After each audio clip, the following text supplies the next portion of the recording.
Bro, listen, I'm obligated to spoil something about this series that will take the experience from okay to let him cook. This is one of those VR Manhwas, like Shangri-La, and the problem with those is you always feel like nothing is really at risk, right? It's a game. He dies, he respawns, who cares? That's where the spoiler comes in. Because this super modern VR capsule everyone's plugged into, it's actually a gate connection to other worlds. Nobody knows it, but every NPC getting cut in half is real. Every server is a real place, and the strongest thing walking through those worlds is our protagonist. They call him the King of Violence, this SS solo ranker. No guild, no team, no friends. Just one man walking around decimating every single player by himself. Guilds would send 50, 100 people to jump him, and bro would take at least 10 top rankers' heads before going down. This dude was a mix of Faker and the Mustache Guy, genocide and games. But every solo legend attracts some enemies, and his is a guild that could only stop him by gathering like 300 players and dumping every overpowered item and skill they had at the exact same time. Their leader is this discount big-eared Sung Jinwoo, named Odin, King of Creation, ranked #1 in the world. He had to gather every single hunter, use the most OP items, and made the dirtiest trap, but in the end, his crew killed Rokane. Not once, but 8 times, since every death stripped levels off him until the King of Violence wasn't even on the rankings anymore. On the last one, Odin looked down at my bro sitting at 2% HP surrounded by the strongest players alive and offered him a spot in the guild. Out of pity, Rokane laughed in his face and promised to destroy him one day. So Odin deleted him. Rokane doesn't know yet, but the nickname King of Violence was given because he's actually a real menace, who thinks he's out there wiping pixels, not lives. He wakes up the next day depressed, ready for his regular problems like rent. But something's off. His capsule is gone. The room is wrong. He runs to a store and his friend is looking at him like he's insane, telling him it's 2021. 3 years in the past, the game hasn't even launched yet. Bro's first theory? This is an illusion Odin cast on him. So he stands in the middle of the street screaming Odin's name like a lunatic until the police drag him away. Gets released with a warning and maximum embarrassment. Still not convinced. He moves to plan B, running face first into a pole to wake up. Fucking Looney Tuwani's behavior. But now he's sure he's back on time. And this is where you see why this man was rank 1. No crying, no existential crisis. He walks straight into a gym and starts destroying a punching bag with a fighting style nobody in the room has ever seen. Of course they hadn't. This was his own fighting style, polished back when he was the best in the world. He knows that once the Lord comes out, martial arts will matter to everyone, because players will die all the time, even against weak monsters if they can't control their bodies. They were used to just playing with keyboard and mouse, but all that would change. That's why understanding and mastering your own body was the most important thing. By now he has accepted that he returned 3 years to the past, and in 1 month the game will launch. So he's set on revenge against all those bastards. He'll make them pay. 1 month later he finally returns to the Lord. They ask for his name, and he proudly answers that he is Rokan. Then, as soon as he enters, he runs into a goblin attack. Even though this is only a tutorial, many players die, and when a level 2 goblin comes at him, he kills it with 1 punch, declaring that the King of Violence is back. Then Rokan earns a major title right at the start, and we learn about his plan. Instead of following the normal RPG path and hunting monsters just to level up, he'll go after something harder, the toughest achievements, starting in the tutorial. He's supposed to just flee the village under goblin attack, but he won't. Thanks to info from an old player named Tolkien, he knows the mission hides something more. The real goal isn't just escaping, it's wiping them out perfectly. So that's the strategy he'll use from the future to clear this tutorial. While the village is being slaughtered by goblins, a girl is running from 2 of them when Rokan shows up, kills both, and pushes the mission forward. Now he has to defeat 25 goblins. He needs to face them one at a time or ambush them at the right moment. His current count is 9, but he knows that once only a few are left, they'll gather around their boss. So he needs a new plan. He reaches a potion shop, but the moment he enters, he has to kill 3 goblins and drops to just 20% health. Luckily, after drinking a healing potion, he's good as new. Then he hears a shout and figures it must be for him. They're looking for him, and soon comes the order to kill Rokan. But he was waiting for that. As he drinks his backup plan, stacking magic potions for dexterity and strength, he gets buffed up, and the goblins become nothing to him. He starts tearing through every single one after another. And the game rewards him with a new achievement, Natural Fighter. He still doesn't level up, but his strength and endurance now match level 10. A few goblins are still left, and he wants to test his new power, ripping off goblin heads in seconds. But he gets careless for a moment, and the level 15 goblin boss attacks. Raikon takes the first hit, then starts dodging the boss's repeated swings, surprised by its strength. Still, he fights with excitement, sure he has already figured out its pattern. He dodges, goes in, and aims a killing blow at its head. But he actually misses. The goblin rid his move and only loses an ear. Then it grabs Raikon and slams him hard into the ground, leaving him at just 20% health. The goblin boss gets ready to finish him, but Rokan dodges and backs off, realizing he can't beat this goblin with his current level and gear. So he knows exactly what to do. He shouts out his next move, a fast strategic retreat. That only makes the goblin angrier, while the main guy screams for his life, baiting the goblin into chasing him to a house. Hurting from the game's hyper-realism, he pulls out option 3, a fire-resistant scroll, which lets him resist flames for 10 minutes. Now he just has to lure the goblin in, but it arrives before he even needs to call it. Rakan jokingly asks if they can talk this out, but the thing only attacks. In the end, the main guy can't quite block the last strike, and he falls into critical condition. Desperate, he throws his axe but misses, realizing he shouldn't have been so overconfident. The goblin turns and the axe knocks down a support beam. At the same time, Rakan jumps out a window, flips it off in farewell, and the goblin boss never notices it has just dug its own grave. Rakan's strategy works. He used the environment. Even so, it bothers him because he hates relying on someone else's tactics to win.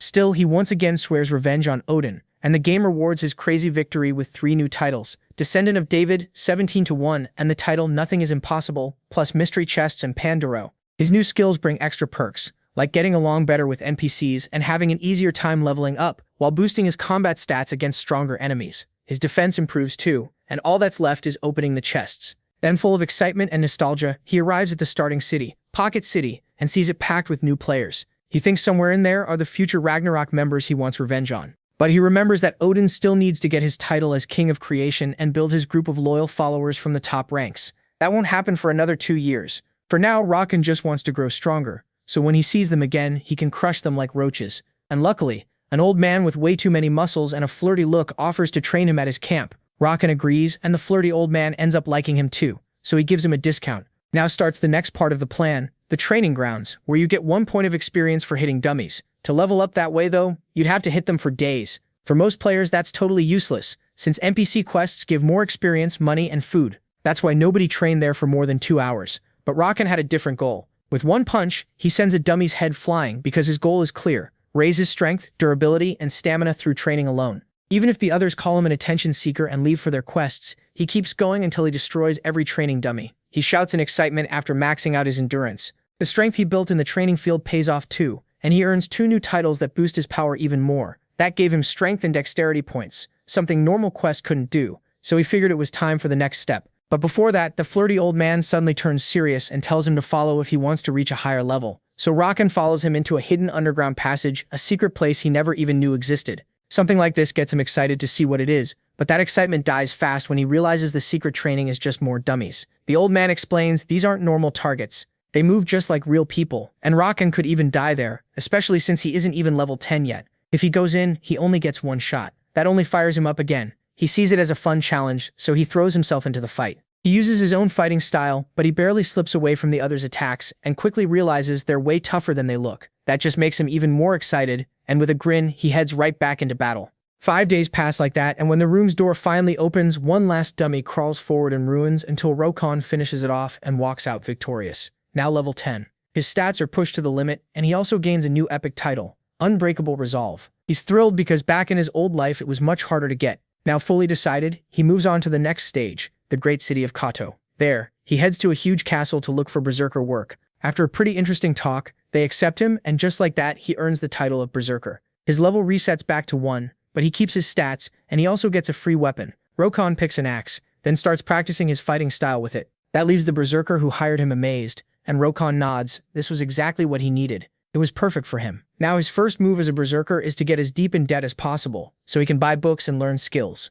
But after borrowing the money, he spots a quest and asks the old man if he knows anything about Wild Wind. The old man has no clue. Later in his thoughts, Rakan keeps wondering about that Wild Wind quest because that skill never showed up in the original game. Still, he can't take that quest yet, so for now he has to put it aside and focus on maxing out his Berserker skill. To do that, he needs someone to take him to the orc camp, but nobody wants to go except one knight, a level 25 guy who really likes money. Rakan takes one look at him and turns him down, thinking he's just a show-off. The knight's ego takes a hit, so he uses detection to check Rakan's level, a move that's basically seen as an insult. Even then, the protagonist doesn't react, not even when the knight mocks him for being only level 1. Seeing how smug he is, Rakan challenges him to a duel. Whoever wins gets 15 silver coins. The knight thinks it's a joke, but Rakan's attitude gets under his skin so badly that he accepts, with all 15 coins officially on the line. The knight tells him to come closer, treating him like trash and a pest. Around then, a random adventurer party passes by and notices that a crowd is locked in on the duel. The knight, wearing top-grade armor and high-quality weapons, asks if Rakan really won't use any armor. Seeing how calm he looks, the knight curses him for being a stupid, arrogant fool. Then he rushes in, already getting desperate, but every strike hits nothing but air, again and again. He's shocked by Rakan's speed, but still thinks he's just a level 1. Then MC, with a single punch, smashes the knight's helmet, and follows up with a brutal hit that wrecks most of his armor while everyone watches in shock. Rokon yells that he's an idiot. His level is 1 because he reset, but he already pushed his stats to the limit. His real power is above level 50, so nobody should judge others by what they see at first glance.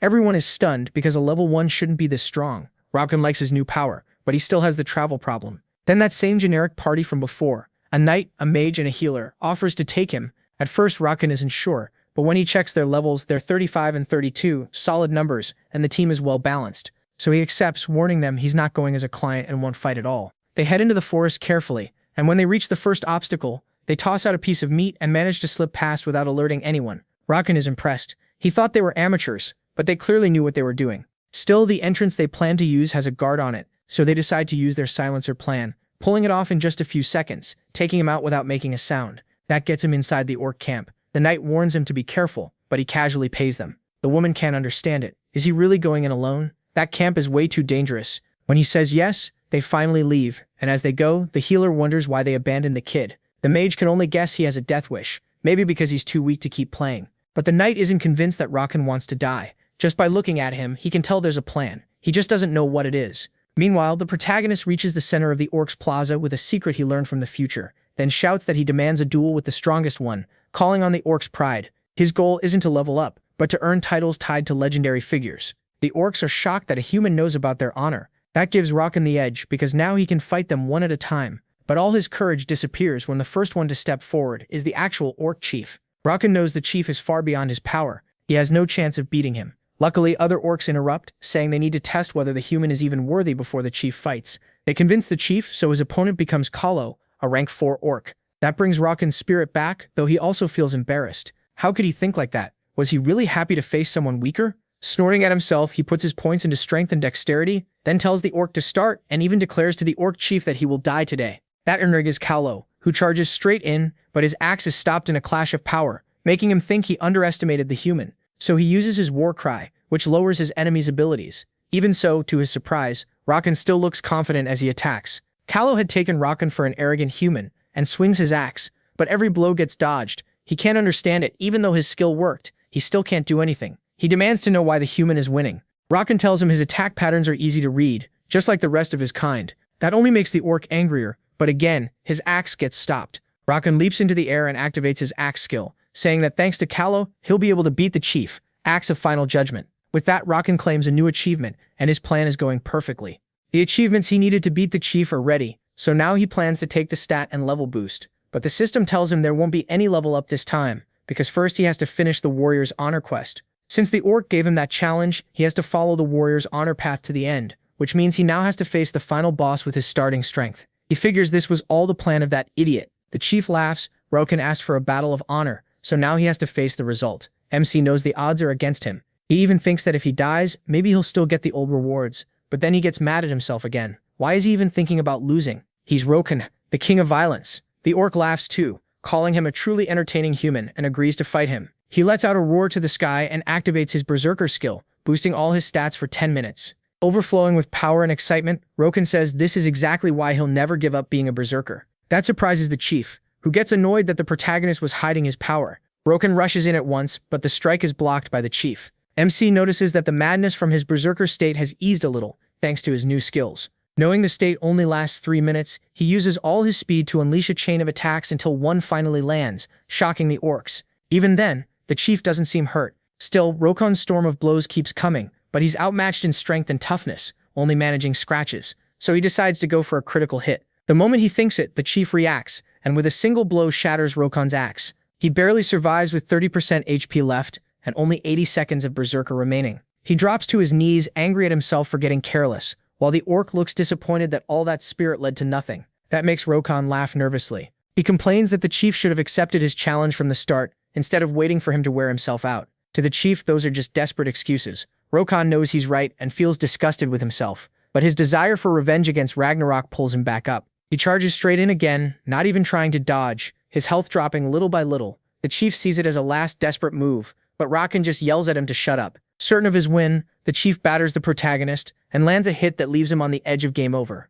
But with his life that low, a new sacred state awakens. Rokon laughs as the chief walks in for the finishing blow. Right then, the skill Unbreakable Resolve activates, giving him a 50% boost to all stats right before death. With that new surge of power and only 30 seconds of Berserker left, Rakan launches back into his relentless assault. The orc answers with a defensive skill that covers him in steel, but it still isn't enough, because Rakan smashes apart his sword in one hit, and then with his strike skill lands a boosted blow that completely destroys the orc chief, who starts to fade away, ashamed he lost to a human. Rakan only tells him he kept his word and wiped him out. Smiling, the orc finally acknowledges MC as a worthy warrior. That leaves the other orcs in shock and admiration. They praise him so much that he starts feeling embarrassed, even while his ego swells. Then he remembers his berserker skill is almost over, so before the madness kills him, he drinks a couple potions. Now he can finally check his new titles in peace. Orc Chief defeated at level 1, which boosts his strength and powers up his critical hits. And he also gets the honorary orc title, which makes the orcs like him a lot. That helps keep them from hunting him down. But it also means he won't get any experience from killing them. Rakan hates that and asks to fight them anyway, but they remind him he's an honorary orc now. That ruins his leveling plan, though having the orcs trust him could help later. A loud, cheerful group of orcs sends him off from the village, and that's how Rakan heads back to the city, happy about gaining 20 levels in just 2 fights. Even if he's still annoyed, he couldn't wipe out more orcs. In the end, he decides to let it go and uses time to learn some side skills. First, he learns how to cut a clean piece of meat, planning to trade the meat and monster parts from the beasts he hunts for extra money. Then, through reading, he learns first aid, so he can save money on potions for small injuries. He finishes his trip with a stop at the blacksmith to repair his new orc weapon. And now the game's new main quest finally begins. This new main mission starts in the city sewers, a place that smells awful and makes everyone want to leave fast. Still, he has to kill as many rats as possible to claim the reward. It's a pretty pathetic quest, especially after his huge battles, but it matters because it's one of the 10 required missions to move forward in the main story. So instead of complaining, he decides to finish it quickly. Luckily, giant mutant rats start showing up, and for him, they're easy to kill. Even so, that doesn't make them any less gross to him. Then, an entire swarm appears, and that gets Rakan excited. He starts wiping them out one after another until he reaches 200 kills, earning the Rat Hunter title. But that still isn't the real target. There's something worse behind all this, something infecting the rats. Right then, the area boss appears, a level 25 giant rat that spreads the plague. It lets out a rough growl, but Rakan is more bothered by how disgusting it looks, so he wants to kill it fast. Still, he gets caught off guard by the rat boss's tail and barely dodges a string of attacks until he gets tired of it, and with one clean swing cuts the tail off, making the rat shriek. Rakan moves in for its neck, but first, a cloud of poison bursts out of the rat. He takes a deep breath and uses his war cry to blow it away and lower the boss's stats. Using his axe like a fan, he avoids part of the poison and closes in on the rat, marking the center of its spin as the spot for his critical hit. Even with that heavy blow, the giant rat has strong healing, which only fires Rakan up more, and he challenges it to keep fighting. The rat rushes him with an attack he dodges easily. Then using his strike skill, he tries to end it there, but the rat is tougher than expected, which puts a grin on Rakan's face. He keeps pressing the attack, and it all ends with a proud win over the rat's head, which keeps trying to attack even without its body. Rakan chooses to crush it. He gets the message that his level went up, and as a reward, he's now immune to poison. But he's still not done, so he uses his butcher skill to carve up the rat until he finds the plague jewel, which drains his health every 10 seconds until it's cured. That doesn't surprise Rakan, since he already knew about it from the future. Even so, he hurries back to the city, first taking the rat tails to collect his reward. While he's there, he tries to sell the cursed jewel, but the knight sees how infected it is and decides to send him to Sir Storin, so he can cleanse it. That annoys Rakan. Now he's dying and stuck in another forced quest. Luckily, the knight isn't a bad guy. He gives him some healing potions and suggests he take a bath. Rakan walks through the city, spreading that awful smell all the way to the tall Mage Guild tower. That bugs him, since berserkers don't get nice castles, but he drops the complaint when he remembers the plague. So he heads inside and enters, where he meets an old wizard, who also tells him to take a bath. Annoyed, Rakan shows that he came to deliver the jewel. The mage immediately asks for it, but he doesn't trust him. Even though his life is fading, he refuses to hand it over unless the old man proves he's really Sir Storin, even threatening him with his axe. Rakan is ready to attack to test whether he's really the first-rate mage he claims to be. But before the blow lands, the mage stops him and reveals it was just an illusion meant to test novice mages. He's shocked that a berserker noticed the trick, though Rakan really just followed the instructions from the tutorial guide. Truth is, he actually thought the real mage was a little bird in the corner. Still, he earns a new achievement, one that sees through lies, making him resistant to illusions, and letting him summon a little bell that works as a lie detector. Storin tells him to hand over the jewel if he wants to live, but Rakan would rather play with his new toy first. He summons the bell to confirm that this really is the mage. Once that's settled, he gives over the jewel, and Storin hands him a healing potion that restores him completely. As the mage studies the jewel, he asks Rakan where he found it. The protagonist explains that it was mutating the rats and could kill humans. From that, Storin realizes the goal was never to create mutant rats, but to infect people. Storin's sharp deduction surprises Rakan, though he knows the mage is right, because that's exactly how the first main story mission goes. A plague was spread by a mysterious group through the sewers and across the city, forcing players to clear 10 chain quests from hell to find the cure. But since he uncovered it early, Roken figures he may have skipped all that, while the mage takes the news to the guard captain. Then Storin tells the protagonist to come back in 2 days. That becomes a new quest, and when the mage leaves, MC is left wondering what to do next, since he may have just changed the game. As he walks out of the tower, a message appears in the sky saying the first part of the main story has been cleared by a player and is now cancelled for everyone else, meaning only he can access that mission now. His new plan is to keep leveling up over the next few days, so he heads to a gloomy place, a graveyard that seems empty unless you know secrets from the future. After searching around, he finds a wooden leg. It says to return it to its owner, the graveyard keeper. But if he does that, the old man just yells at him. So thanks to the guides, he knows what to really do. The leg is a key that opens a tomb and leads him into a dungeon. That earns him the Seeker title. It boosts his sight and night vision, and also marks valuable items with light, which will help him find treasure. He enters the dungeon, and his first concern is virtual ghosts, but none show up, just a giant skeleton, which he kills easily. Then many more appear, and Roken smashes them down as soon as they stand up. Even though he finds them annoying, he still prefers them over rats. To speed things up, he pushes his stats to the limit, to clear every enemy and reach level 30. So his run through the dungeon keeps going, cutting down hundreds of skeletons. They start to get boring, but that changes when the dungeon boss appears. It attacks, but Roken drops it with just a few moves, leaving it as a pile of bones and hitting level 30. Happy to be done smashing reviving skeletons, he finally checks his rewards. A lot of money, plus plenty of skeleton armor outfits that players really want. So he's set to make a great profit, and like someone who knows the future, he plans to reinvest it in the safest choices. He also wants to sell the dungeon's location to some guild. After that, he returns to the main story, and goes back to the old man, who apologizes for sending him away so quickly before. Roken asks if they really found the people responsible, but there's been no progress. Which makes sense, since finding the culprits is one of the game's main missions. Even though he could investigate, the mage first shows him a green jewel called Memories of the Earth, which they plan to study. But before that, Storin gives the protagonist another task. Roken knows he has to finish the mission, so now he needs Orc Warrior blood and Wild Warrior blood. That'll be hard because of his trust title with the orcs. He can't hunt them, and asking for blood is even worse. Even so, he quickly heads to the orc camp, where they recognize him right away and welcome him gladly. Roken tries to ask for it nicely, like a donation, but to the orcs that's shameful. Blood can only be spilled in battle. Roken doesn't care, so he gets angry. With no other choice, he changes his plan and just asks to borrow an orc's axe. Then he leaves with a cruel smile while the village happily sees him off. Roken complains about having to protect their honor, but his plan is already moving, so he heads to the wildling's village, where he throws the borrowed axe. A wildling dodges it in anger, but Roken kills him with ease, takes his blood, and leaves the body behind beside the orc axe. He explains that the wildlings are half-human beings with great strength, and they already have forest disputes with the orcs, so he plans to start the future war between both tribes early. The next step is going back to the orc village and throwing the wildling's sword. That scares the orcs, who take it as an attack. Roken arrives right after to stir up the coming war even more, pushing them toward a direct attack, a fight he'll gladly join. That leads the new orc chief to step forward, raise his sword, and lead the orcs into war. That puts a wicked smile on Roken's face, so the orcs march out hungry for blood through the forest. Some humans spot them from afar and panic at how enraged the orcs are, unsure whether to run or hide. Then they notice Roken in the distance, marching with the orcs. One of those humans is the knight. The protagonist taught a lesson before, so in fear, he decides to run as fast as he can.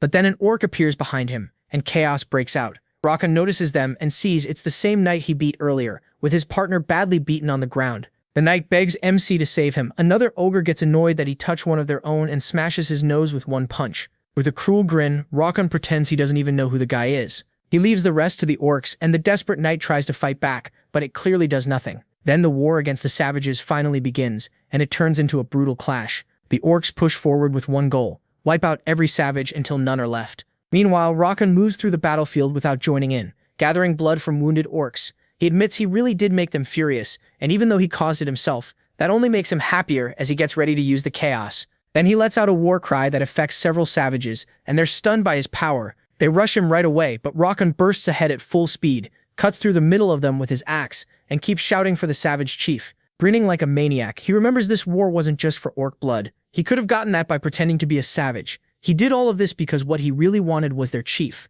Getting close to him was hard, so Roken used the honorable orcs to create a chance for a one-on-one fight. He searches all across the battlefield and finally spots him in the distance. He gets ready as the leaders of both tribes are already fighting. The savage chief is clearly winning and moves in to finish the orc leader, but then a flying axe cuts in and kills the other chief instead. That only gets the savage more excited while Rakan steps in for another strike, using Striker. The chief barely manages to block it, but the hit sends him flying. Badly hurt, he crashes hard into a wall and loses an arm. Even so, Rakan is annoyed. He wanted to take both. Now the chief is surrounded by every orc left because they've already killed all of his followers. He's the only one left. Still raging, he tries to fight back, but Rakan finishes him off with the final blow. That victory earns him a new title for defeating both forest chiefs, Conqueror of the Forest, which boosts his strength and dexterity and gives him even bigger stat boosts while he's in the woods. As the orcs roar in victory, the protagonist checks another title, Black Curtain. It raises his intelligence and gives him a new skill, Identity Disguise. He's a little surprised the game also counted the orc chief as his kill, since the orcs were supposed to be his allies, so maybe the game still sees them as enemies. After that, the orcs decide to finish off the few savages still alive and head home. Rokan thinks they're having way too much fun, but he has to get back to the old man. Back at the tower, Storian is shocked that he finished the mission so fast. That earns MC the title First Apprentice of Storian, which raises his stats. Now he gets another mission from Storian, deliver the improved antidote to Materian, in a new city called Trinsic. After that, Rokan finally logs out into the real world. He complains about the time limit, only 5 hours per game session, and decides to use the break to check his social media, especially the post about selling dungeon information. The post is getting a lot of hate. Most people think it's fake, but luckily a player, also a YouTuber from a gaming magazine known for investigating hidden dungeons, named Raw, says it looks possibly real. That keeps Rokan from being branded a liar and brings in a flood of offers. But with his future knowledge, he already knows who he wants to trust. The best choice is the MP Guild, or Ways to Play, a guild that trains beginners and punishes players who like killing others, which gave them a kind reputation. So he gets in touch with their leader and sets up a meeting. Even so, Rokan gets the odd feeling that everything is going too smoothly, and wonders if he should speed things up so he'll be ready to face the trauma waiting in his future. In the end, though, he chooses to keep moving calmly and heads out in real life to buy supplies. He walks down an unusually empty street because almost everyone is busy playing the game when he notices a couple nearby. The girl recognizes him right away, but it takes Rokan a moment to realize she's Lim So-hee, his ex who cheated on him and dumped him. He'd almost forgotten her after more than 3 years. For her, though, it's only been 4 months, and he quickly notices the guy standing beside her, figuring that must be the new boyfriend, and probably a player too, since that's her type. That annoys him. His ex suggests her boyfriend could help him in the game if he just asked. Rokan steps up and asks for the guy's alias. The answer is Philip. Since the protagonist has never heard that name before, he assumes the guy must be pretty weak, so he turns to leave. Still full of himself, he says maybe he'll help them in the game someday, leaving the couple annoyed by how arrogant he sounded. Back in the game, he heads to a meeting at the cemetery, where the buyer is waiting. Rokan uses the chance to try his new identity disguise skill, which lets him change his appearance for an hour. Then the deal begins. The knight asks to see the dungeon first, but Rokan wants an advance payment, and even lets them scan him to build trust. Once they hand over the money, he shows them the dungeon's mechanism, then walks away feeling rich.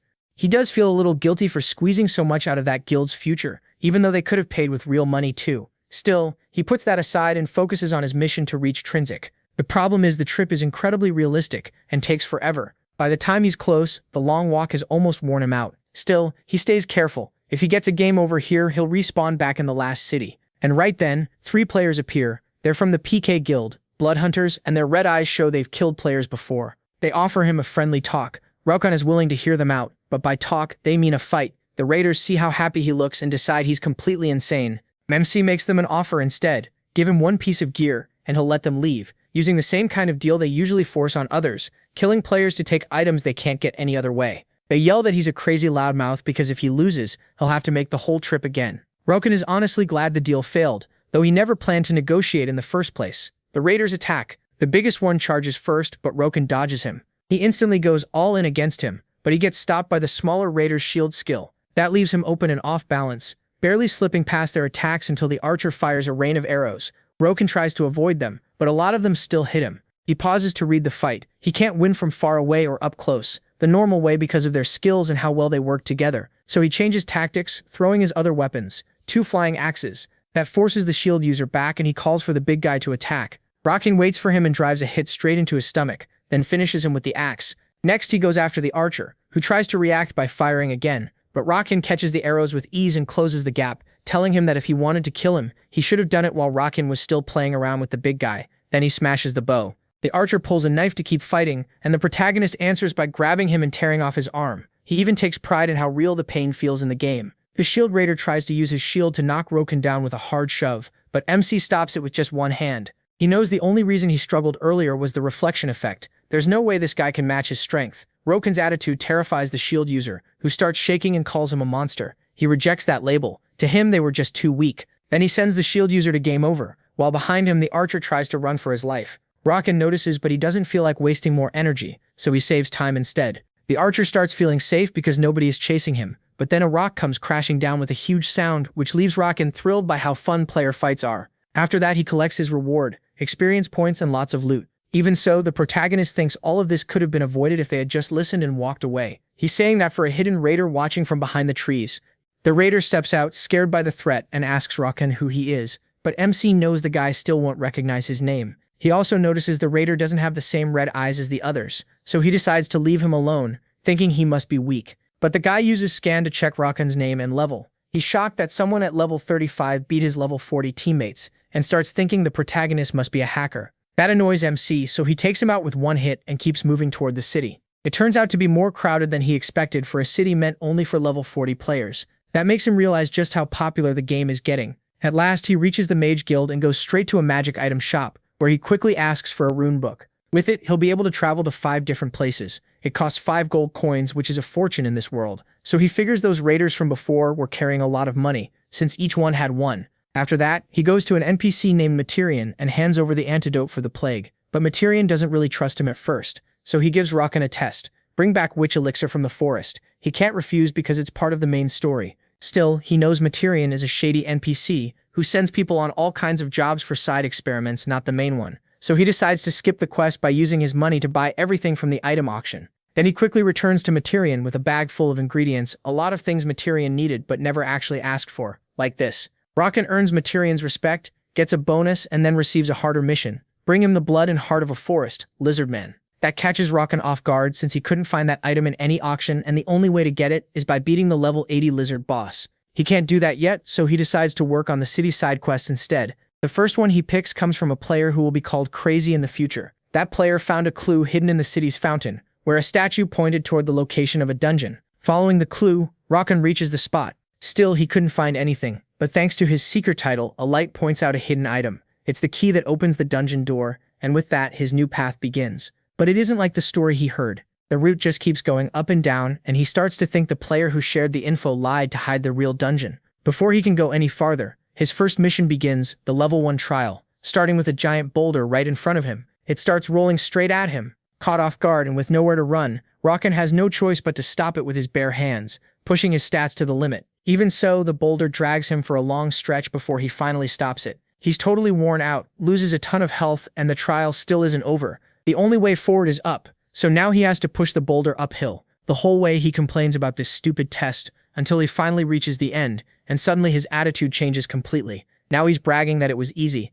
Next comes his second test, Wisdom. This time Rokan doesn't get careless, so he throws a stone down the hallway. It immediately gets hit by a storm of arrows. He realizes the challenge is to figure out where to step without setting off the traps, but that's not really his thing. So he turns on Berserker mode and charges through the hall. But the farther he goes, the more arrows start flying, so he uses dash. Even that doesn't seem like enough, and he keeps taking damage, forcing him to block arrows with his axe until he reaches the end and clears the test. By then, his body is full of arrows, and he's almost at game over, so he has to heal before moving on to Trial 3, the Test of Temptation. Here, the dungeon is supposed to show him his biggest desires, like gorgeous women, piles of treasure, or huge feasts. He's actually looking forward to it, but his unbreakable resolve cancels all mental effects, so he clears the level automatically. Now disappointed, he keeps going across the bridge but stops on the other side and rings his bell of truth to check if this is the right path. The surprising answer is no, confirming what he suspected. The player who found the dungeon lied about part of it, so Rokan starts searching for a hidden passage, which he finds by awkwardly falling right into it.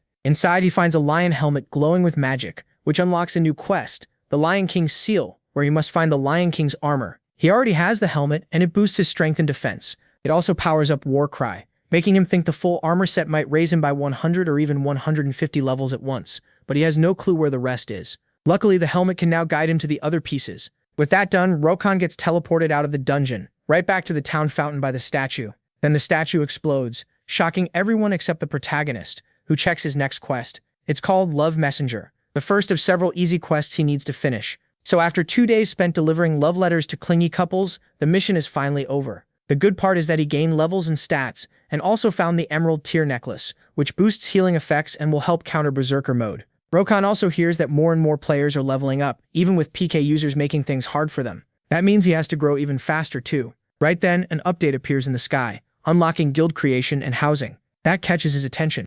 He explains that a guild creation stone costs 50 gold, which equals 200,000 won in the real world. So he figures guilds like MP will start forming soon, but the housing update interests him even more. Now players can buy a small house or a piece of land. So he quickly heads to a cellar, making sure no one else is around. Seeing nobody cares yet, he moves fast and uses 65 gold to rent every 3-bedroom, 2-story house in the area. He's trying to take over the housing market before inflation drives prices up through supply and demand, spending almost all his money. Excited, he starts thinking about doubling or tripling the price to make his money back, since he'll profit off the guilds that need a house to protect their guild stone and their members. But for now, the next thing is hunting. He arrives at the lizard habitat, which is emptier than he remembers, probably because the lizard boss is still around. Once inside, he decides to start with Warcry, which alerts the lizards, and they rush him. 2 of them attack Rokan, but he easily tears them apart, one after another. Then another shows up, but he drives it back too, using a move he still hasn't fully mastered. He doesn't want to kill it in one hit, because first he plans to rip off its tail. To him, that's a delicacy in this world,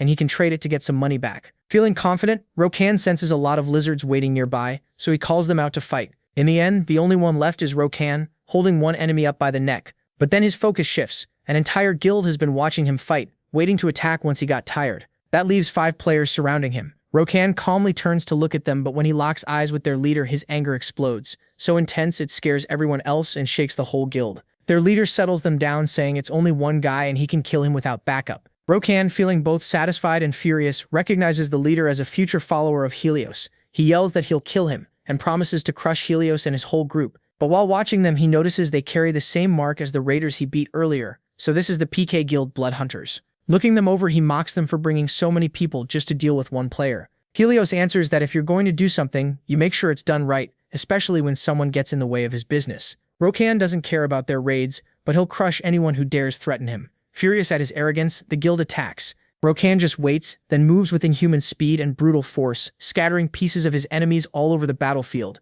Then he goes for Helios. Caught off guard but still confident, Helios blocks Rokan's strike. Even so, he's impressed by MC's power, mocks his own teammates for being weak, and complains that MC is using a plain war axe.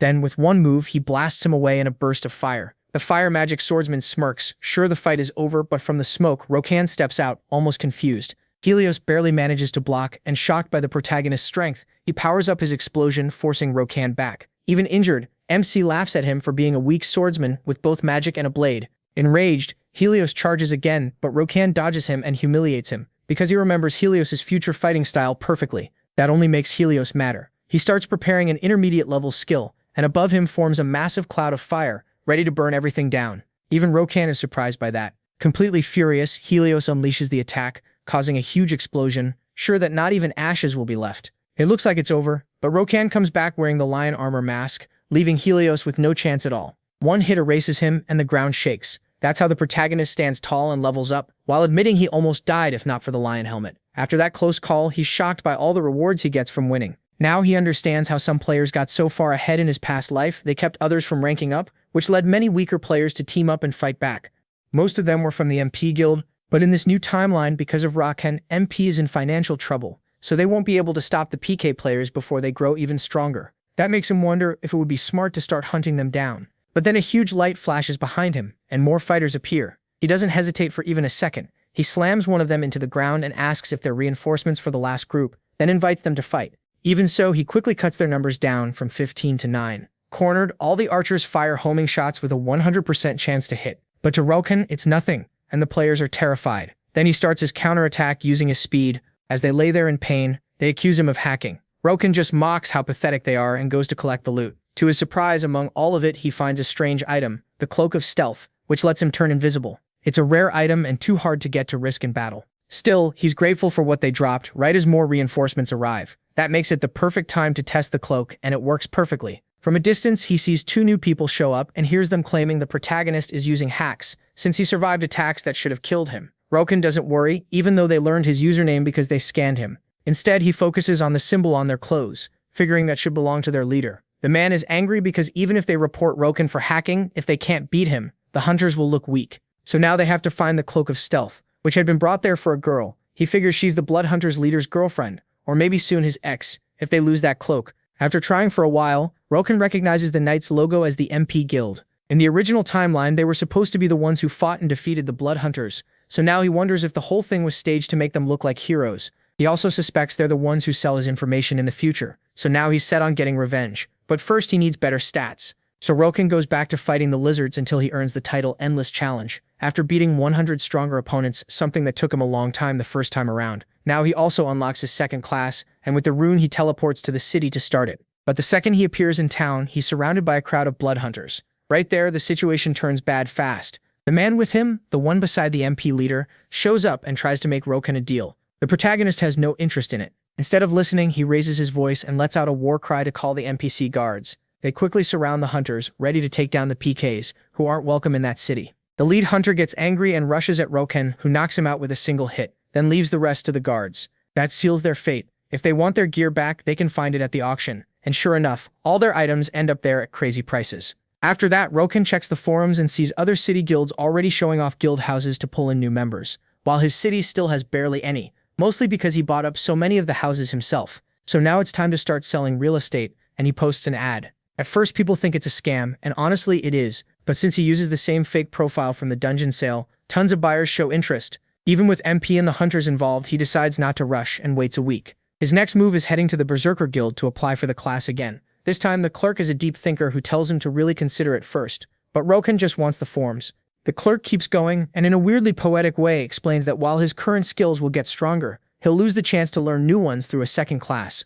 Roken already knows that. He also knows hidden classes exist, tied to certain conditions or places, so to him, every choice comes with pros and cons anyway. He asks for the papers again, and at last they hand them over, welcoming him as a berserker. That comes with a free item, but there aren't any axes he likes, so he picks something better looking and more defensive, a male lizardman leather shoulder pad. The clerk thinks that's strange since everyone else only takes weapons, but Roken knows he needs defense. Next he wants more skills, but after spending so much he's broke, so he does the obvious thing and goes back into debt, asking for the maximum loan again. Between his face and his guild, he ends up scaring the NPC teller, who still hands over the gold, and once he's back at the guild, he upgrades his skills from dash to strike. He also learns new ones like shoulder charge, takedown, heavy slash, blade attack, and a jumping smash on the way down. And of course he keeps the last move he learned from the orc boss. It's not a huge set, but Roken prefers that. That's the downside of staying in one class. Only a few people really shine that way, like the mage Eris with his lightspeed casting, while others have unknown class combinations like the Creation King, Odin.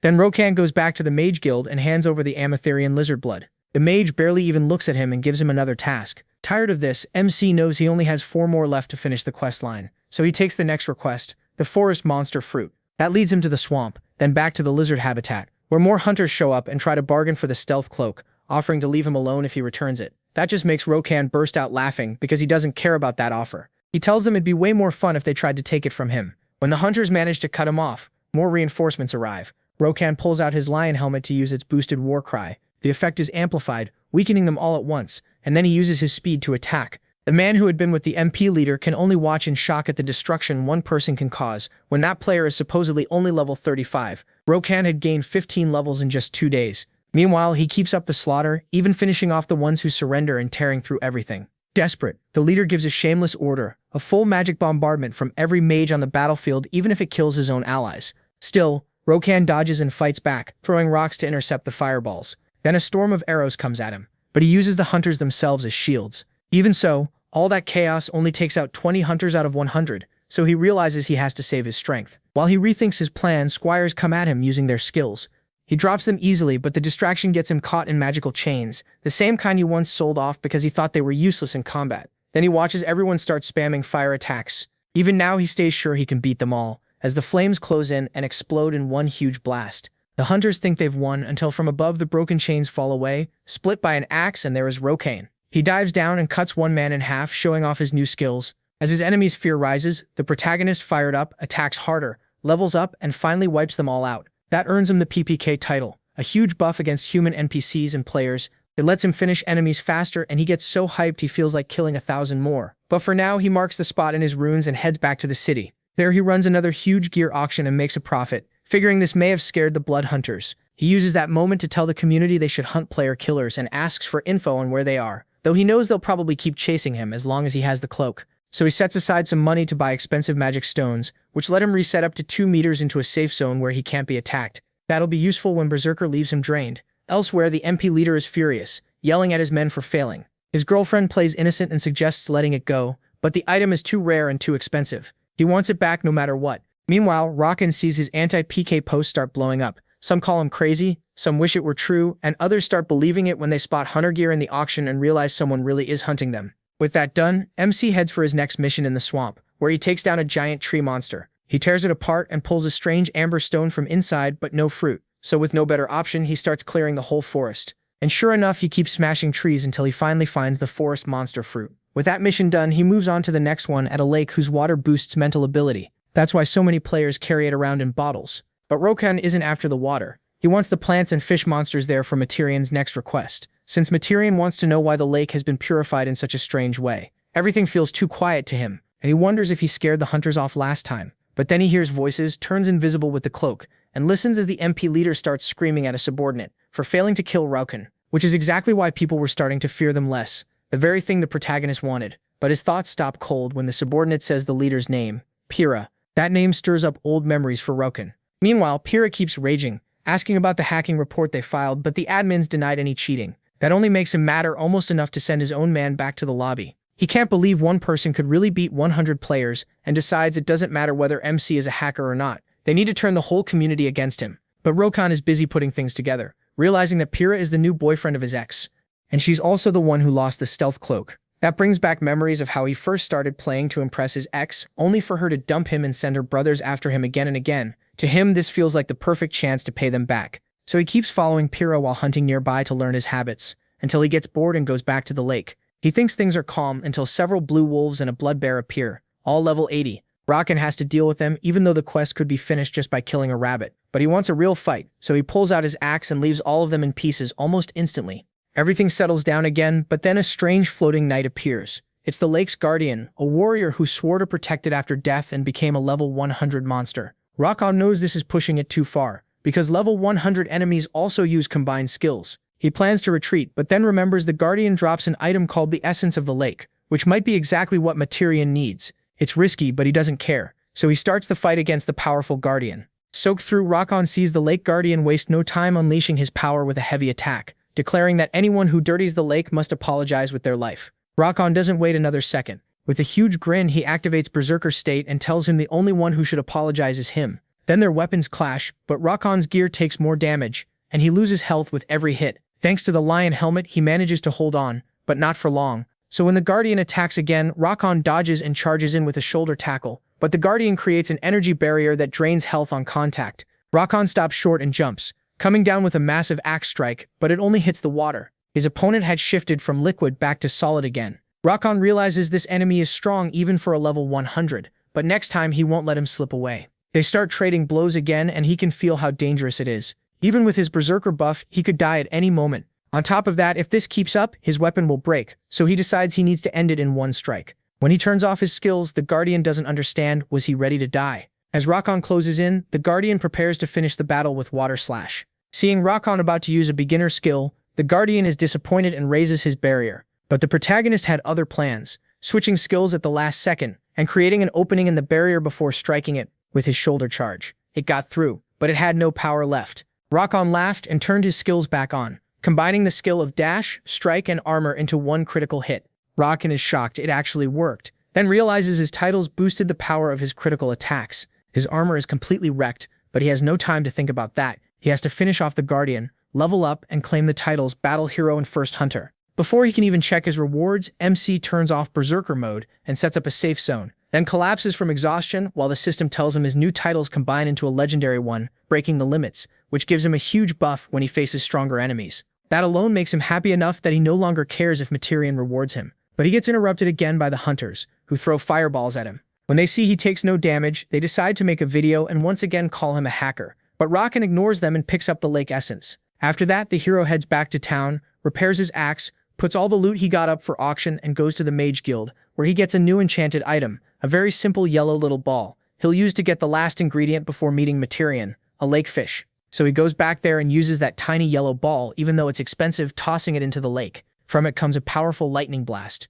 This is his way of skipping the slow, annoying job of fishing, and with a second lightning strike, a bunch of fried fish float up. Then he takes all the fish and other items to Materian, who thanks him but says there's still one more mission. Still, he thinks Rakan is too inexperienced for it, so he tells him to come back later. Annoyed that he still hasn't gotten his title and wanting to punch him, he calms down and decides to hand over one more item, the lake essence. That leaves Materian stunned, and he asks where Rakan got it. The hero calmly says he beat the Lake Knight. Materian realizes he's much stronger than he looks, so the mage finally gives him the last mission, the search for death, or rather an item that holds the power of death. Hakan, a member of the research team, might know something. The reward is gold, the title research team, and a researcher's ring, which can keep boosting efficiency again and again, letting him level up faster. Confident, Rakan says he'll handle it, and Materian agrees. So his first step is finding out more about Hakan, starting with his diary at the auction house, because looking for him the normal way is a huge pain, and only works if he gathers the first 15 pages of Hakan's diary scattered around the town. In his first future, getting them was really hard,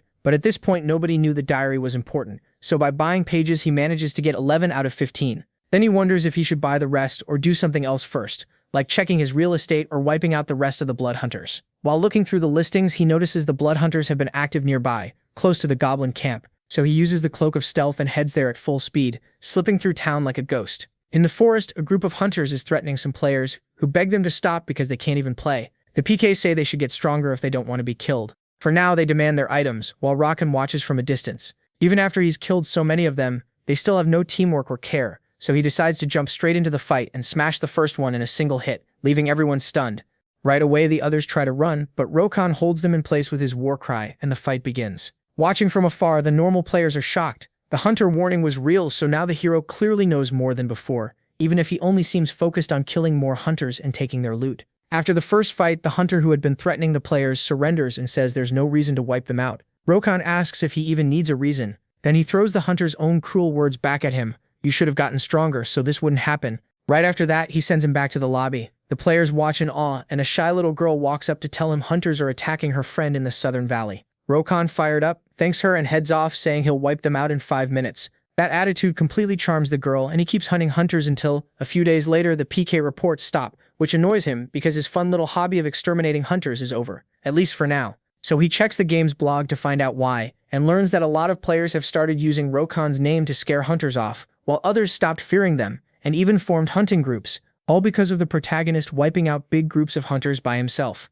He doesn't enjoy the achievement much though, because now those PK cowards seem to be hiding, which means his fun is basically over, so he'll need something else to do. Luckily, the property auction event is about to start, and he might be able to use it to draw the hunters back out. The next day, the square where the auction will be held fills up with guild leaders. Pyrrha is there too, looking determined to rank high as a lord. That ranking will likely be based on wealth and honor in both the real world and the game, so he has to win the auction no matter what. He's still annoyed at his girlfriend for losing the cloak that could have made him richer. Then, right in the middle of the square, an excited old man with a mustache appears, amazed that so many people came to hand him money. That old man is really Rakan in disguise. His camouflage only lasts an hour, so he starts the auction right away. Pyrrha, still suspicious, suggests scanning him to see if he's Krypton, the disguise MC used before when he sold the dungeon. But Rakan tells him that if he doesn't trust it, he shouldn't bid, and the auction begins. It starts at 12 gold and quickly rises to 20. When Pyrrha tries to raise it to 22, the hero shuts him down, because he isn't even participating, and the winner of the auction is a knight from the Steel Squadron Guild,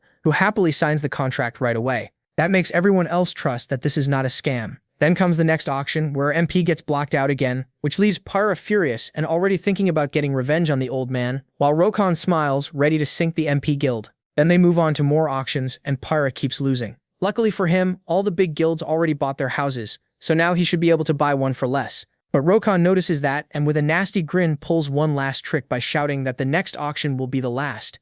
Pyrrha sees no other choice, and when the auction starts at 15 gold, the MP leader instantly offers 40 gold. About 8 million woman real money, a ridiculous amount that shocks everyone in the worst way. Happy with the price, Rakan gives them the win and signs the contract, reminding them not to fall behind on rent. Pyrrha is thrilled to win the last auction, but his smile vanishes when Rakan announces a break before auctioning the biggest house. Pyrrha explodes, accusing him of saying that was the last one, and he calmly says it was the last 2-room house, leaving Pyrrha speechless as he walks away. Rakan grins to himself, knowing his guild won't be happy with that overpriced buy. As Pyrrha walks through a dark alley, a hand shoots out from the shadows and grabs him by the neck. It belongs to a skull-masked man, who questions him for using guild money on the auction and reminds him they're only allies for profit, and he could kill him anytime. Pyrrha decides to hand over the house contract so he can leave in peace, but the masked man asks if they didn't need a house. The MP leader says that before anything else, they need to deal with Rakan and expose his defeat to everyone with a video. The skull-masked man admits that they also plan to kill him.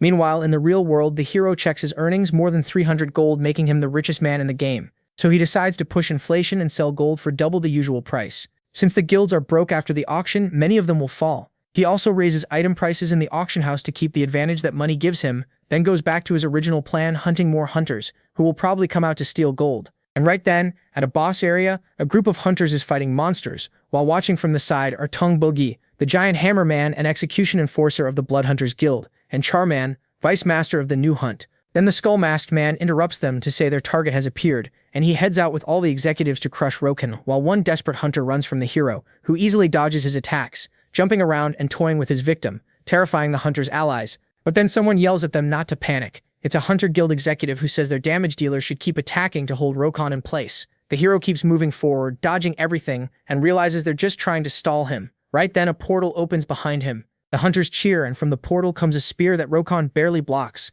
That shocks Charman and also excites Tungbagi, who sees Rokan as a worthy opponent. Then from behind them, Cabal speaks and warns the protagonist that his fun ends today. That only makes the hero burst out laughing, mocking the hunters for running away until those three showed up. Still laughing, he tells them to come at him, and the hunter's leader orders a full attack. Rokan charges in at once using everything he has, but a giant hammer swings at him, and he barely gets out of the way. Rokan is surprised by the sheer power behind it, but he doesn't get time to think because a spear appears next. The hero realizes these guys are clearly the hunter's main force. He quickly realizes these are the Blood Hunters' strongest fighters, and the masked one stands out the most.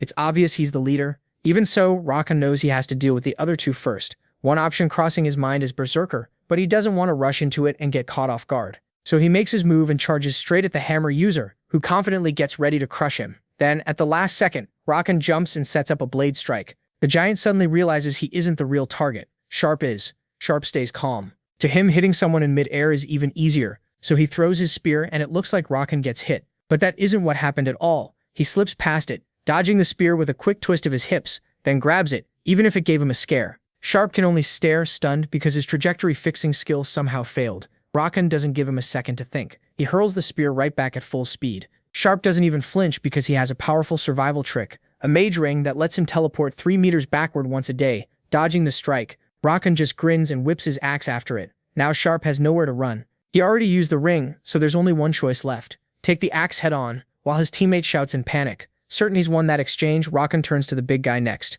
The giant comes at him in a rage, but MC already knows the problem with that kind of power. He's slow, so dodging him is easy. Rokan slips around and attacks from behind. The giant blocks it, but all he sees is someone relying too much on brute strength. Furious, the giant roars that he's the strongest in the guild and swings with everything he has, while in the distance, Cabal seems to be getting ready, drawing in the power of the shadows. Back with Rokan, he's got the giant by the throat now, and the guy is terrified. With a grin, the protagonist finishes him off and levels up as Cabal watches from afar. That annoys Rokan, who calls him a terrible leader for just standing there and watching his men die. Now he goes after the masked man, but stops when Cabal finishes his spell and unleashes the full power of the shadows. The masked fighter says he held back the entire fight so he could face Rokan at full power. While MC was busy killing everyone, Cabal was gathering every shadow nearby and taking over the field. That surprises him. This guy is a shadow mage, a hidden class in the game that's insanely hard to unlock. The requirements are so brutal that even in his first life he barely knew of anyone who got it. But he pushes that thought aside. If he wants to tear Cabal apart, he first has to find the real body. He attacks at once.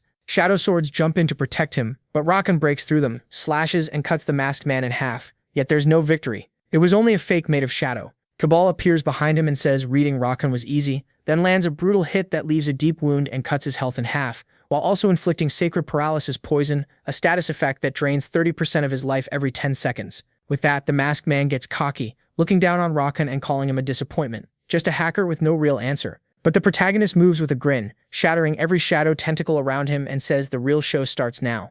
His resistance skill has already wiped out the poison. Thinking clearly again, Rokan starts to recognize the hunter as someone he knew in the future. He calls him Nidhogg, the 8th-ranked member of Ragnarok, and that pulls up memories of their leader Odin. They were all crazy, but MC hates how true it is. They were also the best players around. Still, the group was always suspicious. It appeared out of nowhere, built from top players who left their guilds, changed their aliases, which cost a lot, and joined Ragnarok. All of them followed Odin without question, and Rokan remembers one especially dangerous warrior who used both shadows and poison. That was Nidhogg. The name comes from Norse myth, a dragon that gnaws at the world tree with its fangs, so he figures this has to be him. The odds of two people having the exact same skills are almost zero. Still, Cabal seems confused when Rockhan mentions Ragnarok, which makes the protagonist think he may not know Odin yet. Either way, he starts breaking down his enemy. He guesses Cabal's first class was Killer and his second is Shadow Mage, with a high level and even more agility than his own. So he decides not to hold back, plants his feet, and activates Berserker. Cabal immediately says he hates that Berserker skill, but he isn't worried.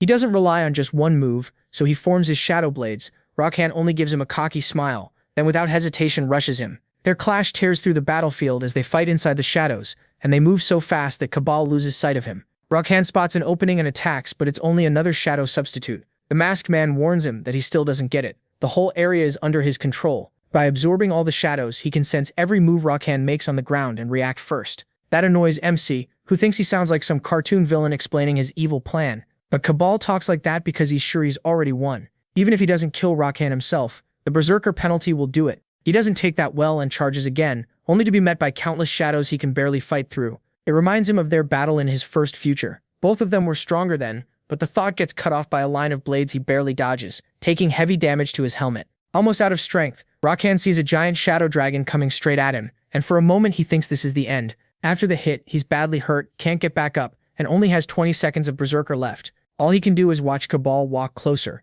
annoyed that the only thing keeping Rockhan alive is the Berserker buff. Once that runs out, it's over, but Cabal doesn't want to wait. He wants the protagonist to be the warning for anyone who dares challenge the Bloodhunters, and plans to show his execution in a video. With just 10 seconds left, Rockhan turns to an old friend, the little yellow orb with lightning magic. It uses its last charge and shocks Cabal, leaving him confused and wide open. MC hates having to rely on something this desperate, but there's no time to waste. With only 5 seconds left, he throws a strike with so much fury that he splits Cabal in half just as Berserker ends and levels up from the kill. As Cabal fades, he can only complain that he lost to him, and he, exhausted and fed up, tells him to go to hell and come back for another beating anytime. Cabal disappears before finishing his last words and the protagonist drops to the ground. He was inches from death, but he quickly grabs a healing potion, thinking about how close that was. That bastard was the strongest enemy he'd faced so far, and the whole fight left him shocked by what he learned, like the fact that the Bloodhunters would join Ragnarok in the future. Even after winning, he doesn't feel fully at ease. He knows he only survived because of his Break Limits title and the buff it gives him against stronger opponents. Still, he pushes that aside and focuses on the loot. He got the Coward's Ring, which will be really useful during Berserker. Then he stops to wonder if meeting those two now changed something in the future, though he still doesn't even know how Ragnarok was formed or where Odin is at this point. The more he thinks about the future, the more frustrated he gets, so he decides to focus on Pyrrha instead. It looks like Pyrrha planned that whole attack and Rokan takes it as a challenge. He's set on facing him, so first he gears up with a new loadout, hawk armor, yellow gloves, tight lizardman leather pants, a death belt, and blasting iron boots. They all boost defense, but more importantly, together, they add 20% critical hit chance. With his current skill, that gives him a total of 40% crit chance. After upgrading his axe, he checks his current money and finally gets what it feels like to be rich. He barely spent any gold. He also checks whether he can continue the main quest, but he's still missing one diary page. So his next stop is to test his new gear, though he quickly notices someone is following him. Once he reaches the mountain, he calmly hunts a level 70 boar in one hit. But when he goes after the next one, arrows cut in and steal his kill, which annoys him. Still, when the archer apologizes, Rocken lets it slide. Then it happens again, the same kill steal, and this time it's a small mage. Now irritated, he starts thinking of a response, but then spots a member of the MP guild. That makes it clear they've surrounded him and plan to keep ruining his hunts, so he warns them, if they keep stealing his kills, he'll treat it as an attack. After he leaves, the MP archer stays calm. Unlike the Bloodhunters, the MP guild is known for being polite, so he thinks Rokan won't touch them. The archer then remembers how Pyrrha ordered them to interfere with MC's hunting. He was nervous about his reaction since nobody sees him as exactly stable, but that's what Pyrrha wanted, even the smallest violent response, so they could twist it and use public opinion to bury him if force wouldn't work. Pyrrha also reassured his subordinate that Rokan wouldn't dare attack members of a refined guild, and that's enough to convince him. So he lines up another shot at a boar being chased by the protagonist. The protagonist walks right up to the archer, who pretends to play dumb again, but this time MC rips his head off, saying the talking part is over. The others are horrified, he just killed an ordinary player. He reminds them he already warned them. The mage from before, terrified, tries to cast a spell, fails, and gets wiped out by a critical hit. Another player tries to save himself by warning Rokan. This will look bad if he keeps going, but the protagonist doesn't care anymore and cuts him in half. Unfortunately, the game now marks him as a killer player. That means if he gets a game over, he'll lose a lot of experience and items. The game also says he can remove the penalty by killing other killers. But if his murders keep piling up, the penalty will grow too. Rokan expected all of this anyway. He already knows how to get rid of the problem by heading to bandit territory, a place that's dangerous for most players but not for him. Even so, he'd rather keep hunting. A little later, back in the real world, Rakan makes a deal over the phone and orders more modern game capsules. Even while resting, one question keeps bothering him: why nothing has happened yet. He figures Pyrrha might actually be scared of him. Then a YouTube alert pops up. Pyrrha is dragging his name through the mud. He says the man everyone treated like a hero for going after PKs was really just someone chasing free experience and loot from other players without taking penalties. That alone isn't the worst part, but then he adds an anonymous report claiming Rakan is a hacker with a program that lets him play without limits. He even shows edited clips of MC stopping arrows and ignoring magic damage. Worst of all, he says the MP members who tried to question him about hacking were killed before they could speak, so Pyrrha calls for everyone to publicly condemn him as a cheater. For a second, the protagonist looks shaken. Not from fear, he's trying not to laugh. He mocks Pyrrha for hiding this long just to come up with that, and between laughs calls him a clown. He still can't understand how his ex ended up with a guy like that. Still, he turns serious when he thinks ahead. This could become a problem later, even if Pyrrha knows he can't beat him head on. But Rakan has dealt with this kind of thing before, so he already knows how to handle lies like these. This time he'll go right at them, because people will always trust a so-called hero before a strong man they fear. So he heads to the bandits' guard post, and the bandits charge him in anger for daring to challenge them all by himself. Rakan acts like he has no idea who they are. Then he tells them they're nothing but worthless points with no experience. That sends the bandits rushing straight at him. Though Rakan had thought they looked like a bunch of cartoon thugs, still they were all above level 90. One of them swears he'll turn MC into dog food, while the protagonist thinks about how these bandits got so strong by robbing and killing adventurers, gaining powerful martial arts and gear until they became monsters in everything but name. They all jump in to finish him, but Rakan stays calm and activates Berserker, already thinking about the event he's preparing for Pyrrha. After wiping out the bandits, Pyrrha's video spreads across social media, with some people doubting it, others condemning Rakan as a hacker, some unsure whether it's even possible, a few believing him, and plenty more backing the public attack on Rakan. Pyrrha is thrilled. He's proud that he turned public opinion against a lone enemy, and thinks he should have started with this from the beginning. His plan is to crush him, then join up with the Blood Hunters. But the whole thing gets interrupted by a call saying the protagonist has appeared in Cotton. That makes Pyrrha happy, and he sends the vultures to stir up a mob against him. But there seems to be one problem with that plan. As Rakan walks through the city, a pair of players notice him. The girl glares at him and goes after him, even though her partner tries to stop her. She says she'll only confront him and call the NPC guards to deal with him. She follows him and steps in his way, but when Rakan looks at her, his eyes are clear. She can't believe it, because no one should be able to lower their murder count that fast. MC knows that status usually fades after weeks, or by killing other PKs. What people don't know yet is that it can also drop by killing high-level monsters, or by racking up enough kills. Taking down strong creatures and bandits, let him clear it easily. That will become common knowledge later, but for now, it's enough to get him out of trouble. The pair backs off. Rakan is about to leave when a reporter from a website stops him and asks for an exclusive interview. He agrees, but only if they do it in a public cafe. The reporter accepts, because otherwise the protagonist would just walk away. So the interview begins. The reporter gets straight to it and asks if he's a hacker and a player killer. Rakan denies being a hacker and says he only attacks those players when they provoke him, and he has proof. That shocks everyone nearby. When asked how he'll prove it, Rakan asks if he's ever heard of a hacker getting reported just once. The interviewer hasn't. The protagonist goes on, saying the only thing against him is one video recorded days ago, and it was surely already reported. The reporter puts it together. If a report was filed and Rakan knows it, then the admins already decided he wasn't hacking. So he's playing fair, just using skill, not a program. And if anyone still doubts him, he even gives permission to report him again. The reporter does it on the spot to check. Then he asks how MC can catch arrows or ignore attacks. Rakan answers that in a game where a thief can vanish into a building, catching arrows is just one unusual skill, and the other trick comes from a magic item sold in shops. The reporter starts seeing him as honest, so he asks why MC made the video. He says he's worried they want him gone. When the reporter asks why they target him, the protagonist says he has a video explaining that and will upload it tonight.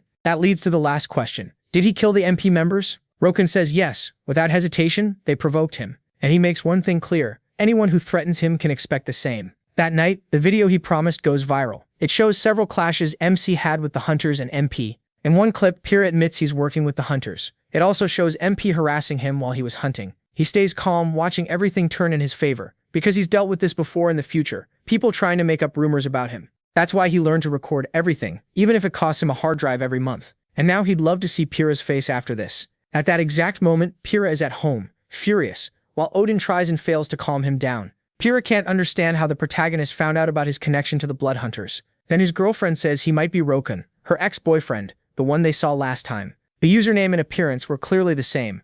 Pyrrha smiles, then asks for the address. Soon they arrive at an apartment building, where the couple and a masked gang are waiting, planning to take Rakan out. So they make Odin bring him out by using her sweet innocent act. Then someone opens the door and they start beating him again and again until Odin stops them and shows that this obviously isn't Rokan. Once they stop, the guy thinks they're robbers and warns them they'll regret this. He's the son of the police chief. They can't believe it and start cursing MC, who is actually relaxing on a nice terrace. Because of all this, within just a few days the MP guild falls apart. Pyra stops logging in because he's in jail, and his followers are so humiliated and rejected that they quit logging in too. Just like that, one of the Lord's biggest guilds collapses. Rokan finds it kind of boring, though he also thinks Pyra is probably having a great time being miserable in his cell. As far as he is concerned, everything worked out well. After the interview, he starts getting tons of fan messages. They even make a fan cafe for him. He thinks it's a little silly, but he doesn't care, because now he can enjoy all the gold he earned. As the game gets more popular, inflation hits and prices go up. So he sells half his gold and buys a nice apartment,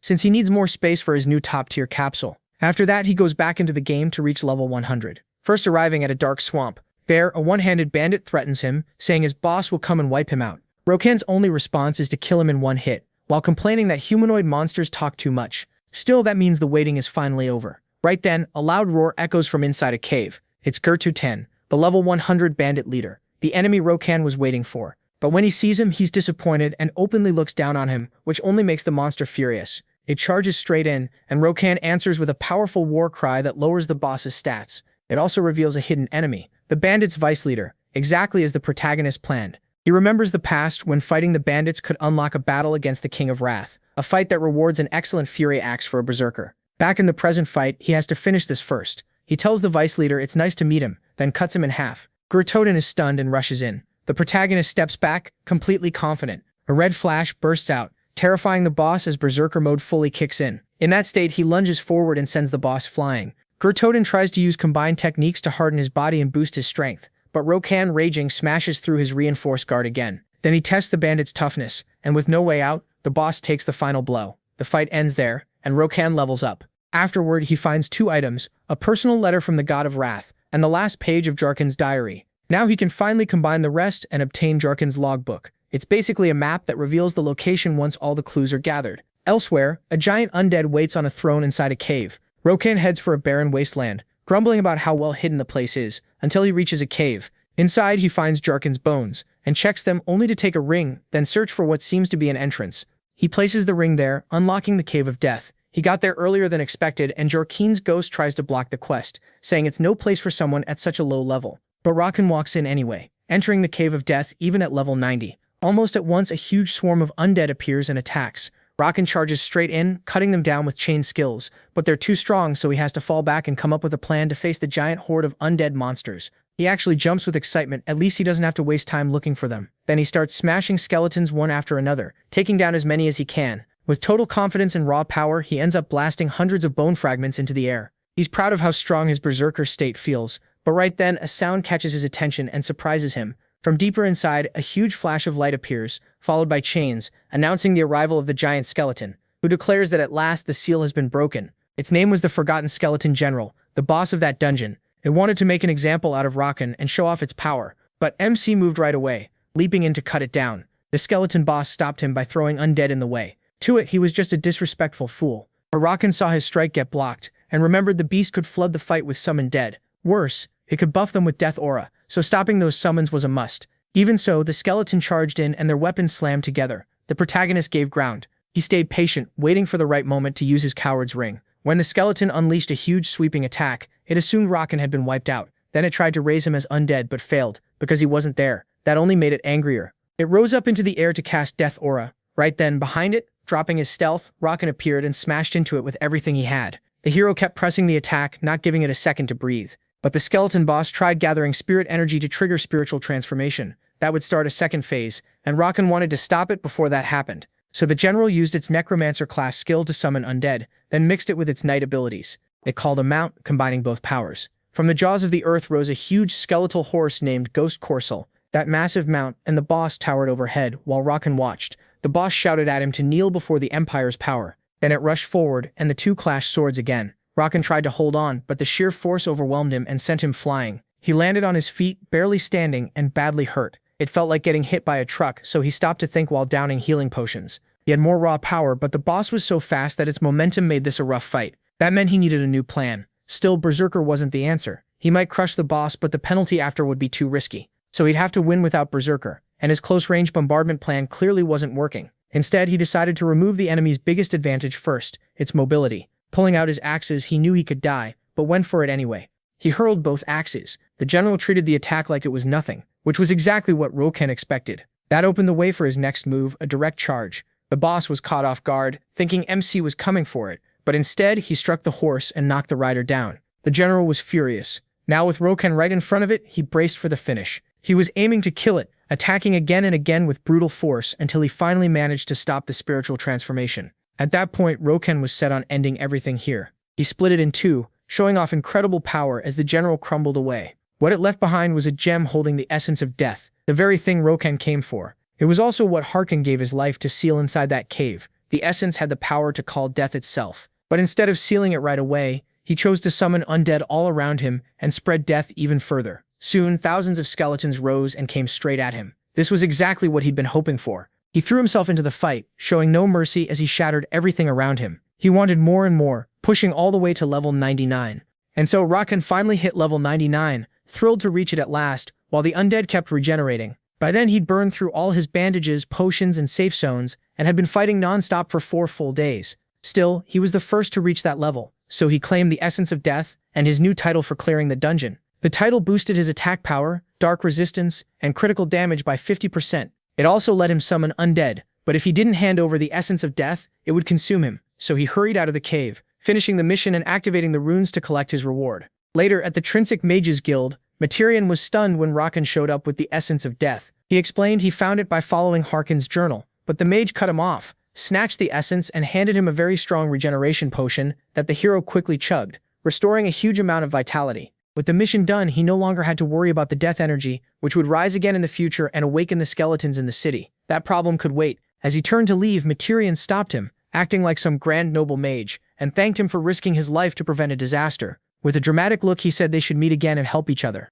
Roken agreed with a fake smile. He couldn't really refuse if he wanted this story to keep moving. That was how he joined a group made up of elves, humans, gnomes, and dwarves under the title of Investigator. With them, he could take missions and, more importantly, get the Investigator's ring, which proved his rank and gave him the power to restore 3,000 GP once a day, perfect with Berserker, almost like an extra life for Roken. Once again, Materian sent him off with a smile, saying he'd support him. The protagonist was annoyed by the mage acting all inspiring, but he got over it fast and headed off in a very good mood toward his third-class change. He arrived at the Berserker Guild, where the same manager greeted him again. Roken asked for a new class quest. The man was shocked and thought he'd quit since he'd only just been there a few days ago. But MC said no, he'd already reached the level needed for his third-class change, which left the manager stunned, since he might be the first on the continent to do it. So the man gave him the final mission, to reach level 100. He had to win a one-on-one fight against someone level 100 or higher. But that only made Roken smile as his wins over the Knight of the Lake, the Bandit Boss, and the Skeleton General were confirmed. The guild manager was left speechless. Just like that, Roken was accepted amid a powerful red aura, announced as the first S-class user, a true Berserker now. Amazed, the guild manager asked who he really was. He told him to get ready because he'd hear his name in the future. Then he killed the dramatic moment by asking for his reward. So the manager showed him his choices, 2 swords and an axe. As always, he picked the Berserker axe, which fit perfectly in his hand. Next came the new skills, Power Guard, Defense, Assault, and Spin Attack. After that came the combo skills. The manager warned him there were 3, that he'd have to place them into a book, and that he could only do it once, so he needed to be careful not to waste materials.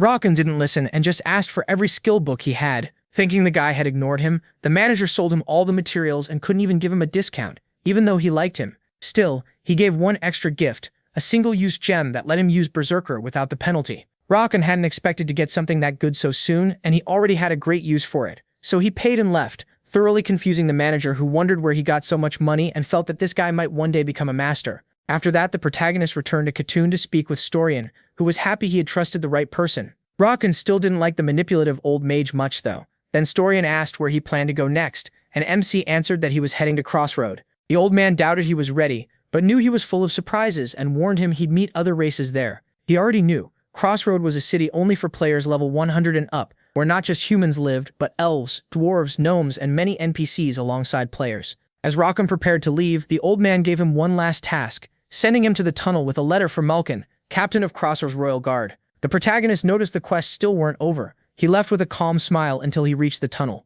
Then his smile vanished when he saw his ride, a cargo cart run by the gnome Lacombe. It looked about 100% unsafe. Rakan seriously thought about walking instead, but he'd lose the advantage of being one of the first to reach the city, and this was the only way in. So he got on the cart, which had never been used for passengers before. It took off at full speed and nearly traumatized the hero, who later ended up in front of the city gates, guarded by an elf. She stopped him and asked for identification. Still dizzy, he didn't get it and kept walking. The elf warned that she'd shoot if he came closer, but he was still messed up from the ride, so she fired an arrow which Rakan easily caught. Then, with an intimidating aura, he stepped toward the elf. She just shut her eyes and waited for the hit, but Rakan only held up his investigator's ring to identify himself and enter the city. Still dizzy, he hoped this really was the place, or he'd come back for revenge on that gnome. And that was how he reached Crossroad, a city far bigger and more amazing than the others. This was where everything truly began. He even got rewards for being one of the first to arrive, gaining a 5% bonus to his stats, while the locals still seemed a little hostile toward a human, even though his title should have made them friendlier.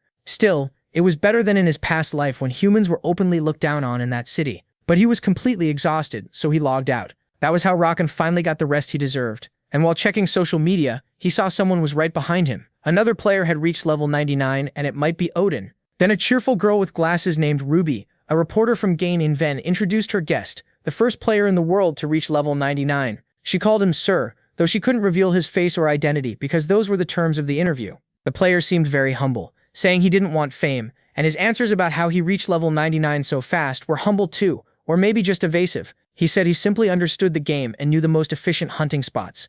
Rakan watched all of this as the interview went on. Ruby asked what he planned to do next, and the anonymous player said he was going to build a guild. He'd stayed alone because he didn't see anyone as a true ally unless they could make it to the third city. Surprised, she asked what his guild would be called, and with a smile he answered, Ragnarok. Rakan smiled, but there was anger behind it. He said he couldn't wait to meet that bastard. Later, the hero practiced with his axe, a little nervous at first. He figured maybe the changes he made in the past would stop Odin from showing up, but Odin still appeared, and even sooner than before. While training, he works on his spinning strike, and starts thinking his time travel must be tied to Odin and the game. So even if he wants to crush him right now, he holds back for the moment, settling for that rough little sketch and telling himself Odin needs more time, because right now that guy is still too weak. It wouldn't feel satisfying if he finished him off this early. He triggers his strength skill, letting out a heavy threatening aura, while thinking about how he'll strike once Odin gathers his followers and starts believing he's the strongest player in the game. That's when Rakan plans to crush him head-on, his own kind of revenge. He's actually looking forward to Odin getting stronger, but once the warm-up is over, he moves on to combo skills.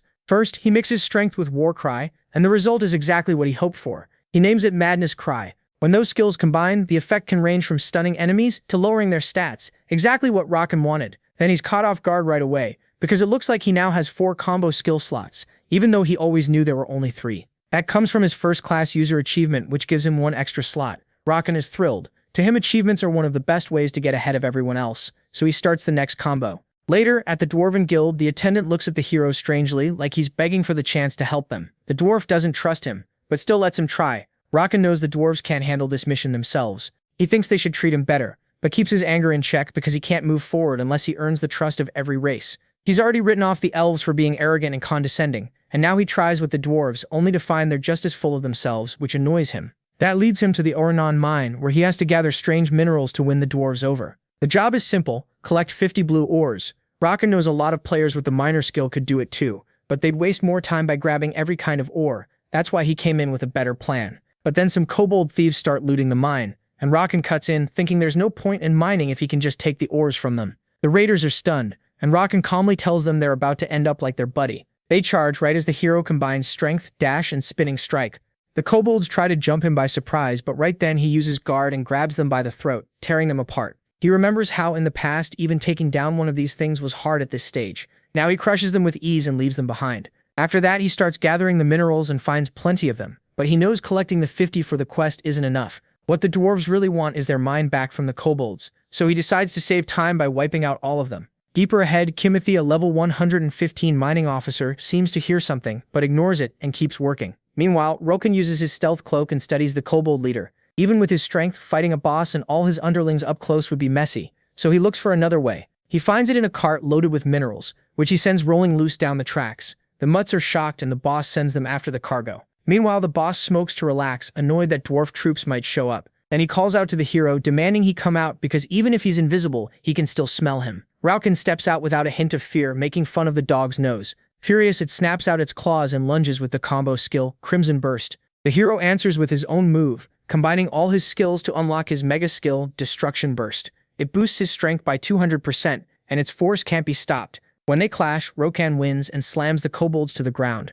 Then he finishes them off with a shoulder charge that sends them flying. After that, he walks up to end it, giving the kobolds a final goodbye. But even when they beg for mercy, they still end up split in two, and he levels up. Deep inside the mine, a group of dwarves is locked in a cell, cursing the mutts and yelling for food and of course for alcohol too. Suddenly, a giant dog-like brute seems ready to attack them, but it's just another victim of Rokan. He cuts it down, then tells the dwarves to step back from the bars. They're shocked to see a human, then watch as Rokan offers help while completing a guild mission of his own. Even after being saved, the dwarves still look down on him, saying escape isn't enough yet. The mine is full of kobolds and their strong leader, so they tell him to go get help from the Dwarven Guild. MC just smiles in victory and says if he made it this far, then across the whole mine, not a single kobold is still breathing. That leaves them speechless. Back at the guild, the receptionist apologizes to Rokan for not seeing what he could do and asks for his help with future jobs. That earns him the title Friend of the Dwarves. Now he can request work from the dwarves, including blacksmithing and the enhancement skill. Interests him a lot. There are only two ways to enhance an item, with a scroll, or by asking a smith. The first option is hard to get, since those scrolls come from quests in the third city and won't be on sale for a while.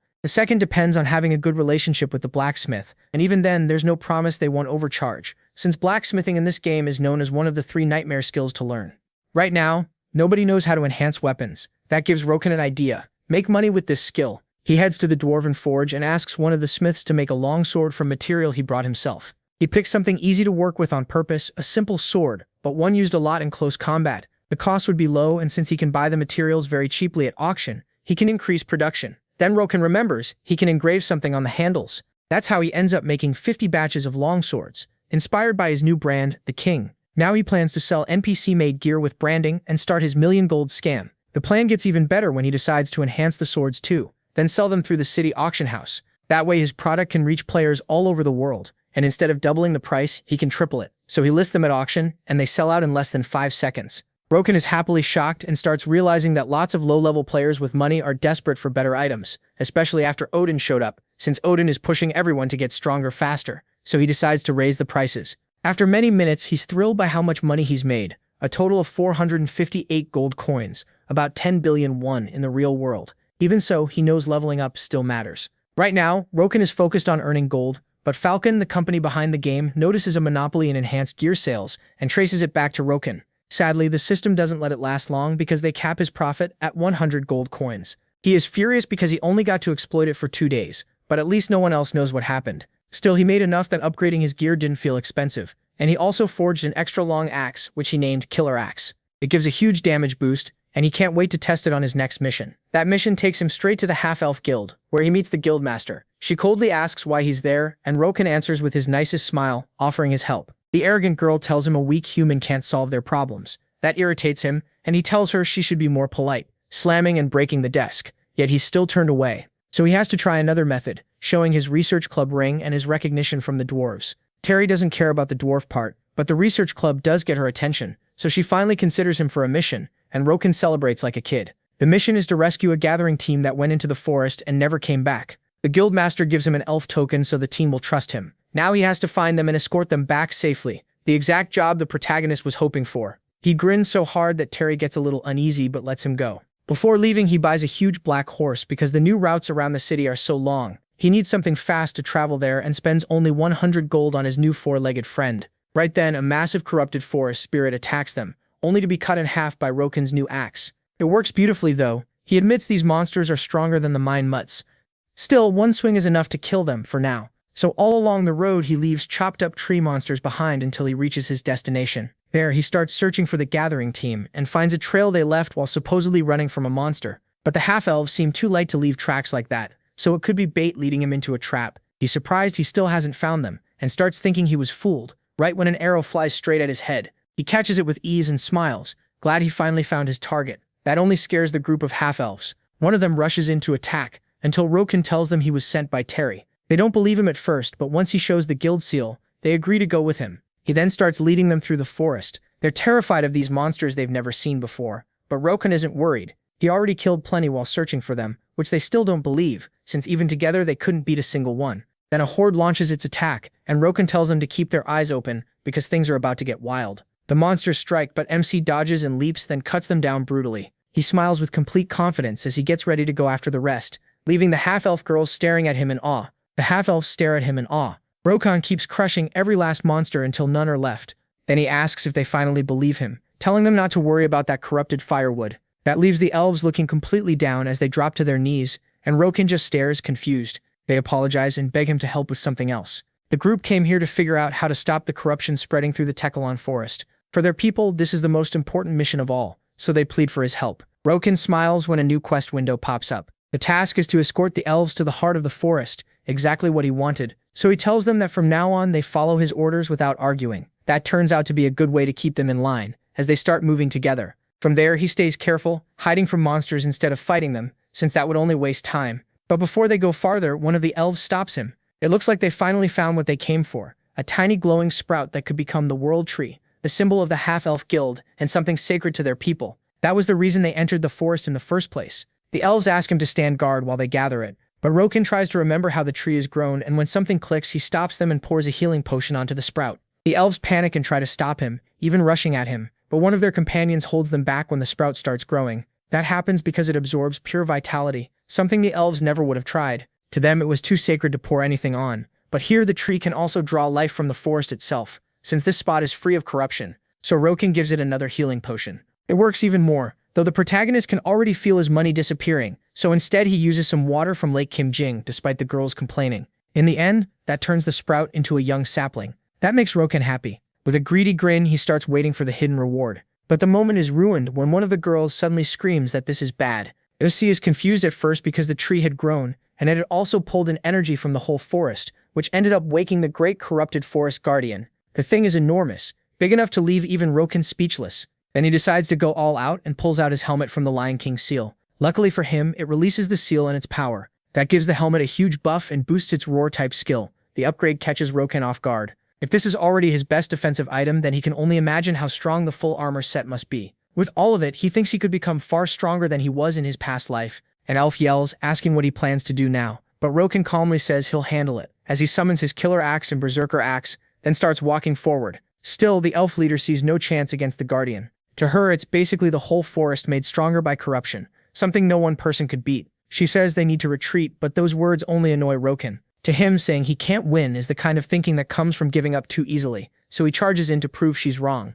In his head, he figures that thing was level 135, and the corruption had made it even stronger. So logically, the best he should hope for is to distract it while the elves collect the tree and escape. That alone would be enough to clear the mission. But right now, his instincts are telling him to test himself. The monster attacks but misses badly by a ridiculous distance. Rokon actually laughs at that, but his smile vanishes when he sees the giant hand of the guardian rip up the ground, sending a rain of boulders down like meteors. The elves barely block it with a shield, while Rokon rushes straight ahead as the monster strikes again. He dodges and uses his skills to slice off one of its legs. Even so, he can't avoid a massive hand that slams down on him. But with sharp exact cuts, he shreds the hand and climbs higher, spinning his strikes until another joint drops apart. Then Rokon jumps back. Confidently, he looks at the limbless guardian, but then countless cords of energy burst out, tearing up the ground and coming straight for Rokon. To his surprise, those cords are actually vines, and they quickly rebuild the guardian's joints. That frustrates him. To him, it feels like the thing is showing off regeneration should have a limit. Before he can rush in again, an elf stops him and says he has to destroy the core. When Rokon pauses, he sees she's annoyed, guessing he planned to keep chopping until the healing stopped, which was exactly his idea, since brute force comes more naturally to him than strategy. She tells him that won't work anyway because the guardian is feeding on the forest's energy. The only way it would stop healing is if the whole forest ran dry. After sitting through that lecture, the protagonist asks where the core is. Luckily, it's a giant purple spot in the center of the monster, though to Rokon, it still doesn't look that big. He doesn't get much time to think because a huge hand smashes him into the rocks. The brief silence breaks when red flashes burst through the air, unleashing Berserker's new beast state as he rises from the shadows with a fierce red aura ready to cut it down. Covered in blood and rage, Rokon growls a threat at the giant tree. He charges again, and once more the monster attacks, but he slips past it, using his destruction burst skills together, then heads straight for the core. He forces the monster back and keeps attacking at full speed, determined to find the limit of his own power. From a distance, the elf leader watches in shock at how reckless he is, because she knows that even if the damage can heal, the guardian is still tracking him with its gaze while Rokon keeps hammering away at it. Hurt but still fighting. The monster tries to use a war cry, though it barely works against someone stronger. That only makes Rokon angrier. He mixes his strength with war cry and unleashes a furious roar that shakes the area, stuns the giant and lowers its defense. Then, wrapped in a red aura high in the air, Roken prepares to strike from the sky, forcing several skills together with huge effort: strength, jump strike, and slash, all driven through his axe. From below, the Guardian can only watch as, out of that combined skill effect, an enraged Roken bursts forth with a massive axe, ready to land the finishing blow. The hit lands on the Guardian as a critical strike, splitting the monster in half. All it can do is accept its failure as the system announces the Guardian's end. It collapses into pieces with a huge explosion, while the elves stare in disbelief at Roken standing before the remains of the Guardian, smiling because he knows his reward is coming. After that, he returns to the guild, where Terrell gets excited at the sight of the sapling and asks how he got it. Acting fake humble, Roken says he won't bother telling the full story and claims the other elves found it. The guild master thanks him deeply, since now their people have hope again. This new attitude from the elf surprises MC, because she's nothing like her first arrogant self. Still, he doesn't care much, he just wants the reward. So the elf grants him the title Friend of the Elves and also First Friend of the Elves, along with the Blessing of the Spirits, which boosts defense and energy recovery. That'll be especially useful in a future war, mostly for using Berserker. Then to his surprise, the elf gives him something extra, a bag with 150 gold. Roken almost looks disappointed, but he figures that for someone so arrogant she already paid him more than he expected, so he leaves. He walks away like the elves' hero, saying goodbye with a cheerful grin. Even so, he knows that if they ever decide he's a threat to the tree, they won't hesitate to kill him. Putting that aside, he moves on to his next mission at the Gnome Guild. They don't seem very friendly, mostly because they dislike smart people. So for his test, he has to clean and repair a musket. Pretty boring for Roken because it seems easy. Later he puts it back together without trouble, but it's so old and rusty that cleaning it takes careful exact work, and he starts feeling like they're messing with him. Still, he remembers an easier method after asking the dwarves. Back at the Gnome Guild, Roken wears a big confident smile, but the gnome doubts the repair is really that good. He suspects he used some kind of trick, so he asks for a detail about the repair. Roken points out a tiny mark inside the musket near the trigger, and that's enough to prove he didn't cheat. He only knew that from a mission in his past life, and now he gains the title Friend of the Gnomes, a 50% discount on transport, and the side job Engineer. It's a solid reward since travel now costs less. He also learns engineering so he can build mechanisms like people did in his past life. Some became famous, like Krat the Mad Engineer, who used dark magic and this class to create battlefield tricks. With his wild and flashy personality, he basically became a rock star. That's why Roken wants to use technology to cover the weak points left by his berserker state. So he starts right away, practicing with blueprints and materials during his free time. When he leaves the guild, all three races recognize him, and that completes his main mission. He earns the title Honorary Resident of Crossroad, improving his ties with the locals and getting protection from the guards. With that, his search is finally done. Then he heads for another mission, the delivery of Storian's letter. He takes it to the captain of the guard and arrives at the castle, taking in the place until a man steps through a door, huge, imposing, and named Malkin, the head of security. Roken is surprised by how tall he is for a half-elf. They shake hands, and Malkin turns out to be cheerful, even praising the protagonist's build. That throws him off, since he remembers this elf as someone very serious. But after thinking about what Terrell said and the debt he owes his people, Roken understands why he acts this way. Honestly, it makes things much easier. This man is the strongest in the city at level 200. He asks if Storian sent him, and whether he's still a bit twisted. MC looks at him and hands over the letter. Malkin reads it right away. It says he is part of the research team, which makes Malkin happy since he is too, though the protagonist already knew that. And with that, Malkin keeps watching him closely. Malkin now sees him as someone worth respecting, recognized by every race and part of the research team. What really throws him off is that even with intangible magic on him meant to make him suffer, Roken feels nothing. Catching that reaction, he walks up with total confidence and asks if he passed. Malkin is stunned and goes quiet. Then Roken steps closer, looking much more serious, and suggests they make it a game. In his head, though, he knows that even a miracle wouldn't let him beat Malkin. Still, he acts proud and hostile, which wins over the elf. Malkin likes people with that same rough attitude. Seeing how serious MC gets, Malkin finally laughs and apologizes for the test. Roken accepts, but asks for a reward instead. Malkin offers money, weapons, or anything else reasonable, yet he wants only one thing: to be made a city guard part-time, of course, since he's still an adventurer. The elf agrees and says he'll send his information to HR. After that, Roken walks on through the castle, thinking about the level 100 adventurers who would soon be here, and as a solo player he can't hold all of them back unless they turn criminal or fight dirty like Pyrrha.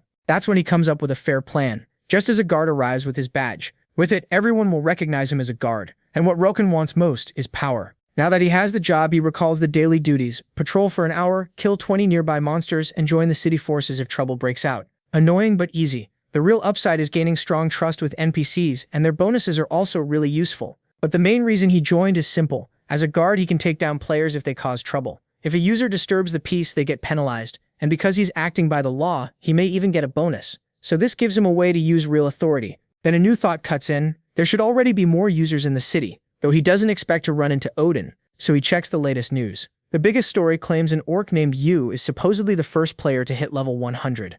Rakan watches with clear disappointment, then logs in to see more and finds an interview. The orc acts casual and kind of humble, but the protagonist thinks he's an idiot. That's why he doubts Yu can ever surpass Odin. Rakan is sure his real target, just like him, has already reached level 100, and is only staying hidden to study the competition. Meanwhile, the orc keeps talking, saying that once he finds the next city, he'll upload a video so everyone can get there too. That annoys Rakan, so he revives the channel he made to push back against the top players, which still makes him great money even with only a few uploads. Then he puts his editing skills to work, uploading videos about the third city and his battles. They spark thousands of comments. Many of them support Rakan, while others call him a liar and mock a bald guy who's furious after Rakan humiliated him. That guy is the game's orc. MC checks the strong profits his videos made and decides not to let his fans down, so he'll give them something that can actually meet their expectations. With that in mind, he heads to a creepy castle where a butler with strange eyes greets him. Rakan introduces himself as a city guard and asks for Baron Trull, who needed help. The Baron looks almost like a vampire and gladly receives him in his hall. Rakan smiles with calm confidence and claims General Malkin himself sent him.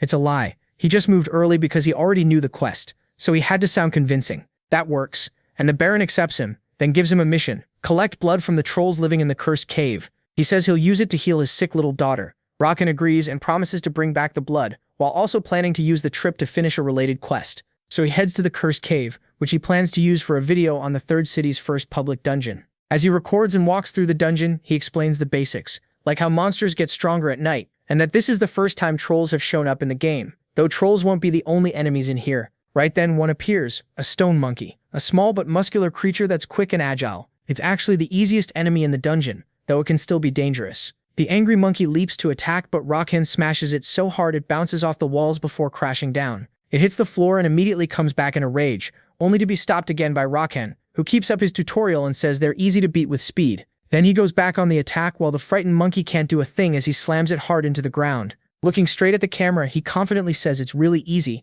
adding that these monkeys may move in packs but are still just prey for trolls. He says that just as a group appears behind him ready to attack, but Rakan greets them with his madness shout, dropping them all unconscious. Then he notices a giant bat flying away. It isn't very strong, so he lets it go and keeps moving toward the trolls. As he walks, he calmly says there are at least 12 trolls in the cave, but they stay in separate areas, so they won't attack as a group. While he's moving, a monster stalks him from behind, and Rakan just smiles. He also explains that trolls are a playable race, since no one had ever caught a wild troll on camera before. Right then, the troll behind him gets ready to strike. The protagonist shoots it an annoyed look and hurls his axe at full speed, leaving it fatally wounded. He keeps talking through the tutorial, explaining that trolls are a little faster and more agile than humans, but their most important trait is regeneration. Even while the troll is pinned by the axe, it rips free and charges again. Rakan does the same, rushing straight at it and saying there's no need to fear their healing, they'll go down eventually. Then he looks at the camera and says again that it's very easy while he tears the troll apart. Soon after, he seems to face another one head-on, sending it flying and finishing it in midair while explaining that unlike boss trolls or legendary ones, cursed trolls aren't that hard. He walks past the nearly vanished bodies of the trolls in the dungeon, and that's where the video ends because he can't show what comes next. After collecting the troll's blood, he goes looking for something else, and thanks to his explorer title, a bright light points him to the spot. In a crater, he pulls a bull's skull from a pile of bones. It's called the Beast's Curse, and it's the source of the curse affecting the trolls and the other cave creatures. He knows it didn't end up there by accident. It was planted. Broken figures, the ones behind it, are probably the same people who spread the rat plague and polluted the forest. They're closely tied to the game's main enemies, but even with future knowledge, no one in that time ever figured out exactly who they were. Leaving the cave with that on his mind, he starts to wonder if maybe the reason Odin attacked him from the very start was to sabotage his progress in the main quest. Later, he brings the curse to Malkin, who is shocked to see it because he had studied the mutated monsters but never thought the cause was this. The elf has no answers, so he gives Rokan the task of investigating the bones, opening a new quest where he must find the 3 monsters that fed on the cursed beast before they mutate. Rokan walks through the city, truly confused, trying to understand why Ragnarok's attacks began. Back then, he thought it was because he was ranked number 1 and they wanted to humiliate him. Now he thinks they may have been trying to stop him from advancing the main quest, though he still can't see why Ragnarok would ally with evil NPCs. Then he decides none of that really matters because he's already made up his mind. He'll ask them after he tears them apart. The story shifts back to the Baron and Rokan hands over the troll blood. The man thanks him and gives him another mission: warm sheep blood. This time he needs to hunt a devil sheep. MC leaves the castle laughing at Troll's words about saving his poor daughter, since for now he plans to pretend he doesn't know the truth. He walks out smiling, and in the middle of the night, 3 devil sheep wander nearby when Rokan spots them. Happy to start his herding job, he leaps into the air and comes down, slashing one of them. The other sheep freeze in fear, and Rokan guesses that as herbivores they lock up when a predator is near. With that in mind, he attacks using his lion helmet, landing a solid hit. But then he's shocked to see the blow get absorbed by the sheep's wool. The sheep hits back and sends him flying. He lands on his feet and prepares a combo skill, charge and headbutt, striking at near light speed. The sheep still manages to meet him, but Rokan moves fast enough to slip behind it. Then he says they're about to find out who's stronger, and throws a blow so huge it doesn't just destroy the sheep, it wrecks a huge part of the area too. The last sheep is terrified and tries to run, but a slightly tired Rokan tells it he only wants 2 things if it wants to live: its blood and its skin. That only terrifies the poor thing even more. Later, Rokan returns to the city, complaining about the night hunt, when he hears that new players arrived sooner than expected and were already fighting with the townsfolk who looked down on them because they had low trust with those races. So the angry players start making a mess, even hanging a dwarf. The victim's pleas are cut off by Rokan's arrival. He was testing his guard armor and his disguise skill. The newly arrived adventurers try to explain themselves, but Rokan doesn't wait and uses his authority to throw them out of the city. The dwarf thanks him, while Rokan thinks those players really lost control by turning violent against an NPC, especially a merchant. Still, he gets it. He knows how frustrating it must be to buy nothing in the city, be ignored and get looked down on by every race. Just remembering the humiliation he went through makes him mad. As he keeps walking, an idea hits him, a way to make a lot of money from that information. So the first thing he does is buy an entire building in a busy part of the city. Remembering his old business days, he remembers his old real estate days and knows exactly how this works. In Crossroad, property prices are only going up. Buying everything is impossible though, so he picks the best spot he can get. Once he steps inside, he realizes the place is even bigger than he expected. That gives him an idea. He'll turn it into a shopping center, built for all the new players who still can't use the city's stores. If no one else can sell to them, he'll take that whole market for himself. So he starts setting up the building. The first floor is for basics like scrolls and potions, and he marks them up because players will be desperate. The second floor is for premium gear, with higher prices to match. The third floor is for top brand items, and to finish it off, he adds an auction hall. With everything ready, he leaves an NPC clerk in charge. As he heads out though, he starts thinking. The first 2 floors won't stay useful forever. Once players earn trust with the races, those shops lose their edge, so he starts looking for a way to squeeze out more profit. Without wasting time, he heads to the guard supply department. There, he goes straight to the printing office and submits a special quest. It will make new players hunt the monsters Rokan chooses, giving them rewards and helping them earn the city's trust. He issues it under the name the Malkin. It's a pretty sneaky setup because the players who come in looking to level up will end up farming the monsters Rokan needs for materials,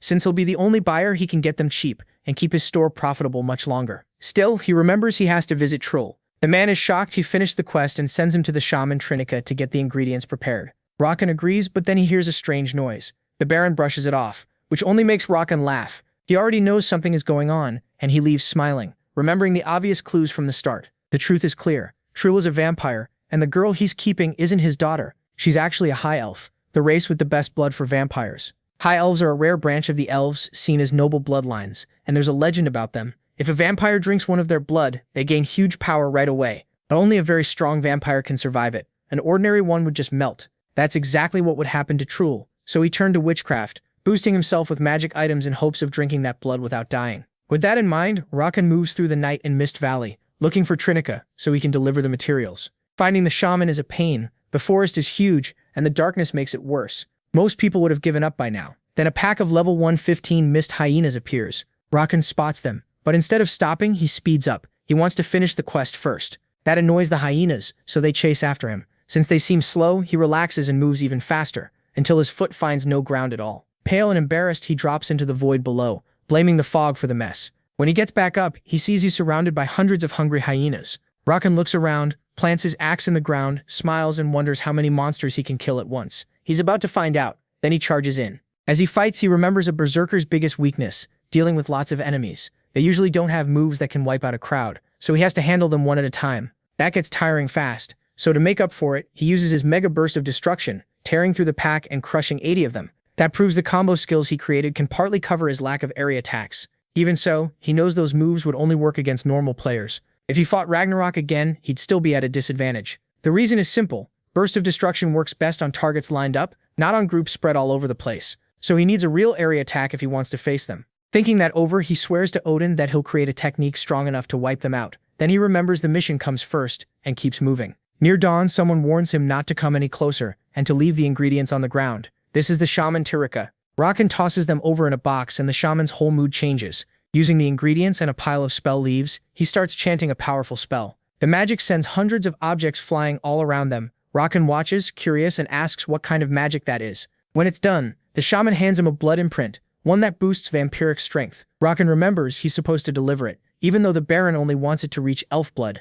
At that moment, it becomes clear that he never cared about the quest reward. He wanted the blood imprint itself. The shaman warns him not to do it, but the protagonist takes it anyway and gets marked. He receives the best imprint for close combat, life absorption. Rakan studies the change in his body, thinking that while he has plenty of power, he still lacks toughness. That's why he chose the strongest close-range imprint, one that lets him drain 3% of an enemy's energy based on the force of his hit. Later on, this gets nerfed, but anyone who gets it before then keeps the full effect. Right after that, Rakan takes a heavy blast of energy to the face and it barely bothers him. The shaman curses him for stealing it, so MC decides this is the perfect chance to test the imprint. He moves in a flash and tears the shaman's head off with ridiculous ease. He gets the energy bonus too, along with the goblin's head. Rakan wants to keep testing the skill, and his grin says he already knows where to do that first. He starts by heading to the Berserker Guild, where he buys a set of skills to combine. The key ones are Strength, Charge, Spinning Attack, and Solid Body. After practicing the motion, he finishes the setup and creates a new move, Wind Wheel. It lets him spin non-stop, shredding enemies as long as he has mana. Excited to finally have his first area skill, he runs off to test it. His destination is the Cursed Cave. There, he starts searching non-stop for monsters to fight, happy when he ends up surrounded by a crowd. Perfect time to test his new technique. The cave werewolves rush him, but Rakan stays calm. He lets them land bite after bite all over his body. He actually enjoys it, waiting until his health drops to 20%. That's when he gets ready to carve through them. Moving just like he practiced, he slips through the wolves with a huge grin, and his new skill erupts. It creates a powerful tornado that throws the wolves away while slicing them apart. When it ends, everything around him is destroyed, and only Rakan is left standing. He's surrounded by torn-up wolf corpses, and his health is fully restored. Even with only 3%, he's shocked that draining all those enemies healed him that much. Thrilled with the result, he realizes this is exactly what he needed for Odin and Ragnarok. But now he also knows that after taking the scroll and killing the shaman, the quest line is basically over. His next move is to wipe out the vampires and claim the High Elf reward. So he brings the goblin's head to a shaken Malkin, who asks where he found it. Rakan explains that Trul is a vampire and is keeping an elf prisoner. That makes Malkin furious, and he decides to bring the whole guard to attack the noble. Rakan calms him down, warning that striking at night would be too dangerous. He convinces Malkin to wait until dawn, but that's really part of his plan. He wants to reach Trul's manor first, rescue the High Elf, and take the reward for himself. Back at the manor, the elf girl lies asleep, racked with terrible pain, while Trul bares his fangs, ready to taste her blood. At the same time, Rakan arrives at the villa, grinning because he managed to fool Malkin, who now has the quest thanks to him. That also gives the protagonist a chance to test his new techniques on a stronger enemy. He climbs up the manor to a window, but when he gets there, Trul is gone. Annoyed, Rakan decides to find the elf first. He finds her easily, asleep in a room. He walks over and tries to wake her, but no matter what he does, she won't respond. Figuring she was drugged, he looks for another way to wake her up, and pulls out exactly what he needs, an alarm clock he made while practicing mechanical engineering. He sets it right beside her. The noise is so loud it almost blows out Rakan's ears, but the elf still doesn't wake up until she suddenly yells for him to turn it off. She clearly can't stand the sound, so Rakan smashes the clock and then introduces himself as a city guard. The elf, now finally awake, turns out to be a noble named Ireheim. MC apologizes for his method. She understands and is just about to take the polite hero's hand, but before she can, she sees something behind him. Rakan turns and finds Trul standing in the middle of the room, furious, calling him a rat. Ireheim is terrified, but he is glad he finally showed up. He had planned to get the lady to safety first and deal with Trul after, but since the vampire came to him, Rakan is more than ready to welcome him with a fight. The elf asks if he's really going to face him. He is. Trul lunges in rage, and the protagonist prepares too, suggesting they move somewhere else so they don't damage the prize both of them want. Then they launch into battle, clashing over and over until they crash out of the tower. They keep fighting in mid-air, and Rakan gains the upper hand, beating the Baron down until both of them slam into the ground. Trul drops to his knees while MC stands over him and asks how it feels for a human to hunt a vampire. Enraged, Trul unsheathes his claws and screams that he'll suck him dry. Rakan raises his axe, ready to take his life force too. That claim rattles Trul, and Rakan charges straight in. The vampire manages to block him with his nails, which surprises him because they're that tough. Trul stares at him and notices something strange. Rakan smugly shows him the blood imprint on his body. That's when the Baron connects the dots and realizes the protagonist was after that power from the moment he approached him.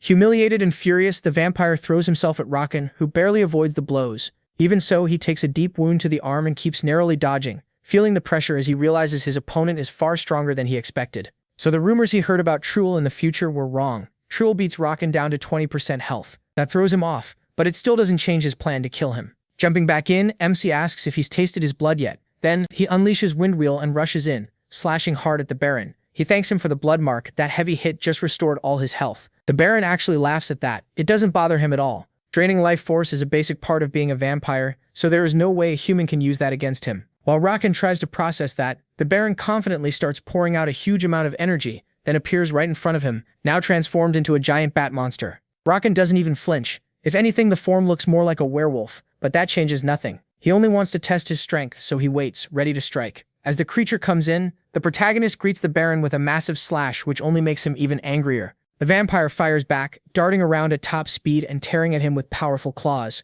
That catches Rocken off guard. Not only is he taking damage, he also can't heal with his blood mark the way he expected. The Baron explains that the mark isn't enough for humans. If they take more damage than it can restore, they die. Even that doesn't shake Rocken. He figures if he wants more energy back, he just has to hit harder, and charges in without holding back. The Baron braces for the impact and lands a brutal wound on him. Even so, Rocken manages to get in a couple of hits, but he's down to just 10 health, and it keeps dropping. Still, he doesn't care and keeps attacking. The vampire has no intention of losing to a human, but Rocken tells him he's already lost. Right as he activates Berserker, then uses Windwheel, combining both skills as he starts to spin. While doing it, he says he's no ordinary human and creates a huge storm in the air, wrapping around the Baron and slicing through everything in its path. When the move ends, Rocken is left standing in a crater, his health restored completely, as he stares ahead at what's left of Truel. That lets him fully understand and master how the mark works. Now satisfied, he goes after the one thing money can't buy from the High Elf, while the system confirms his achievements. At the castle entrance, Malkin leads a group of guards, ready to wipe out the vampire. The Guardian doesn't want even dust touching the High Elf. They charge the castle, and just as they're about to break down the door, it suddenly blasts outward. The general is stunned. He can't believe a vampire could still be that strong at dawn. Then he sees someone step out with confidence, alongside a small shy elf. Malkin recognizes Rocken, who calmly apologizes for the scare. The elf says the Baron has already been defeated by him, leaving Malkin speechless, since he knows Truel was far stronger than he was. Even if the other guards still doubt it, the general tells them they don't understand. He says the greatest honor the High Elves can grant, the oath has begun. A huge golden light fills the area. The elf gathers that light into her hands, shaping a crown, and says it can't be bought or measured with money. Rocken is thrilled as the High Elf steps closer with what he came for, the Elf Oath. Because of his bravery, the elves offer him their full support, unlocking a legendary title, Irajim's Oath, which pushes his bond with the elves to its final stage beyond simple trust. Rocken accepts it by kissing the noble elf's hand, remembering that while this title doesn't raise his stats, it has special effects money can't buy, like access to High Elf Society, a group that could help him against Odin later on. But for that to matter, he still has to rewrite the world's history. After that, the elf thanks him, and Rocken starts to leave. But she stops him to offer a date and a nice dinner. MC knows this isn't the time for dinner. With Odin nearby, he needs to level up fast. So, acting cool, he politely turns her down and uses his runes to travel to another part of the map. He arrives at the White Coast. There, he plans to find the mutated monsters from his next quest, especially the blade-armed monkey, and it appears right behind him. That makes the hero happy since he didn't even have to search for it, and he tells it to come closer. Meanwhile, somewhere else, a man holding a large orb gets excited after finishing a fight. He's with Odin himself, who starts asking him a lot of questions. Annoyed, Odin tells him to just follow orders as he watches the man leave to keep searching for something. Odin thinks everything is moving according to plan, but one piece of the machine still bothers him. In the distance, his companion gets upset that he wasn't the first to earn those achievements, since Rocken had already been there. Odin calms him down, saying that whether they want it or not, those walking the same path are bound to meet someday. Back with him, he watches the blade-handed monkeys rush in as a pack, and fully ready to wipe them out, he charges in to hunt. The others get ready too, but for Rocken, this is easy. He tells them to come even closer. They all leap to attack, and the protagonist is thrilled, activating Whirlwind and cutting through every one of them as he levels up again and again until he takes down the first mutated monster. When it's over, he calmly says those monkeys were easier than Truel, but now, a giant is coming straight at him. This is the second mutated monster, the field boss, Blade Demon, a huge creature with a large core in its center, which is its weak spot. Still, he needs to wait before attacking because if he's patient, the demon will merge with all the other monsters' bodies and form a complete body, the perfect time to destroy it. Once the transformation is complete, Rocken starts his attack. He waited on purpose because in this form, the creature drops an item. Even though it moves fast, MC dodges and shows his plan by striking even faster, starting with a heavy blow straight to the head. But that still isn't enough, so he keeps throwing hit after hit until the monster falls. Even then, its armor protects it, so Rocken, angry now, tries to smash it apart with more blows until at last the armor breaks. But the monster smiles from the ground and triggers its special attack, catching Roken off guard. He has to move fast because thousands of blades are about to fire out from the monster for 25 seconds before it self-destructs. He tanks the storm of blades with his destruction burst technique, but one last blade seems headed right for his eye, only to stop at the last second, when it runs out of energy. He finally thinks the fight is over, but then the demon starts to glow and pull in energy, reminding him of the final move, self-destruction. Then, through the smoke and flames, Roken steps out smiling, saying that almost killed him, but it was completely worth it, because now he has a Blade Demon Fragment, a rare item that boosts the power of bladed weapons. He uses it on his axe right away and gains a bleeding effect on hit, something he wants to test soon. First, he needs to find the last monster, but before that, he walks by the lake looking for an item called the Color Pearl, which might be in the Clam Garden. From there, he can see a huge ship sunk in the water. Roken says that's the territory of someone very strong. The story then takes us through the sunken ship to the deepest part of the lake, where a giant, terrifying piranha lives. For now, Roken's job is to open clams. At first, he only finds normal pearls. He could sell them, but he wants the color pearl much more, and he finds it a little later. He uses it to raise his defense, though he still wants more. But right then, the detection skill from the Lion King's helmet activates and gives him a new lead, something with power similar to the helmet. He realizes it could be another piece, so he takes the helmet out and lets it point the way. It leads to the shipwreck, which he needed to visit anyway to finish off the mutated monster, so he'll handle both at once. With the color pearl found, he dives into the water and swims quickly down to the depths. Luckily, he uses the gills from a monster he fought recently to breathe underwater, making it all the way to the last part of the ship, Captain Murloc's room and the home of the mutated boss monster, which he waits to lure out. It comes out smashing through the ship and throws a punch at Roken. The first to appear is Captain Murloc, a giant fish reptile with turbines, who asks the protagonist why he's there. Roken answers that he doesn't talk to the dead, then uses whirlwind, but it's much slower underwater, which annoys him as he tries to react. The captain notices the attack cost him a finger and gets furious, ready to strike, but then the reptile realizes MC has already vanished, reappearing from above. Right then, Murloc summons his crew to block the attack. After that, he strikes from above and hits Roken, who glares in anger as the frog crew keeps tanking blows for their captain. That pushes him to his limit, so he decides to speed things up. Wrapped in a red aura and wearing the helmet, he uses his best technique, Berserker, ready to turn the captain into sashimi. He rushes in, locking the captain in place. Murloc tries to defend himself with his swords, but they're shattered. Then he tries to keep up with Roken, but can't even see him at that speed until he appears behind him, unleashing a storm of crimson-lit strikes that tears the giant frog apart into countless pieces. With that, Malkin's mission is complete. For now, Roken can barely crawl, admitting that he likes the Berserker state, but running out of energy, not so much. As he drags himself along, he finds a pirate coin. It meant nothing in his first future, but when he takes it, a giant lion head activates, and inside it, there's a chest. The moment he inserts the coin, the chest opens, making the helmet shine. Inside, he sees what's there and smiles. It's a strange circular piece.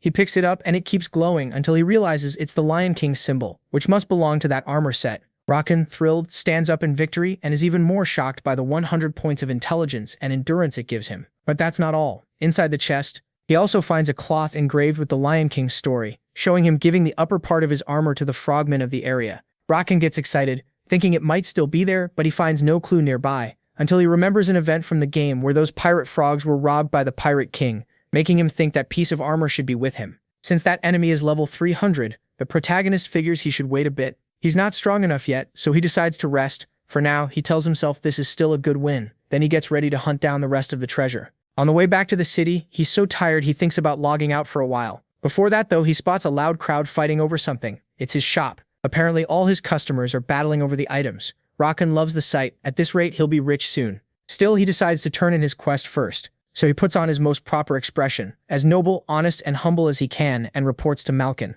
Malkin is surprised, then happy to see him. Now he knows Roken really took down all 3 monsters. Bowsy asks if he knows who's corrupting the monsters, but Malkin says they're still looking into a mysterious force and don't know much yet. What matters for now is getting stronger. His next goal is reaching level 150. That's the requirement for the locked quests, so he decides to hit a dungeon. After getting ready with a defense scroll, he heads out. He starts moving southwest from the city. A moment later, he gets to work, cutting down trees until he gathers 10 logs, then moves on. But he suddenly stops. Other players are fighting nearby, and he can't believe it. No one should have found this dungeon yet. Then he sees the mess, a cocky dwarf with glasses introducing himself like he's hot stuff. He's showing off in front of 2 players whose hunt he seems to have ruined. The little guy mocks them for being weak, and that sets them off. They rush him at once, but the tiny glasses-wearing player is crazy fast. Even from a distance, Roken recognizes him. Little gnome Mitty. He's a gnome-class player who made his character as small as possible, so he'd be hard to catch. His best move is dodging enemy attacks, and now he fires a beam at one of them. That only makes them madder. Then a guard shows up, or rather, Rakan disguised as one, to stop the fight for attempted murder and hand down a sentence, sending them to detention. Every player who attacked Midi gets dragged off. Midi thanks him, but Rakan tells him to get lost too, so the gnome runs off scared. That cheers him up, and he relaxes now that the fight didn't get worse. If it had, they might have uncovered the secret entrance only he knows about. He smashes a tree hard, and a huge portal-like light appears, opening the dungeon. Rakan steps inside as the first player to discover it, earning a 30% bonus to experience. First, he crushes a 5-colored pearl to boost his strength. Then he starts throwing the logs far ahead, straight down the path. As they land, they trigger the hallway traps and set off huge explosions, which tells Rakan he can clear this place fast. While tossing the last log into another trap, he explains the big difference between magical dungeons and normal ones. They're packed with insane numbers of traps, enough to kill any newbie, and even players above average could end here. Even with all his memories from his past life, he chose to use logs to find the traps first. But now he's out of them, so the rest will be pure reflexes, and at least he's halfway through. He starts running, weaving past arrows, giant axes, huge rocks, and explosions. Still, he was expecting something else. And right on cue, it appears, a massive beam of light. Rakan is shocked because he practically summoned it just by saying it. That's how the Spectre appears, a level 120 enemy that attacks him at once. Rakan knows brute force won't work against it because it has a physical body, so he prepares something special, a fire enchantment scroll, making sure all his attacks now carry fire. With that, he strikes the ghost. The Spectre tries to defend itself, but the protagonist is sure this will be the last fight here, and he finishes it with a huge explosion. After that, he picks up his reward, a magic scroll called Fire Arrow. Rakan's disappointed. He expected something better. Still, it's useful enough, so he starts wiping out every Spectre he finds. Eventually, the Spectres keep falling while the Fire Scroll's effect runs out, and he's surprised by how easy it was, considering they were made by a powerful mage. As he keeps moving, he finds a magical chest that looks promising. He thinks about opening it carefully, but in the end, he attacks it instead, because it was only pretending. He already knew the chest was really a mimic, and after smashing it, he finally gets something good, a Coward Mage shield ring and a mana charger. That's much better, since it helps balance his build. Even so, he wants more items before he leaves with everything. He eventually pushes through a barrier by sheer force, warning the Coward Mage that he's dead. The dungeon boss looks stunned as Rakan activates his red aura and charges in with Burst of Destruction, but the attack gets stopped by a spell that makes the floor slick. Rakan can't keep his footing, so he leaps to slash, but the mage dodges that too, then appears behind him firing cannons and activating a huge seal under him. The Coward Mage, sounding confident, says that if Rakan is this dangerous, he has no choice but to kill him. MC just says those were the mage's last words and jumps at him, only to realize he was fooled by a decoy Spectre. That annoys him, so he yells for the mage to come out and fight himself. Then from the ground, a giant golem rises up and delays him even more. Luckily, Rakan spots a magic circle behind it, probably what's protecting the golem. Since the golem is just there to defend, he decides to go after that instead. He changes his sword with a combo called Heavy Strike. The golem braces for the hit, but it's a fake out. Then Rakan rushes right past it, straight to the magic circle, and smashes it open, revealing a portal. It looks like the one at the entrance, and it leads to Chorgi's hidden room. Rakan studies it for a moment before he's met by a huge flaming crossbow bolt flying straight at him, causing a massive explosion that seems to wipe him out. The level 140 Coward Mage smiles. Sure, his best move worked, but his face changes at once when he sees from above a massive red aura. It fades, revealing an enraged Rakan in berserker state, cursing the mage for almost killing him. Terrified, the mage desperately calls for his golem, but it's too slow. He dodges it easily and goes straight for the mage, hitting him and sending him flying. Even so, the coward barely has a scratch. Thankfully, he spent strong magic on his armor. That only makes Rakan burst out laughing, because the armor slows him down so much that to the protagonist, he's just a punching bag now, and he hopes the armor can survive the beating that's coming. Scared again, the mage relies on the golem once more, and it keeps distracting Rakan because he knows if he hits it, it'll regenerate with the nearby rocks. Even so, his plan doesn't change. He smacks the golem in the head and warns the mage that he's next. Then he activates Whirlwind, grinding every piece of the golem into nothing. Once the move ends, he goes for the mage. The boss can only think in pure fear that Rakan isn't human. MC builds up speed for one strike that shatters the mage's armor, making him scream. Then he's finished off brutally on the ground, bringing the coward mage to game over. With that, Rakan levels up and thinks about how he entered berserker mode on instinct. And even though it worked out, he really thought the energy backlash would send him back to the lobby this time. Now it's time to check the loot, and he finds another coward mage ring, which lets him escape the dungeon once per day, along with other escape items and another ring. That makes him wonder who the mage was so desperate to run from. As he digs through his memories for a clue, a door opens, leading him to a hidden room. The place is a total mess, and while complaining about it, he notices a box with something shining inside. He grabs the item, and it excites him so much that his face almost twists when he sees it's a shield skill book, the first really good reward. Now he can learn skills outside his class and make new combos. There's one skill in particular he wants, Skill Change. It lets him swap a physical attack for a magical one, which will be really useful against enemies who don't understand magical defenses. Nearly drooling, Rokon adds the skill to his inventory. After that, he keeps searching the room and finds another glowing book, The Coward Mage's. This might explain what he was running from. So Rokon starts reading with a serious look and learns the mage's story. It says he was forced to create something that corrupts monsters and maybe causes even worse damage, a creation that could ruin the world. But the mage couldn't do anything. If he ran, the people watching him would erase him, so the only choice was to go along with them until he used an assembly in the city as his chance to escape. He lost magical items along the way, and now that they no longer need him, he knows too much, so they'll come after him to make him disappear. Because of that, he fled to a shelter deep underground, living with constant paranoia. Rokon decides the mage really was a weirdo, and he really was being hunted. More importantly, he notices the part about corrupting creatures, and realizes this information was unknown even in the future. Then he remembers that after the mutated monster quest comes the fallen monster quest.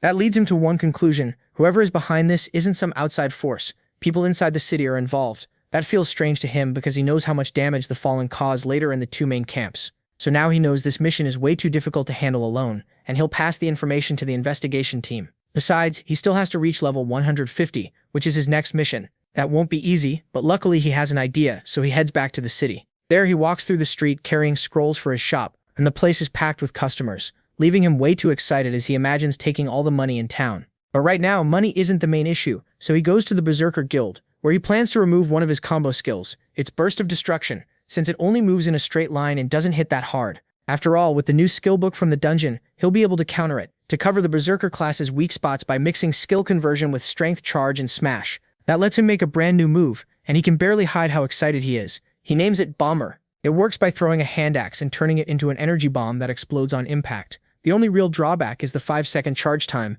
but it should be great for farming points and later for blowing Odin's face off. After that, he heads to the shop run by the dwarves and decides to buy every hand axe they have, leaving the young clerk rushing off to check the stock. While he waits, Rokon overhears some players shopping in that store, which carries more stuff than his own. Seeing them there tells him they cleared the gnome recon mission, which surprises him for a second. Then he remembers they all still have the camp confrontation event ahead, a PvP mode that got almost as popular as the main quest because it lets players fight hostile users from other camps. And honestly, that was way more fun than hunting monsters. Even he got sidetracked by it before. Soon his axes are ready, and he leaves. A cheerful dwarf sees him off. Rokon reaches the war camp called Outpost, where players can head out to fight NPCs and hostile users from the rival Black Dragon camp. He knows he still isn't high enough level to sign up as a free mercenary, but he stays calm anyway. Then he goes to the admin, who looks down on him for being so weak. Rokon has to swallow his anger and the embarrassment. A moment later, the system accepts and stamps the approval for him to become a mercenary, and with that, he walks out annoyed at the bald guy. Putting that aside, he heads for the deep canyon and uses his stealth cloak to avoid fighting on the way. He eventually reaches a river inside the canyon. This spot serves as a supply route for the Black Dragons. With his mind made up, he pulls out his tools and starts going down the cliff by rope until he reaches the middle of the canyon. There, he opens a hole and sets himself up inside, placing a rune symbol, and then he's ready to start farming with 98 axes in his inventory. As Black Dragon NPCs move through the canyon without a care, a purple flash suddenly races toward them and explodes. Rokon is thrilled to test his new skill. He remembers this was always the plan: dig a cave halfway up the cliff so the guards above couldn't bother him, and the ones below, even if they spotted him, still wouldn't be able to reach him. Then, full of confidence, he keeps launching attacks, taking down soldiers and leveling up while he waits to hit level 150 this way, with around 90 axes still in his arsenal. After a long time and with his back hurting like crazy, he finally finishes wiping out the NPCs, using every axe and reaching level 150, which means he can move on to the main quest. Back at the outpost, he turns in a report that leaves the bald admin stunned. Now he looks at Rokon with a little fear and respect, but he hasn't forgotten being called low level. This time they gladly accept him into the camp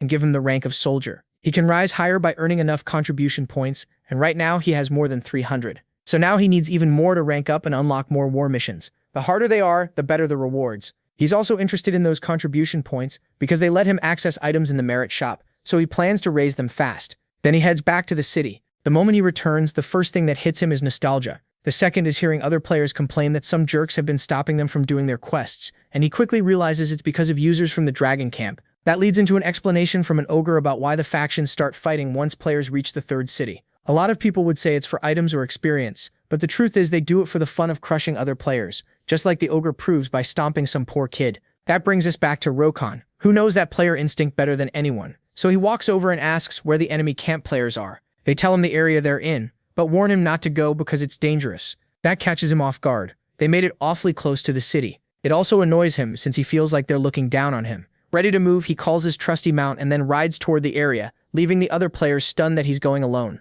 Before long, he reaches the wasteland where a group led by an elf is badly beaten, begging for mercy after already handing over their items. The cruel player monster gang, a skeleton, an orc, and a bull-headed fighter just says no, they're going to crush them anyway. They laugh it up, and the skeleton swings at the elf, only for a teammate to jump in and take the hit with his body. But the blow never lands because Roken arrives with a grin and sends out a bright golden flash that kills the skeleton. The others notice at once and rush to attack, while Rokan charges in at full speed. He looks unstoppable on horseback. The enemy group says they should surround him without fear, but the protagonist has already decided to wipe out several of them right away. Then he jumps from his horse, leaving it behind so he can strike from higher up, combining strength and power with skill conversion as he throws his axe, turning it into a blast of energy that kills the orc. Now Rokan lands on his feet, smiling as he invites them to play. The monsters get mad and charge him, yelling that they'll crush him.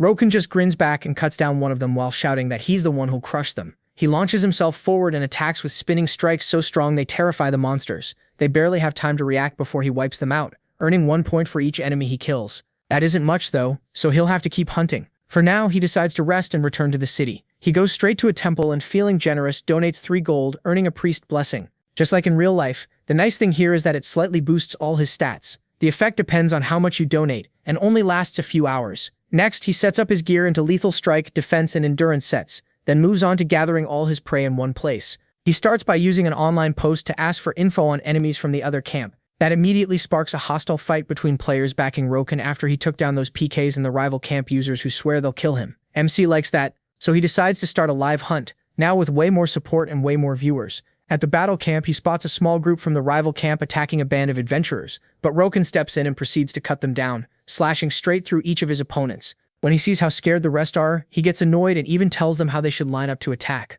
The slaughter starts there and ends fast. He gains a lot of experience and levels up. Then another black dragon group comes at him. Roken waits for them so he can use his combined skill Whirlwind and shred his enemies to pieces. They get trapped inside a giant tornado until he finally decides to stop it. Once he wins, he starts feeling bored again. So he turns to his front camera and throws out a challenge to the enemy camp, saying that if anyone can beat him, he'll give them a solid knight-class sword. The chat goes wild. After reading all the fan comments, he figures that stirred things up nicely, but he still has to be careful because his own camp might come after him for the prize too, though if they do, he'll wipe them out. Then he calls his horse and heads for the northern plateau. It's a long ride, so he picks up speed. Meanwhile, the chat keeps arguing about Roken and his hunting quests, with even whole guilds fighting over who gets to hunt him first. He sees all this and stays calm, barely scratched. He just hopes they aren't all talk, because ending things too fast would be boring. Soon he's sitting there calmly among a pile of enemy bodies fading away. Now level 157 with over 500 merit points, in what used to be the Black Dragon's northern plateau, now marked as wiped out. An orc watches the scene in fear,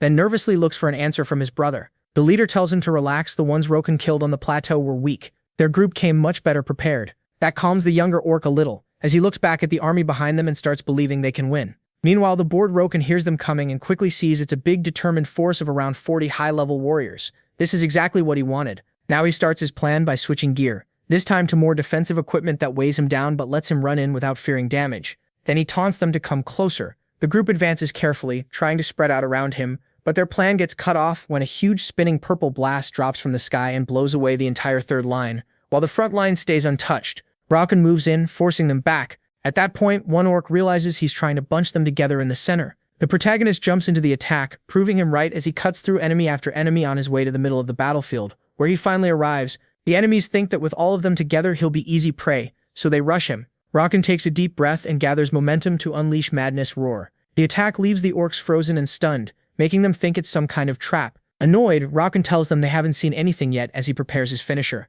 It catches all of them inside his tornado of slashes and destruction, and then someone calls his name from above, catching him off guard. He looks up and sees a warrior diving straight at him. Roken manages to block, but he's left off balance, shocked by how powerful his opponent is. The newcomer introduces himself as the Black Dragon's Ranker, the Swordmaster, whom Roken recognizes as Tides, the orc who bragged about being the first to hit level 100. Remembering that, MC mocks him and asks if he's ready for another humiliation. Furious, Tides snaps back that he only wanted the sword and could have let him live, but now he'll fix his attitude with the power of a ranker. Then, in a flash, Roken attacks first, moving behind the orc. Tides can only stare, while the protagonist proudly shouts that this is what a real ranker looks like.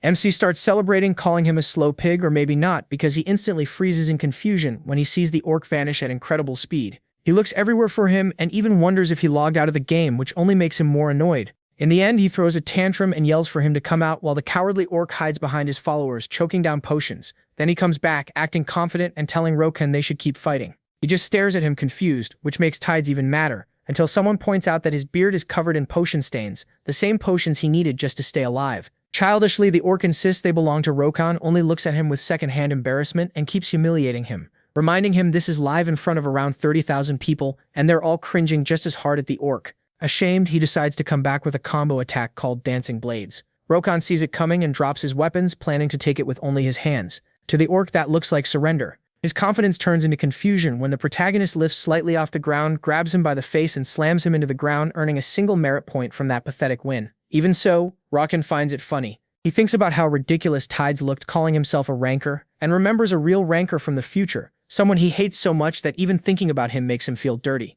Luckily, to cheer himself up, he happily turns toward the rest of the orc army, who beg him for mercy. Later in Crossroad, Rokan remembers he showed none, while delayed notifications finally come in about the army merit points he earned. In a great mood, he walks down the street when a boy claiming to be his fan greets him and warns that more than 200 black dragons are now coming after him. Rokan wants to know where they're coming from, since to him that just sounds like home-delivered merit points. But first he needs to get ready, so he heads to the merit point shop and spends 500 to buy a mark of honor. It raises the honor of whoever wears it, but the real benefit is that it doubles the merit points he gains while using it. Before moving on, he has to end the stream and says goodbye to his fans. His next move is going to the Crossroad Guard, where Malkin congratulates him on getting so strong and unlocks a new quest, along with giving him some of his trust as part of it. The elf talks about the monster investigation, explaining that some monsters completed their mutation, became far stronger and were named fallen monsters. They've captured some for research because creatures like that shouldn't exist in this world. So his next mission is to kill one and bring back its eyes, which he'll recognize by the green glow all fallen have, unlocking the new hunting quest against fallen monsters. If he also brings the remains to the research group, he'll get an extra reward. That makes Rokan think about money again and of course better gear too. Still, the main quest reward is just more information from Malkin, which annoys him. He looks at the elf with distrust, realizing that even at level 150, the captain of the guard still doesn't fully trust him. So without wasting time, he decides to go bring back a fallen, while Malkin cheerfully sees him off. But before leaving, Rokan comes back because he has something to tell the elf, whispering into his ear and making him furious. Outside the outer fortress, a group of black dragon orcs comes looking for MC, but instead they run into an enraged Malkin, backed by an army. The moment he sees them there, he orders them to kill every last one. Meanwhile, Rokan starts his stream again. Now he's at the Black Dragon's third city, which he says has a beautiful view, so he's going to take his viewers along while he raids it. Then he jumps off the cliff, landing right in front of two guards. The second he sees them, he knows they're the weakest ones, since all the stronger fighters probably left to face him in the city. He doesn't enjoy taking out weak enemies, but he has a mission, so he cuts them down easily, with a quick little apology. That's how he keeps hunting black dragons. But the place is empty, so he calmly decides to hunt the camp's fallen monsters instead, since they're easier than the ones back at his own camp, where Malkin is still dealing with the invaders. As for Rokan, he remembers turning off his stream when he got there so he could hunt without any worries, right as he runs into a level 140 gray-fanged wolf, a normal monster he doesn't want to waste time on. That's not why he came here, and he's definitely not here to get killed. But before the fight can even start, both of them freeze in surprise when a giant reptile appears nearby and announces itself with a huge roar. It's Tealer, Jarrus's pet dragon dinosaur, level 181, exactly what Rokan was looking for. He isn't even surprised that the pet turned out to be a fallen. He does feel a little worried, knowing that once he beats it, he'll have to deal with Jarrus, the area's security chief, basically the Black Dragon's version of Malkin. The little wolf immediately runs for its life, and Rokan laughs, though he admits no sane person would fight that thing except him. Set on fighting, he takes his stance and calls out to the reptile. The dragon answers right away with a tail strike. He jumps in surprise, caught off guard, left hanging in the air as he watches the Rex turn instantly and try to eat him. Biting into his leg, Rokan can't do anything except get shaken around and then thrown far away. But he comes back right away, covered in the Berserker's red aura with Bloodmark activated, determined to finish the lizard by rushing in with a blade slash straight for its head. But that threat turns into nothing when the dinosaur avoids it with its tail. So he switches plans, moving into a defensive setup, dropping his weapons and charging the dinosaur, grabbing it by the tail and starting to spin it around. The reptile ends up on its back, and with those short arms it has no choice but to take the hit from the furious Rokan, who moves at top speed. The blow is brutal, but the reptile knocks him off with its tail, and now, wrapped in a green aura, Rokan realizes this is only the beginning. Then the dinosaur starts changing form and begins growing out of control, completing its mutation and entering phase 2, leaving even Rokan genuinely shocked as the short-armed dinosaur turns into a massive dragon. The protagonist hears its roar and remembers that every fallen monster has a special skill. Telera's is Gigantism, The dragon wastes no time and attacks with its giant tail. Rakan dodges it, but the tail keeps tracking him, smashes into him, and slams him into a wall. Nearly knocked out, Rakan remembers he's not just fighting a giant dino anymore, it's also way stronger and faster now. He complains about getting turned into a human donut from just one rebound hit, even if he hates admitting it, while staring at the huge dragon and realizing it's the strongest enemy he's faced since coming back. Tyler's eye shines brightly as it roars. Rakan, still caught in the reptile's green aura, watches it start dragging the ground with its tail. But among the rubble, MC doesn't appear until a huge red aura rises against the dragon's green one. Now wearing the Lion King's helmet, Rakan realizes his opponent is level 200 and decides to use this chance to test how much power he has now, charging back into battle. No longer holding back because of the reptile, he takes the fight seriously and looks for a weak spot to hit. Luckily, he notices the wound he gave Tilar before it mutated, so he throws his bomber skill to distract it. The dinosaur dodges, but loses sight of Rakan, who slips to the side and fires a blade slash, landing a hit on the dragon's chest. Then he moves into attack from above. Tyler tries to defend itself but fails, while Rakan runs across its body, tearing it apart with his axe. Tyler roars in rage, but he jumps out of its reach and gets to see what he's done. A dragon with no eyes and half its skull gone. Even then, it keeps its ferocity and attacks again. Rakan was waiting for that, ready to end the fight by combining his skills, forming a giant axe with a handle shaped like a black rose, then leaping and striking straight into the reptile's brain, finally killing it, leveling up and completing his mission. He also gets a new title, The One Who Defeated Corruption, which lets him reduce damage from corrupted beings, along with other effects that still haven't been revealed. Sitting down, he thinks about how hard that fight was even at his level, and wonders why the rest of his new title's effects still haven't been shown. His expression changes when he gets the alert that Jaros already knows his dragon is dead and is heading straight for him, maybe with an army. So Rakan picks the oldest strategy there is, runs straight to his next destination. Now in the Grave Forest, the hero searches for something in the home hunting grounds, which hide a secret. He throws 2 axes at a pair of trees, triggering a bright light, and from it rises a huge rock with a seal on it. Rakan smiles. This is exactly what he was looking for. He uses Bomber to destroy the rock and reveal a passage. According to legend, this is where the hunter's story began. As he walks down the stairs, he remembers how hard it used to be to find this dungeon, especially with all the quests and skills it once required. But now that he already knows them, getting here is much easier. His first stop is a familiar chamber with a symbol. He remembers this trial is different from the Lion King's because the one who made it is still alive, a living legend, Kiaris the Troll Hunter. As he summons a hand axe, Rakan thinks of that brave warrior who crushed his enemies from the ranks of the Black Dragons, and probably never imagined the first person to find this place would be a human berserker. Still, even if it shouldn't be his, the protagonist plans to take it. That starts the first trial. Suddenly everything goes dark, and his first and only clue is that he must find the light in the darkness. It sounds way too simple, which annoys him. Meanwhile, a creature with glowing muscles appears behind him and tries to attack, but it misses and gets split in two by a counterblow. Rakan stays alert, surrounded by enemies that may be many, but are actually very weak and easy to kill. Right when he stops his final strike, he realizes that finding the light in the darkness means spotting a small harmless goblin with such a pure smile that it shows him which way to go. Rakan follows the hallway, staying close to the wall as he looks for another hidden path, and finds it by pressing a button. But that opens a trap under his feet, sending him falling deep down until he lands face first with a brutal pain in his back. As he recovers, he hears Phase 2 begin, telling him he has to destroy something. The problem is, he has no idea what it is, until a golem rises out of the ground and nearly gives him a heart attack. Once Rakan calms down, he realizes this thing is like any other golem. It will keep healing until he breaks its core, and that won't be easy. MC charges in with a loud roar, half crazed, then swings a slash trying to crush it, but the blow bounces off. That makes sense. It was made by Kiaris, the Troll King. The golem gets ready to strike, and when it opens its mouth, Rakan spots the core inside its head. He knows he'll need raw destructive power, so he hurls a bombarder with everything he has. The explosion is huge and blows the golem apart. Just like that, Rakan clears the hunter's second trial. He does note this would be easier if he were good with a bow. Still, nothing is stopping him, so he asks for the next challenge and starts the third phase. Since everything is moving so fast, he waits eagerly until he sees a small troll walking straight toward him. Right away, he remembers this is the final stage. He watches as the little troll starts getting corrupted by dark energy. Rakan doesn't hesitate and rushes to attack, but he's stopped by that same dark power. Then it turns on him, trying to kill him. He backs away as best he can until he's far enough away to see the little green troll enter a massive sphere of dark energy. This is Kiari's killer release technique, a kind of cocoon, and from it the transformed troll slowly begins to emerge, revealing its full form with a dark crescent floating above its head. So the last phase is defeating Kiarius, who smiles at Rakan. He quickly charges again, but the troll doesn't even flinch, and from a distance summons a giant wolf from the darkness, Pantans, leader of the Frost Wolves, and sends it straight at the hero. Rakan barely blocks it, and now the wolf has its jaws locked on his axe, refusing to let go. Annoyed and confused, the protagonist decides to improvise. Since he can't get the wolf off him, he lifts his axe with the wolf still hanging from it and swings at the troll, who dodges. Rokan calls Kiaris a coward for not taking the hit with his partner. Kiaris tells him to shut up and says he'll pay for his sins, then fires the arrows of judgment which rain down all across the battlefield. Rokan barely slips past them and gets ready to strike back.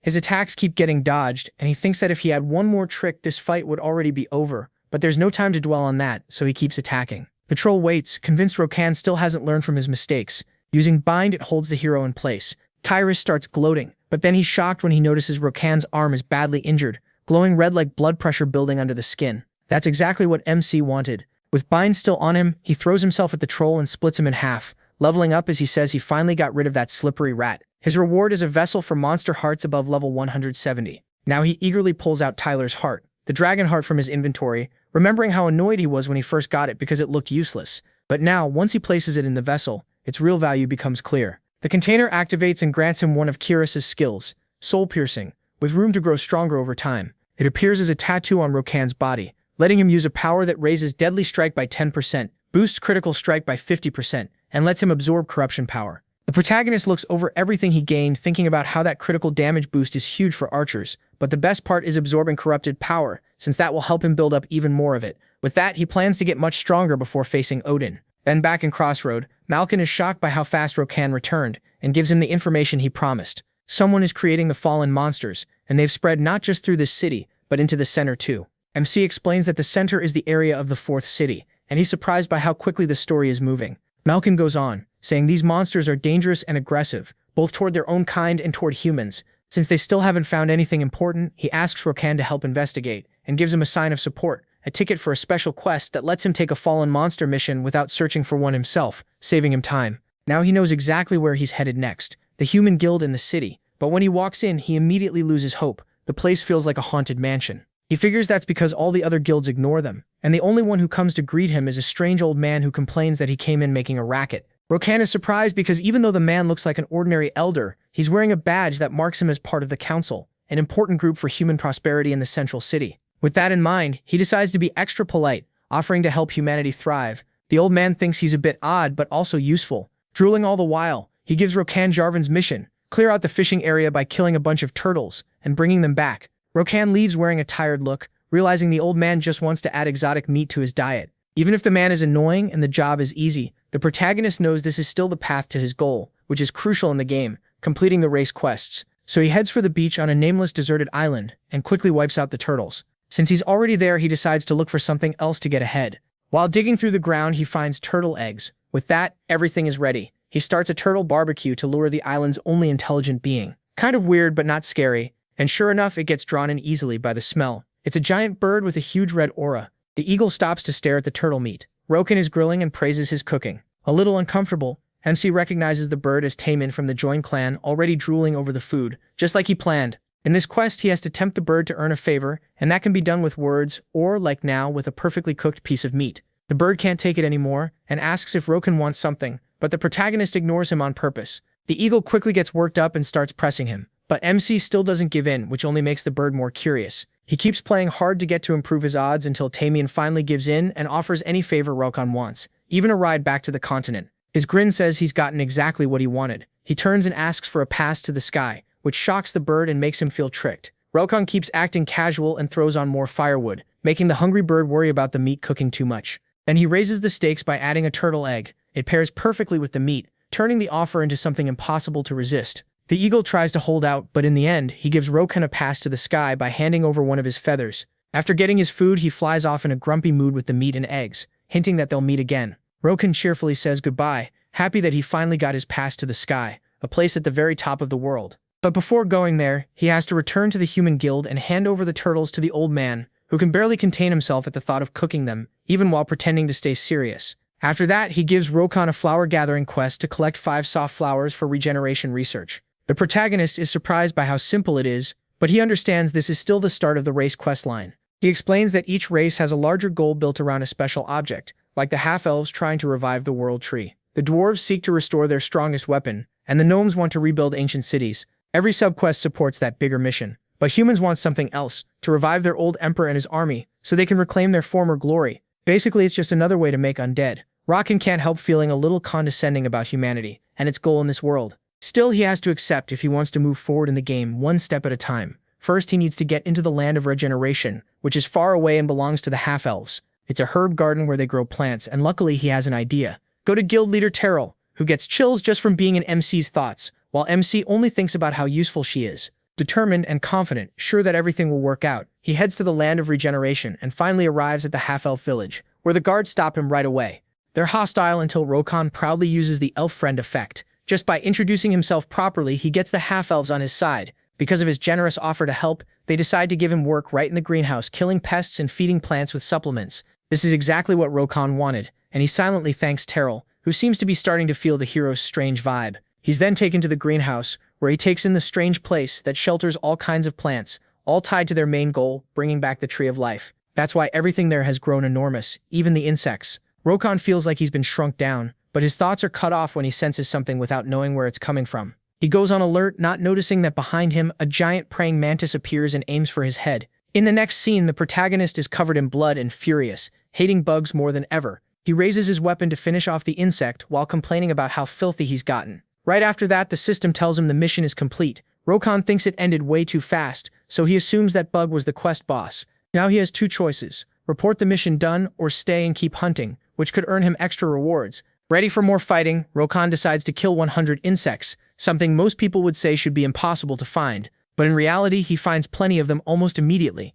Meanwhile, somewhere else, an archer is firing arrows at a bug while a squire holds it back. They both seem to be players, and it looks like they were struggling, all under the eyes of their friend Yeren, who tries to support them in an overly cute way, and somehow it works, boosting the love-struck stats of the two fighters who jump back into the battle. Using their skills, the two of them compete to impress the girl, but their attacks do nothing to the bug. The beetle starts charging up its aura, then rises into the air and uses its combo skill, King's Charge, blasting both players away. After that, it turns toward the girl, and she yells for her two admirers, even though she clearly knows they can't save her. Right then, a blade slams down and Rokon shows up, crushing the beetle. That instantly catches Yeren's attention, and her face shifts when she realizes she just found someone incredibly strong.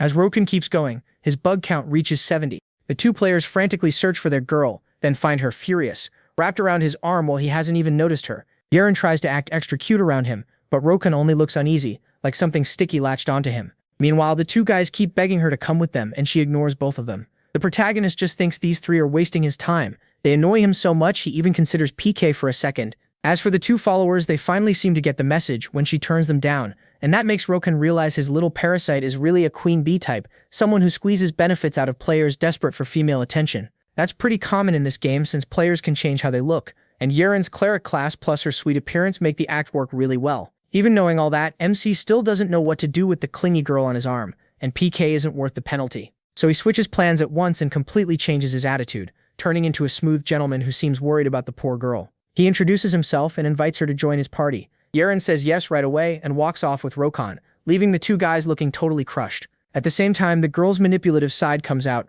pleased that she got rid of the useless ones and found someone better, not knowing Rokon plans to toy with her instead. Later, Yeren mostly watches as he fights through more insects, taking them out at crazy speed and leaving her stunned. She realizes she'll need to put in some effort to keep her new ride happy, so she starts acting sweet and gentle, offering to help him. Rokon answers with a fake smile, while thinking about how annoying she is. Now that she's fully committed to playing helper, the protagonist decides it's time to use his plan, asking for her help with the next boss. He lies and tells her it's a job only a cute little cleric like her can do. That scares her a bit, but she can't let a strong servant like him slip away, so she pretends to agree. Exactly what Rokon wanted. He decides to disguise Yeren so she can lure out the greenhouse's final boss, a giant bird, by using her as bait in a flower costume, while she holds a huge apple and waits for the bird to come so MC can kill it. She's furious about being humiliated like this and starts thinking her usual charm doesn't work on him. That only pushes her harder to try to seduce him and turn him into her loyal servant. Meanwhile, the bird spots the food and flies straight at her. Tired and irritated,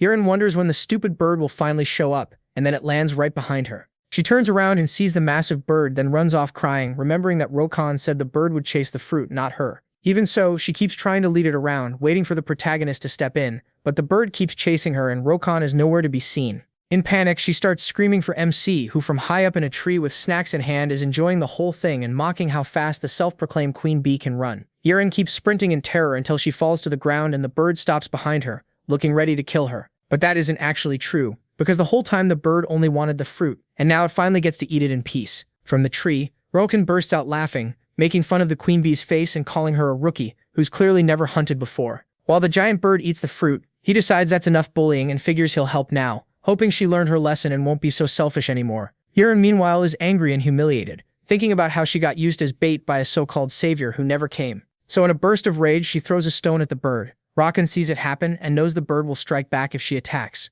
The bird barely feels the hit, but it still gets angry and turns violent. From above, Rakan watches as the girl gets brutally attacked. He can't believe it. He never thought she'd do something that stupid. Still unsure. The protagonist knows that if he does nothing, Yurin probably won't make it. Now she's lying on the ground, barely alive, calling out to Rakan with her last strength. That finally makes him move, and he wonders when he started going soft. The bird, full of killing intent, dives at the unconscious flower girl. Without noticing that Rakan is dropping from the sky, he slams a heavy hit into the bird's back. The bird doesn't fall, and neither does MC. He clings to its back to keep from being thrown off. As the bird tries to shake him off, it thrashes wildly from side to side. Rakan gets filthy and furious, and he refuses to let go until he realizes they're heading straight for a tree. He quickly releases his aura, activates his bloodmark transformation, and chooses not to crash into it, jumping away and using Bombardier, which triggers a huge explosion that wakes Yurin up. The bird starts falling, badly hurt, and its eyes nearly pop out when it sees that from above, an enraged Rakan is coming down with his giant axe, ready to use deadly strike. The bird fires off an attack, and he meets it with a grin, eager to test his power. His strength blows through every bit of the bird's defense, splitting it in half. Yurin watches in awe, her heart pounding as a new desire wakes up. She wants to become as strong as Rakan. The protagonist is still fired up after the fight and heads off, ready to claim his reward. A giant bird egg he has to keep safe until it hatches, so he can tame it and get his first flying mount, along with a path into the sky. But first, he has to find the flower girl.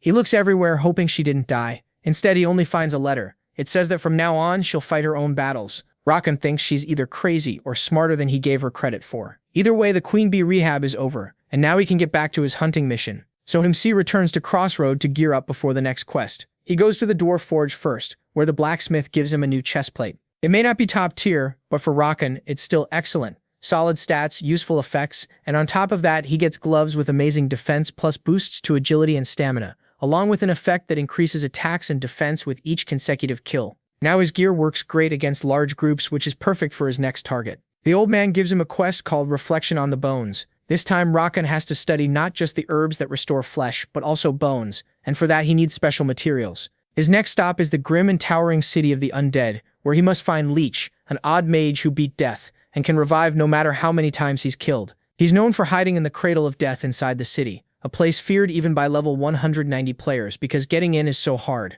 So Rakan decides to scout the area first, knowing it won't be easy. He'll have to deal with at least 50 undead guards between levels 150 and 190, and they can resurrect too. Even with his gear, fighting them head-on would be a problem, so he comes up with another plan. From camp, Rakan starts a live stream, and it quickly grabs the player's attention, including some of the same orcs he beat before. Standing before the city gate, Rakan throws out a challenge. He'll give away his upgraded sword to anyone who can pull it from the rock where he planted it. A lot of people doubt him, but most still fall for the bait and rush over in waves to try to win the prize. A huge army of orcs also comes, planning to take not just the sword but him too. He only smiles when he sees how easily they took the bait. Once enough people gather, he throws a bombardier, wanting to test the new power boost from his armor. He enjoys the chaos, while the orcs refuse to back down and prepare to keep attacking him, which makes Rakan even happier as he starts his assault. First, he lets out a massive roar, then he tears through them at full speed, cutting down everything in his path. At the same time, a small goblin slips away from the fight to sneak behind him. Sure, he managed to fool everyone until Rakan comes back from above like lightning and wipes out the little green attacker. After the slaughter, his attack and armor stats reach 200%, so he moves to phase 2. One orc curses while barely getting back up. Then Rakan launches a bombardier, but not at the orc, at the city. That activates a magic seal and releases the city's defenders, the Undead Legion. The orc gets cocky when he sees them and thinks the protagonist is finished, but the protagonist waits until they're close enough, then raises his hands and calls down a huge electric force. It crashes down as a giant lightning strike that sweeps through the undead. The orc can only stare in shock as Rakan tells his audience the fight is only just getting started. Then the undead rise again and rush at Rakan, but he's ready for them, already reading their moves. That part is easy because he knows the AI well. At last, he lands a powerful strike that drops one of them and begins his counterattack. He promises the weak undead he'll wipe them out for good, then runs across the battlefield, cutting down each one with clean strikes until only he remains before the massive city. The orc is still there too, the one who survived, and he summons more guards to stop him. Rakan knows it's pointless. He jumps and drops like lightning, smashing everything in his way until only he and the terrified orc are left. Rakan walks toward him while the orc keeps calling for guards, but MC already killed 50 of them, so it will take time before they revive. Now there's only one loose end left. The orc has nowhere to run and can only beg, scream. Later, Raukon walks alone down the empty road to get back his sword. The one nobody could pull from the rock. He knows no one has done it yet, or maybe one person could. The great Odin. Raukon hopes to find him soon and finish him off. After that, he heads through a field of red flowers, the only living place left in the village. That's also the entrance to the Lich's lab, and now that it's unguarded, getting in should be easy. Before going inside, he cuts his arm a little and lets blood fall onto one of the roses. That triggers a mechanism and opens a huge door in the ground, and then he steps into a strange, brightly lit passage. He figures the lanterns are special somehow, but ignores that for now. Right now, he only cares about finding the materials for the mission. He reaches a locked door that seems to be the Lich's lab. Right then, the Lich appears, rambling like a madman, while Raukon gets warned that if he came here, he'll end up as a human sacrifice. The protagonist answers with a bombardier.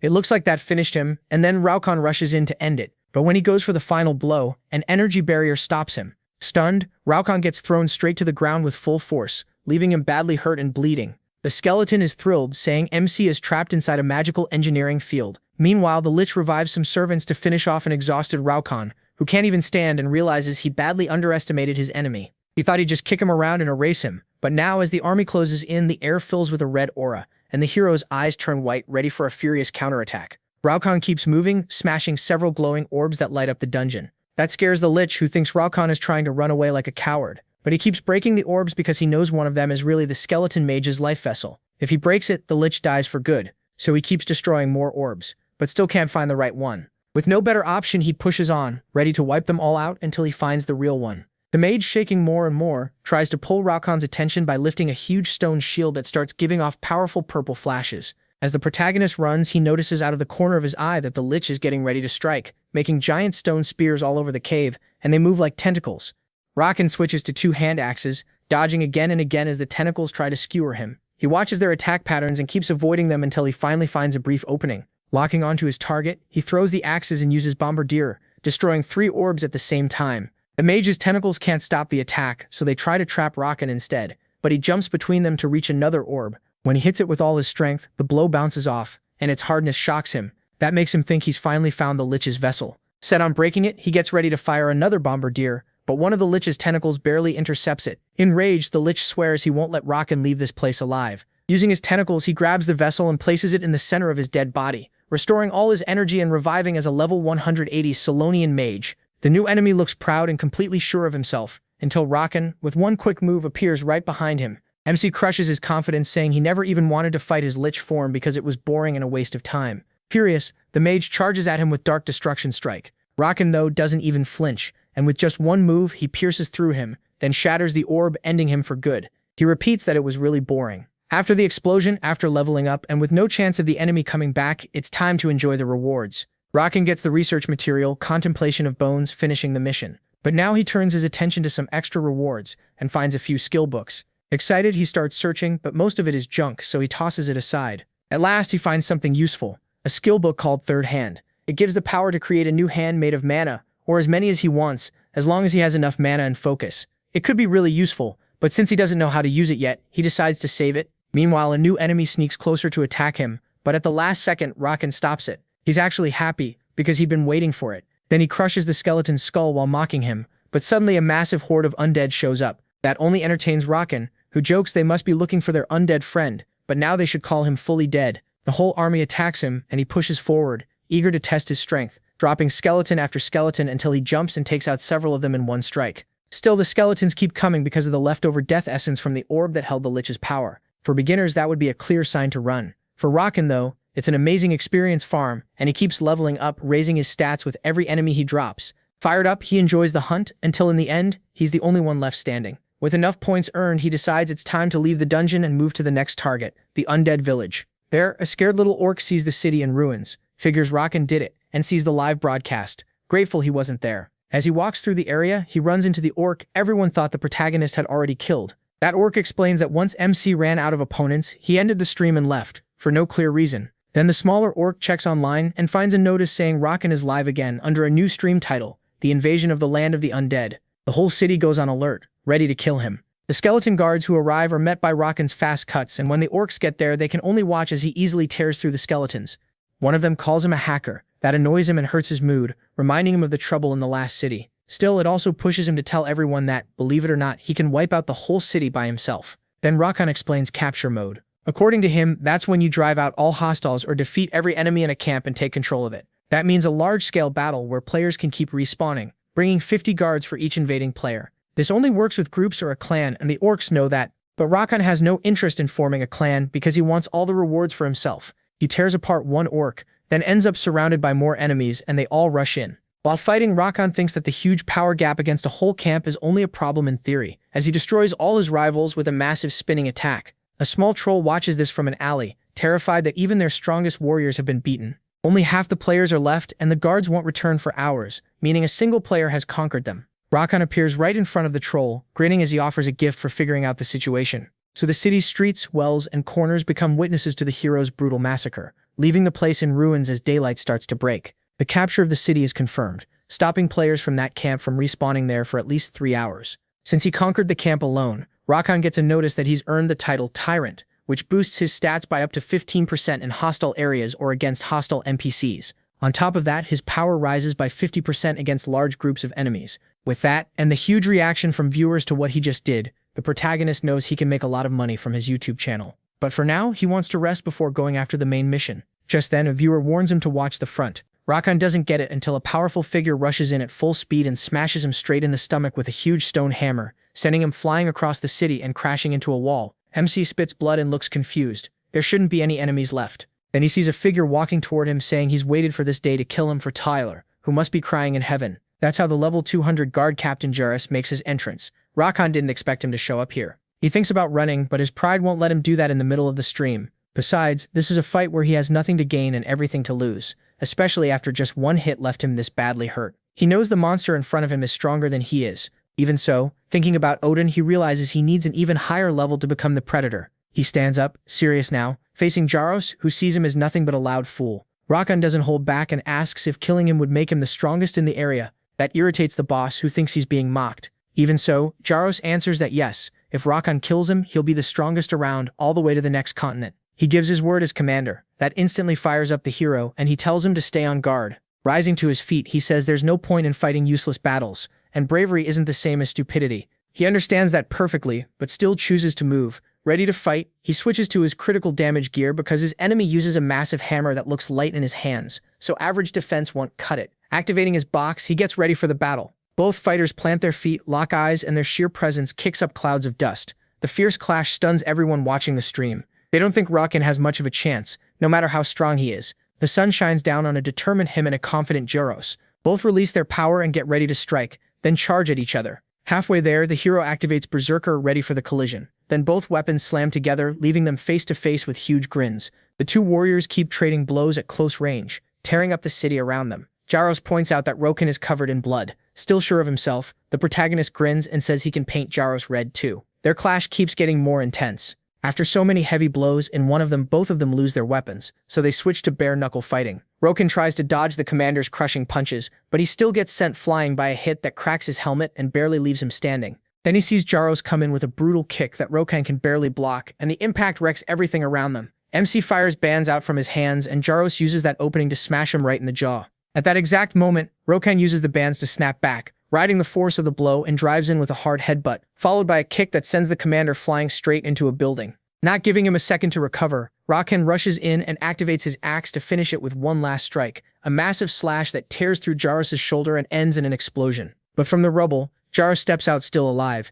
seeing that his arm is almost broken. That's when Rakan realizes he can beat him. Right then, the city guards step in, rushing to help their commander. Rakan knows that's a real problem, because if the others join in, he won't be able to do much. But Jarrus, with his face glowing with a faint purple light, excitedly tells them not to interfere. He stands back up and asks Rakan if he knew Malkin. That's because Jarrus is feeling the same thing he felt when he fought that elf. Malkin was the only man he had called strong before, and now he gives him that same respect as he transforms and reveals his true form. Then, through huge flashes that tear up the ground, he appears as Gillian Jarrus, commander of the Ashton Guard, now turned into a terrifying demon. He asks the Proto to tell him his name. Rakan smiles when he hears that and introduces himself as the one true Berserker. The commander promises he'll remember him. The protagonist is about to mock him, but in the next second, Jarrus vanishes from sight. Rakan tries to find him, but Jarrus appears again, lifting an entire house and throwing it at him. MC has no way to dodge, so he strains with everything he has, catching it and holding it up, while Jarrus comes down from above with a kick, smashing it apart until it blows up right on top of Rakan.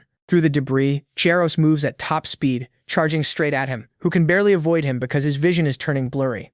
He's barely staying on his feet and has no idea what's happening. Rakan starts remembering how Dean looked down on him for being so weak that he wasn't even worth killing himself. He had to live through that humiliation in front of all of Ragnarok, and it fills him with rage, so much that he activates his madness shout. At once, he throws himself at the commander who blocks the attack. Planting his feet, Jaros smiles and calls Rakan a true berserker. But the protagonist, driven by fury, keeps attacking with everything he has. Jaros quickly takes control and destroys his weapon in a single move. Then, full of confidence, he charges in with a combo attack called Mount, crushing the Proto before starting to pound him hard in the face. As the beating continues, Rakan begins unlocking memories from his past life. The beating keeps coming, and powerless, he lies on the ground gasping for air while taking another hard blow to the face. Everything gets blurrier, and his memories of all the humiliation he suffered in Ragnarok come rushing back. With rain falling, those memories twist together while Jaros hits him even harder. He boasts about the gap in their power, while Rakan lies on the ground completely beaten. Sad and desperate, he lifts his arm, wishing he could reach Odin and close the gap with Jaros, but he never begs for mercy. Without giving up, he pulls out a hand axe right in front of Jaros' face and activates Bomber, setting off a blinding flash and an explosion. Jaros gets blasted away, his arms hurt from blocking the blast, and he thinks Rakan has gone crazy trying to blow himself up. Then he sees MC coming after him with everything he has, chasing him down with pure fury in his eyes and only one goal to kill him. That makes the commander happy, and he calls him the best. Digging his feet into the ground, Jaros says he'll answer with a strike worthy of him, gathering power in his hand and forming a huge seal full of fists called Destroyer Fist. Rakan doesn't hold back either, activating his giant axe for one last move, Mortal Blow. Both of them yell as they brace for the impact. Jaros' fists slam into the massive axe of Rakan, and a huge shockwave explodes out. The struggle lasts until it finally ends. With the battlefield ruined, he and Jaros are left standing back to back. The commander congratulates the protagonist for that perfect strike right before his body gives out and falls in two. With that, the stream cuts off. A group that had been watching can't believe what just happened. Odin is there, and he asks his assistant Zeus what that berserker's name was.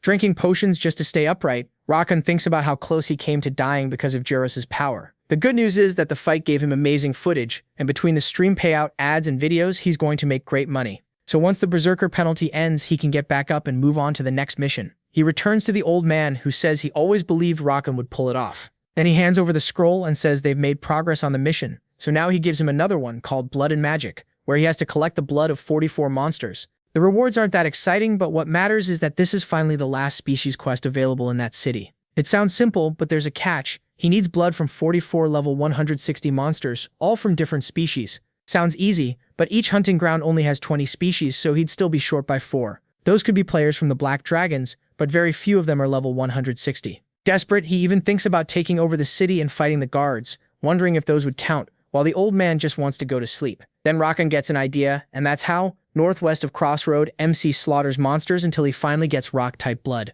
That cheers him up since he's exhausted after hunting all day and only getting one kind of blood, but it's the only way to move forward, even if it's slow and tiring. With no time to complain, he jumps right back in and keeps going. Time passes between his hunts, his search for level 160 players, tips for finding good hunting spots, and skipping certain races while he keeps sharpening his skills. At last he gets out of the capsule, complaining about how packed his schedule is, then cheering up because he finally has no more work left. After capturing a mob called Steel Rhinoceros, Rakan can finally celebrate with chicken and beer. And while looking for something to watch, he finds a video talking about him. It says a group of level 160 black dragons is coming after him. That makes all his effort worth it, since he taught them how to level up. But now he has to lure them in, because ever since Delaros, every player has been avoiding him, so just waiting out in the hunting field won't work. Then he sees a video about how to make a scarecrow and gets an idea to keep them from knowing he's there. So when he reaches the hunting ground, he summons an NPC vendor and starts dressing it up to look threatening, so it can draw the black dragons in to deal with it. Now he just needs to bring the players over, so he uses the blog where he helped the black dragons reach level 160,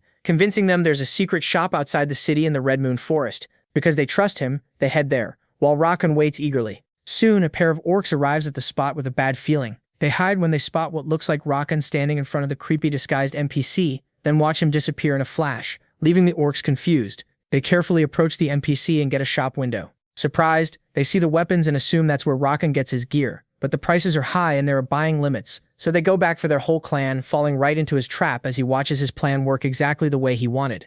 Later, the orcs come back with the whole guild rushing to buy everything. Excited, they focus on the items and start shopping without noticing that Rokan has appeared right behind them. While the leaders keep checking the goods, they finally turn around and see all their allies already down on the ground. with Roken behind the vendor telling them they fell for a hunter and bait trick. After the screams of pain, the protagonist appears with a victorious smile and blood from troll, orc, undead, and goblin, getting all four at once. Then he calmly dismisses the NPC vendor and wonders if he should go back to the old man now. In the end, he does. He goes straight to the human guild, where the old man happily thanks him because Roken's work earned him a promotion. The mission ends there, and he hands over a letter of thanks. MC takes the letter. Happy on the outside, though inside he thinks it's just a piece of paper that won't raise his stats. Even so, he already knows how to use it later. He casually says goodbye, and the old man asks him to keep helping the human union. Now he gets ready for his next mission, the Central City, the fourth city he can enter without a level cap. But that doesn't make it easy, because to get there he has to cross the ocean, and it's full of dangerous creatures trying to sink him.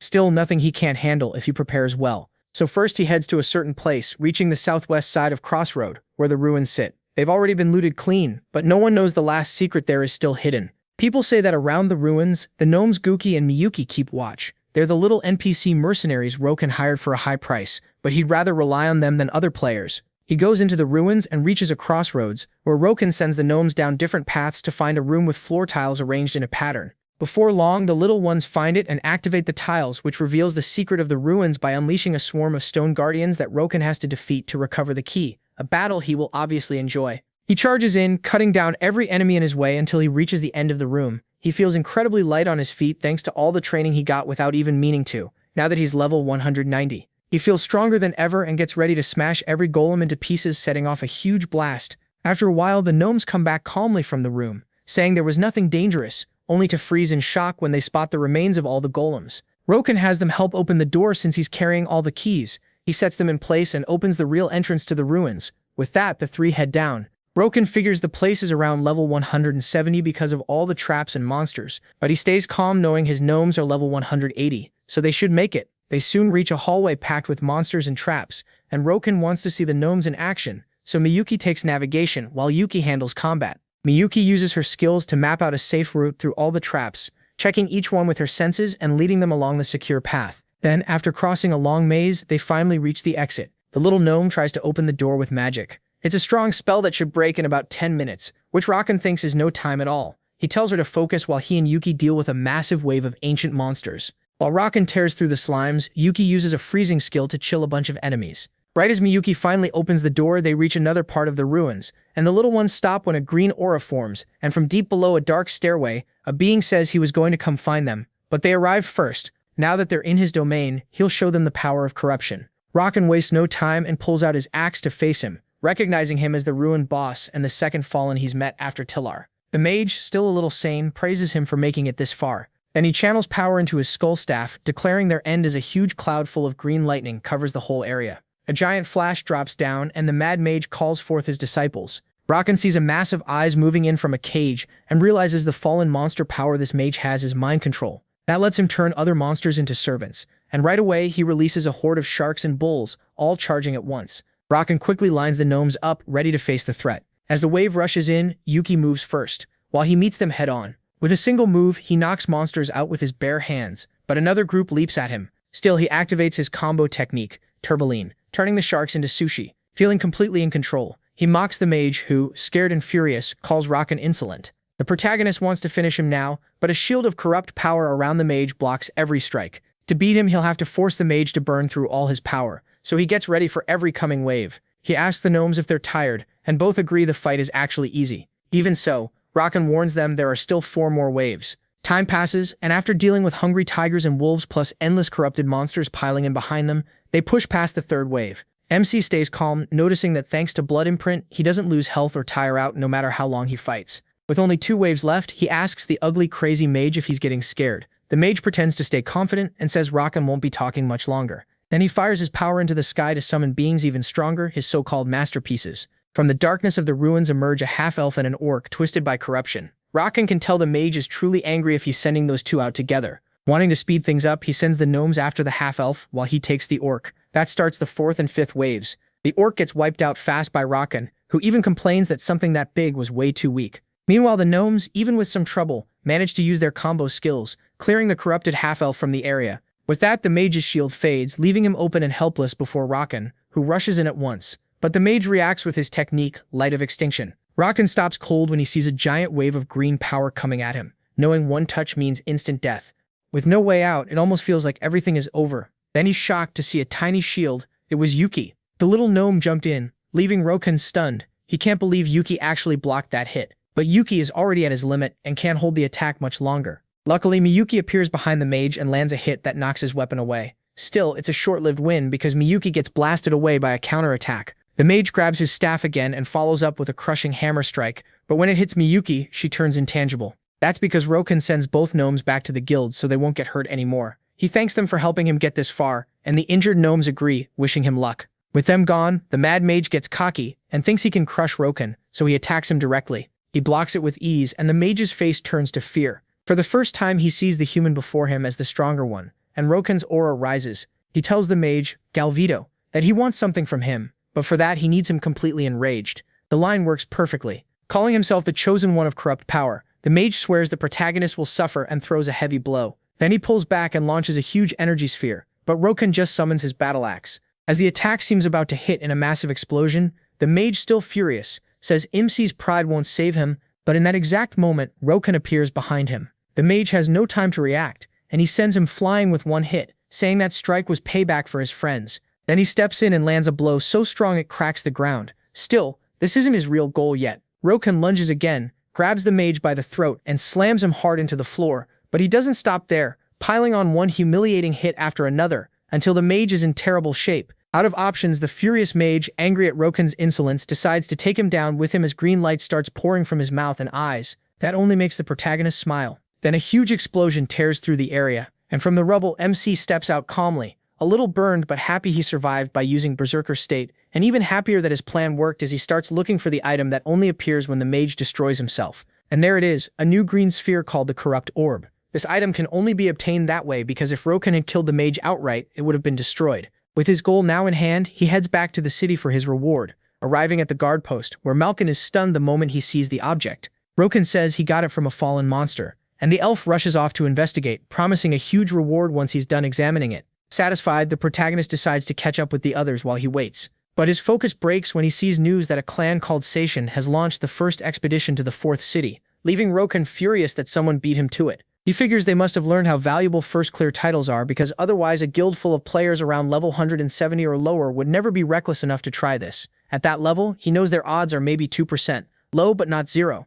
And now that the announcement is public, he's almost sure they won't be the only team setting sail, which makes him even madder since he might lose the precious title. Still, after thinking it through, he realizes he can never catch them once they're already at sea, much less pass them. He has only one choice: take a shortcut through a place so difficult that only very advanced players in the central city ever found it. Seeing that both options have terrible odds, Rokan picks the only answer that makes sense to him: go crazy. Luckily, Malkin comes back and pulls him out of that mood. The elf says the item MC brought is extremely important and full of corrupt power worth studying, so he'll receive a major reward. Because he's the first to earn this achievement, his title upgrades from one who surpasses the Fallen to Hunter of the Fallen. This cuts damage he takes from corrupted enemies by 20% and lets him sense corrupt power. There also seems to be a third, unknown effect. That makes Rokan happy, though he also notices his arm and the rest of his body now show a large tattoo, a sign of the power to pierce souls, which raises his critical hit chance by 11%, boosts his range by 60%, and now lets him absorb corrupt power too. That excites him even more, since he can tell this power is still growing little by little and will probably keep evolving. Malkin thanks him again and gives him another reward, a large golden book suited for Rokan. To his shock, it's a skill book with an amazing ability called Two Hearts. It creates a second energy heart, raising all his stats. It's a skill even he had never heard of. Malkin smiles at his reaction, knowing it'll help a lot on the road ahead to the next city. That catches Rokan off guard, and Malkin laughs, saying that's obviously the next stop for a warrior who might already be stronger than he is, judging by everything the protagonist has done, including what happened in the Cradle of the Dead. And this book is also a courtesy for defeating his rival, Jaros. Cheerful, Malkin holds out his hand and says it was an honor working together, wishing him blessings on the journey ahead. Rokan answers with a big smile and shakes the elf's hand. Later, in a private training ground, he decides to learn his new skill. The moment he activates it, a giant arrow with a heart-shaped tip flies straight into Rokan's body and pierces his chest, causing overwhelming pain until it fully sinks into him. It leaves a huge scar on his chest, and the pain is worse than anything he's ever felt. Then he realizes something else. He can feel 2 heartbeats. A moment later, his new stats appear. His strength doubles and his stamina jumps by 300. His power and intelligence also rise, and once a day he can boost his blood flow. That last upgrade catches him off guard, and he starts thinking maybe it'll let him handle that place. Not wasting time, he quickly heads to the coastal village. As he walks, he thinks about the trip ahead. There are only two ways to reach the center, by ship or through that hidden route. That shortcut gets him there twice as fast, even if barely anyone knew about it back then. The few who did only found it much later. It took a lot of clues to uncover, but not for Rokan. He already went through all that before, so he reaches the tunnel entrance and jumps in, finally arriving at that place, the underwater tunnel.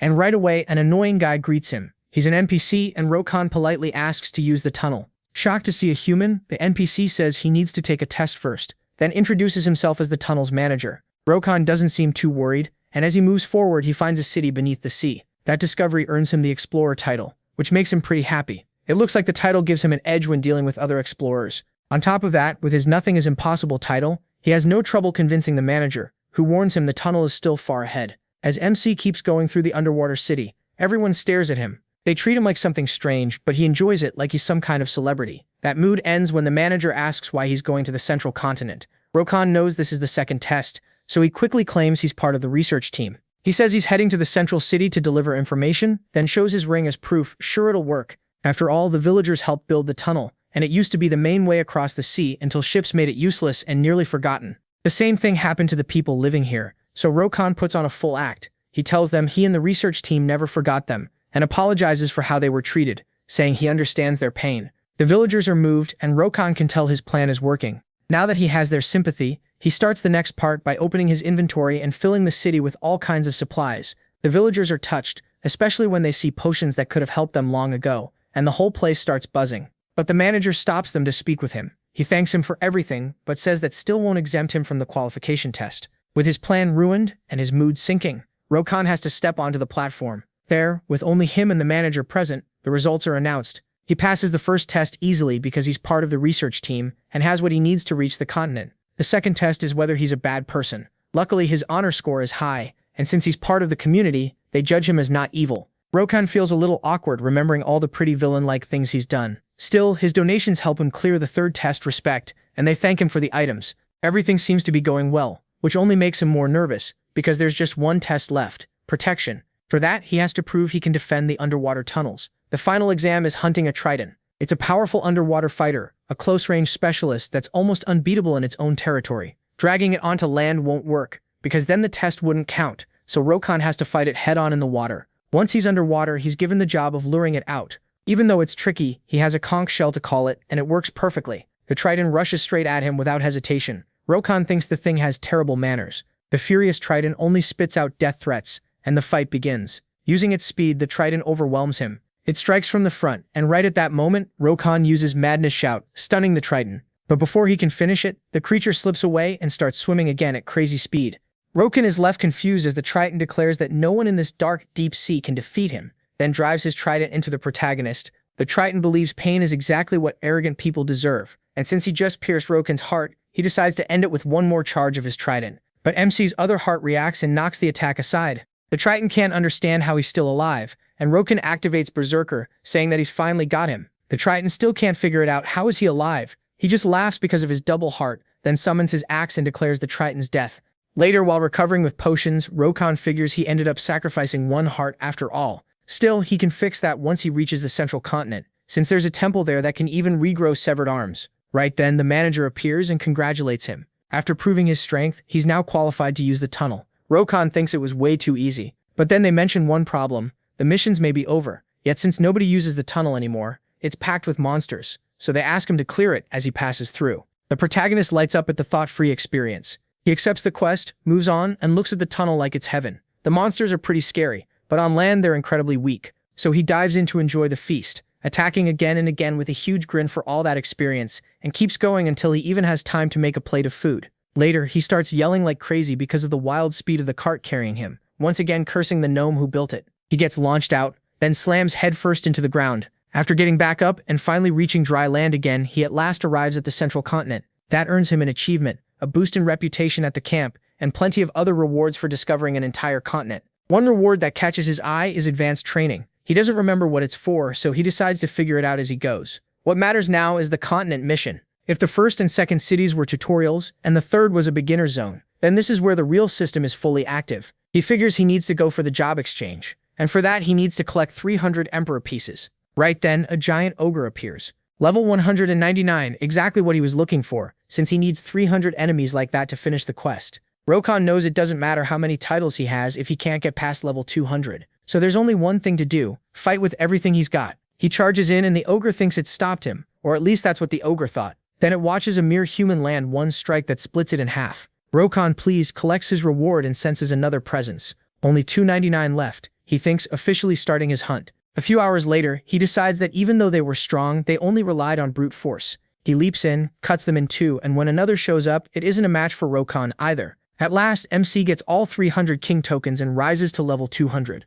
It felt almost too easy, and since he still had time, he could keep using it to hunt more and level up even further. But then something catches his eye. He hides and wonders why that bastard showed up. He explains that this is another berserker-type fighter like him. Its level is way higher than his, and it feels stronger in every way, so he decides a smart retreat is best. After finishing the 4th job change, he'll come back for it. Then he teleports to the Berserker Guild in the 3rd city. The NPC starts praising him over and over like he's the greatest thing ever. He's never seen anyone like him, which makes Rokan a little uncomfortable. Then he hands over the Expert Ogre class item, adding another slot to his created skills. Only experts can use this. At first it doesn't seem like much, but if he adds something like a skill into a combined skill, it can create insane power, though it burns a lot of mana. Now Rokan has 4 combination skills and 4 creation skills. Since he already learned the boost skills and the basic ones, the NPC also gives him special enhancement books: Steel Muscles, Indomitable Advance, Madness, Mana Control, Weapon Break, and Armor Break. He buys them all and levels up each of those skills. Once outside, he starts mixing his abilities to make a new combo, then heads to the battlefield to test it. He attacks with unbelievable force, destroying everything in his path. He names the new move Killer Explosion. Later, back on the central continent, Rokan finds himself surrounded by ogres. He dodges one that noticed him, then uses Indomitable Advance and Deadly Strike, killing it in an instant. That adds another skill to his set, called Counterattack. He also gets a letter from his guild fans, but he tosses it aside because it's too long. Then he throws himself back in to finish testing his skills. About 2 hours later, he comes face to face with a 2-headed level 200 ogre. He tells it to come closer. The monster roars at the sky and jumps at Rokan, but he barely dodges and thinks it's nothing special. Then an axe is already slicing toward his neck, but his counterattack skill activates and takes one head off instead. Seeing the danger, the creature enters berserker mode and attacks with everything it has, but Rokan cleanly avoids every swing. Their weapons clash, and when he gets a small opening, he uses Disarm, a skill so strong that black spikes shatter the axe into thousands of pieces. The ogre panics and tries one last strike, but Rokan is already gone. He used evasion, mocking the creature for calling itself a berserker. To him, it's a disgrace to its race. He brings his fingers together and calls out Killer Explosion.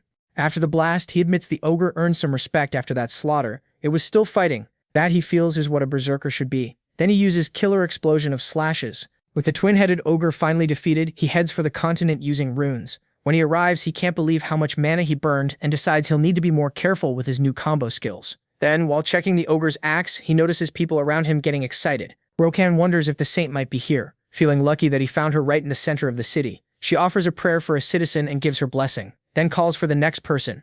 Rokan steps forward and asks if she is Timur from the central continent. He tells her he's a guard from Crossroad and is investigating the central continent, then asks if she can repair his heart so he can explain the rest later. Just like that, he's healed, making him think those titles really do help. That mattered a lot, and with the other guilds heading to the central continent too, Rokan knew he had to get ready. His first stop was registration in the city of Timur. After that, he bought property there. Next, he decided to spend the gold he got from the ogres. He asked for armor, but the smith said it couldn't be made with the materials he brought. That changed when Rokan pulled out the ogre's axe. The man lit up and got excited about both the materials and the amount the protagonist was willing to pay. MC explains he picked that place because its 5 forges each offered their own kind of custom work. It was expensive, but worth it. He wanted more critical hit power on the neck, shoulders, hands, chest, heels, and shoes. Once everything was decided, they told him to come back tomorrow. With that done, Rokan headed to the city's most important place, the Tower of Trials, where they asked for his ID. After checking his rating, they charged him 5 gold and wished him luck. Rokan says the Tower of Trials is a place of honor and challenge, where players prove their strength. The higher you go, the stronger the monsters get, and you have to kill every enemy on each floor to move up. It gives no normal rewards, but the top players each month get special items. Soon, he spots some little squirrels and figures it's time to begin on floor 1. He attacks, almost feeling bad for how weak they are, and then the tower gives him a choice: continue or repeat. He picks the second one. Normally, he'd just move on to the next floor, but this time he wanted to clear it 999 more times. And sure enough, Rokan ran that same floor 1,000 times to squeeze out the maximum experience. He also earned several titles for being the first to reach 1,000 wins and took the top spots in the rankings. After that, all he had left was to climb as fast as possible through the tower, moving to the next floor. The story jumps ahead to floor 54, with a notice that the rankings will reset again in 29 days. Even so, Raken was starting to feel tired from keeping Berserker active for so long, so he checked his rewards. Most of them weren't anything special, but a few were worth keeping. Some of them raised his stats several times over. When he left the tower, he figured it was time to make some money. So he warped to the center of the Timor Arena. That place was home to the best gladiators on the continent, and one of them asked if he was some newbie. Raken ignored him and signed up for the arena at soldier rank. The others laughed at how low his rank was, and the NPC handed him a token for his turn. Raken explains the rules were simple. 2 fighters enter the center, and they battle until one dies. There aren't many penalties, and best of all, Berserker resets every match. Then his alarm went off. It was his turn. He was glad his opponent would be an NPC, because if it had been a real player, his level 190 power would crush them right away. He teleports in and meets his first opponent. It was a level 150 assassin swordsman named Machine. Machine calmly talks at him and steps close. Already sure he'd won, but in the next second his body was split in 2. Raken gained 10 arena points and the crowd erupted. Word started spreading that he'd beaten his opponent with a single strike. Pleased with that, Raken asked for his next challenger. Then came one after another and another. As his win streak grew, so did his fame and skill rewards, and the difficulty of his opponents started rising. The protagonist realizes that once he passes a streak threshold, he can move up to the next tier. So he throws himself into it, thinking all he has to do is what he always does. Fight, and keep fighting. For hour after hour, building 3,276 reputation, with 300 straight wins. He picked up more titles and spent his points on improving his skills, locking in his first place spot in the Hall of Knights. Once inside, he asks to be promoted to Knight rank. After meeting the requirements, he signs the contract. The guard keeps talking about the benefits while Raken only thinks about one thing. He's halfway through the promotion. To become a true knight, he still has to find a Lord Knight and take a knight's oath. That's why he still doesn't have the real title. He needs one more person. So he heads for his next destination, but before that, since he was already there, he decided to pick up the race's quest, and now that he had reached knight rank, the mission ought to be something interesting. When the NPC heard Harvin had sent him, he felt he already had plenty of good knights. But when Raken offered a reward for the mission, the man still refused, saying he wasn't that kind of person, until he saw that the reward was jewel minerals worth about 3 times more than gold. After that, he quickly changed his mind and accepted, telling Raken about the legend of the pyramids. People said they seemed to be home to living beings that never rotted, no matter how many years passed,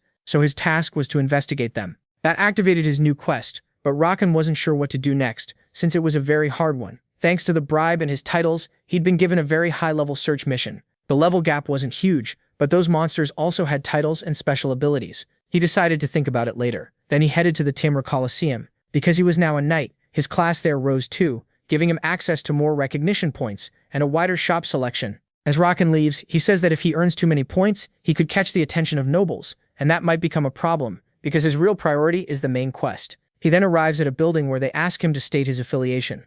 After confirming who he is, Raken goes in and asks for information on corrupted monsters. When he hands over the map, they give him a quest. Bring back 3 corrupted beasts and he'll receive a reward. After accepting, he takes care of a few small things and activates the Timur Circle. Once he repeats his destination to the transporter twice, they finally let him go, even though the place is dangerously poor. But Raken was set on going there. Still, that wasn't his real destination, just a point even farther out in the fields where teleporting couldn't reach. That brought him into Linai territory, near a kind of fortress, where a guard asked what he was doing there. The moment he heard Raken had come to become a knight, he ran off to announce his arrival, and an excited lord came out. He was thrilled that someone wanted to serve as his knight. MC thought the man's state looked miserable, but that's exactly why he chose him. He says the first reason he picked this territory was its fallen nobility setup, and the second was its potential. The whole land was about to be swallowed by Remington territory, and a great treasure was hidden there, one Raken couldn't let slip away. So he confirms he wants to become a knight of Lanai territory. The lord invites him inside, and once they're alone, he's honest.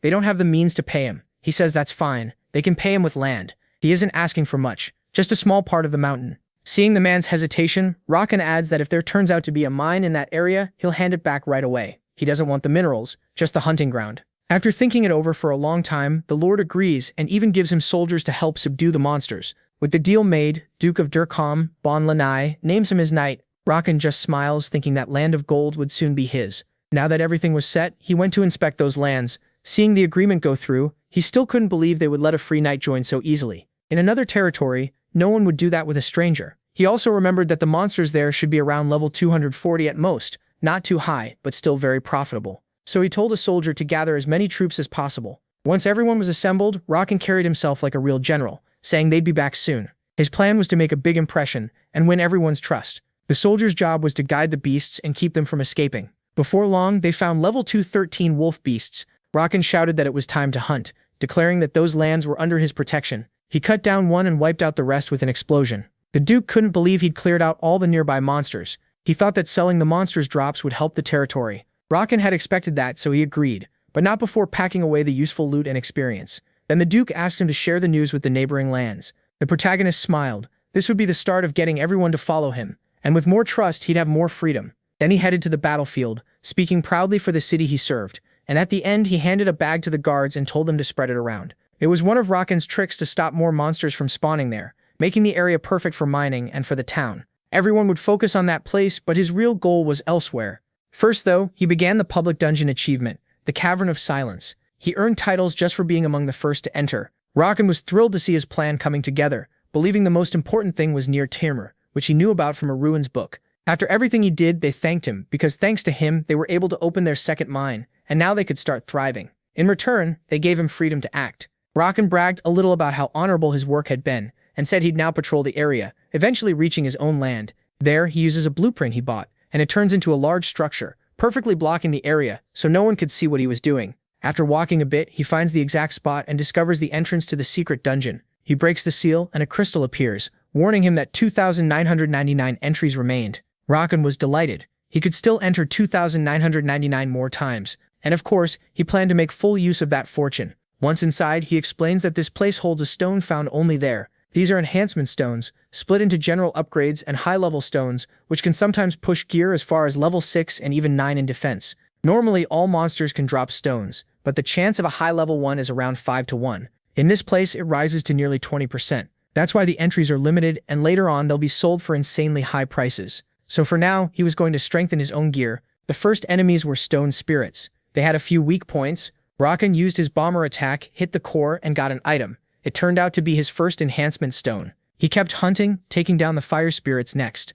After that, he ran into water spirits and dealt with them just as easily. When it was all over, he wondered if that was the end. But then the rock spirit boss appeared. That thing had to be carrying an enhancement stone, no question. Rakan dodged, hacked it into hundreds of pieces, and exposed the ore inside. Cornered, the boss summoned rocks and hurled them at Rakan, but that was nothing to him. He activated Mortal Strike, then picked up the mystery core. He says the boss's drop was a top-quality stone. Rakan figures he'll get rich if he can collect 3,000 of them. Then he finishes off the boss. After that, he activates the Book of Runes, and later heads to the dwarf's workshop. There, they plan to use the enhancement materials to power up his gear. Some of them turn out to be nothing special, just basic stones, so he tosses the useless ones aside. Once luck is finally on his side, he brings the minerals to the blacksmith. The smith is stunned by how many stones Rakan brought. MC wants every item pushed to grade 7, telling him it doesn't matter if some crystals break. He has plenty. But then he decides he wants everything at level 9. The odds are terrible, and they burn through nearly all the crystals. Only a few pieces of gear actually make it to level 9. He asks for the rest too, and that lets him put on his new armor. It feels amazing, but he turns off the glowing effect so it won't draw too much attention. Now that his upgrades are done, he wants to clean things up properly. Then the starting bonus runs out, and Rakan feels dead tired after fighting non-stop for 3 days. Now he wants to check whether any useful info has been posted. That's when he sees those same bastards from the past again. The news says they're the first guild to reach the continent, the Hellhound Guild. Rakan remembers that in his past life, people called them lapdogs because they'd do anything for money. Back then, money didn't matter to him, so he mostly stayed out of their way. There was only one time they crossed paths, after he'd died several times, lost skills and titles, and they used that chance to get close and go for his throat. As far as he remembered, Ragnarok was supposed to be the first guild on the continent, but these bastards must have pulled some trick. That was fine with him. He just needed to give them a proper welcome. Back in the present, he uploads a few videos introducing the city, making it clear who really got there first. Later, at the city's hidden cove, the guild arrives, and their leader tells everyone to stay sharp. They can't rest until they reach the city. They already know the route to the city, so no matter what happens, their guild has to stay ahead. As they move forward, they enter a cliffside pass, but the fog is so thick that he orders them to clear it out. The mages cast a fire spell, but the fog comes back way too fast. He tells them to fall back and let the casters move in front, because beast sounds are coming from nearby. And sure enough, they're undead, but not the kind they know, so they need to stay alert. They use acceleration, swap out their casters, and keep attacking, but more undead show up right away. Something is obviously drawing them in. From this point on, they have to get ready for a long battle. Even after hours of fighting, the enemies keep coming. They can't believe it. It starts to feel like this is just what the continent is like. Then suddenly they hear a different sound. It's a horse charging at full speed, blazing past them like lightning. The guild members have no idea what just happened, and while they're distracted, their backs are left open. A swarm of respawning zombies attacks and they blame that thing that just passed by for drawing them in. A few hours later, Roken just watches. Sure, they'll weaken soon because long fights wear down the mind. Their leader yells for everyone to move. They need to retreat and reset their attack. They have to move before the zombies regenerate again. Then one of his men tells him to look at something, pushing the point, because it's important. He shows him that Roken is streaming from the canyon where they got wiped out, and he has several videos showing where they'd gone and how they were defeated. Now they understand that the reason for all this was that damned guy. He thinks he's finally found the cause of their losses, and orders them to find that bastard. Then they start wondering why Roken is doing this to them when they haven't even reached the city yet. They assume he wants to monopolize it too. They also ask how he got past the zombies, and decide they should do the same. Ride through on horses so the zombies can't catch them. But there's a problem. Not everyone can spend 100 gold on a horse for each person, so they decide to take only the elite. The rest of the guild hears that and feels completely betrayed. Right then someone appears above them, and Roken asks what they're doing. The leader demands to know why he has it out for them. The protagonist doesn't bother answering, he just wants to fight. The leader orders everyone to take their positions. Rokan pulls out his weapons. The boss curses at him and tells his men to form up. MC now sees how they made it here so fast. It must be that group skill that lets them bring down strong monsters together. And seeing the leader standing at the front, Rokan can tell he's overconfident. Most bosses stay in back and only step in for the finishing blow. The moment he charges, he decides to break that confidence. He detonates his bombardier. When he spots their hesitation, he unleashes his berserker roar, freezing them in place before cutting down their soldiers and then going for their leader. The boss shouts for everyone to spread out and attack together, but Rokan won't let any of them get away. He leaps forward at insane speed and tears them apart one by one. Even barehanded, he smashes them down, snapping heads around and throwing the whole group into panic. Now they just want to run from him. One of the leader's men begs him to retreat right now, but he refuses. He still thinks they can beat Rokan if they stay calm. Then that ally is killed on the spot. The leader can't understand it. Even without using any skills, the protagonist slaughtered them all. He finally realizes he was wrong. They can't beat him. Wrapped in a terrifying aura, Rokan tells them that from now on, he'll kill any hellhound he sees, so they should leave that guild and stay in the third city until he moves to another area. The man begs for mercy, but Rokan refuses because that man never showed him any compassion. The leader shouts, hands raised, that he accepts it, and the guild surrenders. Rokan cuts off his head anyway. When the others protest, he repeats himself. Any hellhound he sees will die. Then he asks who's next. Later, Proto is happy to see them after so long. Just then, someone calls for Rokan, saying the Duke urgently wants him. MC says he'll go right away, wondering if the time has finally come. The Duke called him because of a letter he wanted to ask about. Rokan already knows who sent it without even looking. The only person who would write directly to Mr. Lenai is Lord Remington. He's a baron like Mr. Lenai, but his land is far better, and he's incredibly greedy. In his past life, that man took his territory. But everything is happening faster than Rokan expected. As he reads, he can't believe Remington would openly send spies into the territory and then demand to be welcomed. The protagonist tells the Duke he'll answer in kind. He'll go to that territory himself and take a look. A few days later, in Remington's territory, Rokan feels they should have received him properly by now. He figures they'd have sent mining experts to inspect Linai's land so they could steal everything. Then a guard asks if they're from Linai's territory. If so, they should follow him. He's just a regular level 200 guard. That makes Rokan furious. They didn't even send a captain, just an ordinary guard. Still, that works in his favor. If they look down on him, they'll drop their guard. Even better, the guard seems nervous, so they make their introductions. The man acts polite and asks to talk more over dinner. Then after a long conversation, Rokan apologizes, but says he wants to look around first. The Duke agrees and signals the guard. As they walk, MC doesn't care about the village or the farms. He wants to go to the dungeon. He explains that there's a cave there where mystery sleeps and its entries are limited too. It brings in a huge part of their income, and there's something hidden there. The guards give him permission to enter. Rokan nods, acting like he's being treated well, while sensing they want something from him. Then they head toward the nearby mountains. They explain that the honey made there is Remington's specialty. When they arrive, they tell him how the process works, shooting the hive out of the tree. It drops, and that opens the dungeon portal. Rokan is pleased to get a free pass, so he registers it in his book of runes before enjoying the gift. Once inside, he earns the proper titles, and they stop him to give a quick explanation of the plan. It's simple: kill the bee swarms, destroy the hive, and then finish the queen bee. They ask if he wants to join the hunt, but he just laughs, thinking he'd only slow them down in their eyes. Inside, though, he knows he could wipe those worms out blindfolded. But for now, he can't do anything that would raise suspicion. Then a soldier says Rokan doesn't want to cooperate, and he looks pretty nervous. 4 hours later, he tells them they were amazing, and that it was quite a show. As he leaves, they tell him their lord has invited him to dinner. At dinner, they ask how things went during the inspection. Rokan praises their methods, strategy, and technology, but the Duke cuts him off. That's not what he meant. He says he already knows Lindy has no future, and that the territory will fall soon, so he asks the protagonist to join him. He'd be given triple what he got there. Rokan laughs, thinking the man has him all wrong. He's treating him like a coward. MC makes it clear that if someone wants to talk business with him, they need to pay at least 10 times more. Then Rakan is caught off guard because that man actually agrees to offer 10 times more. Still, he just laughs, sure he already knows what the Duke is planning. Later, he checks whether his hand axes are in good shape, and since his reason for coming there has been fulfilled, and he's built a good image of weakness and arrogance, he can now go test the dungeon's special feature without worrying. He activates his runes, thinking that in the next few days he won't be able to do this, since teleporting only works if you're part of that territory. So he plans to make the most of his stay. He knocks down the hive and enters the secret dungeon, where the wave of bees shows up immediately. Rakan uses his incredible speed to wipe them out, then summons his axe to split the last one apart. When he reaches the target, he explains that if he destroys the hive, he'll go straight to the boss. So he strikes with everything he has and smashes the hive. Alerts pop up, he's caused every killer bee to rush toward him. Rakan laughs because this is the next step of his plan. He summons a water atomic bomb, flooding the whole area like a sea, and leaving the bees unable to fight.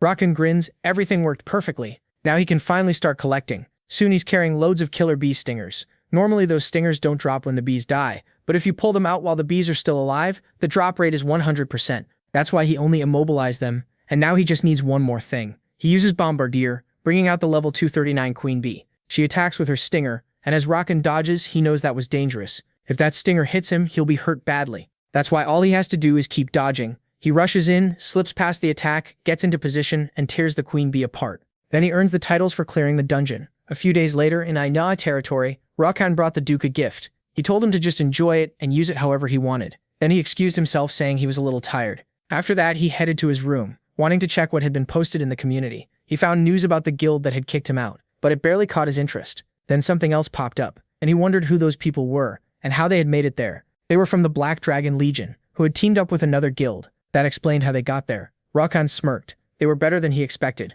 In fact, he needed them for his plan, so he decided to give them a proper welcome. Meanwhile, on the central continent in Twilight Valley, Eris walked on, feeling like it had been a long time since he was last there. This was the place the Black Dragons would pass through. It was the only road forward, and he came for one specific reason. Soon he found the entrance to the area and went into the headquarters territory of the Golden Lions camp. Once inside, someone asked if he wanted to join their squad. It was Commander Garon, level 280, who liked his confidence, even though Eris looked like he was only level 230. Of course, Eris was hiding the fact that he was really level 280. To test him, Garon ordered a soldier to measure his strength. The man couldn't see why he had to fight someone that weak, but he still followed orders. Seeing that reaction, Eris figured this would make things easier. He activated all his armor and asked why the soldier looked nervous all of a sudden. The man cursed under his breath. He couldn't believe Eris had gear that good. A moment later, everyone gathered and the rules were announced. No weapons, and the first one to fall loses. The match began. The lion soldier thought Eris was just an arrogant kid. He was sure he'd crush him, but when he struck, his attack stopped dead.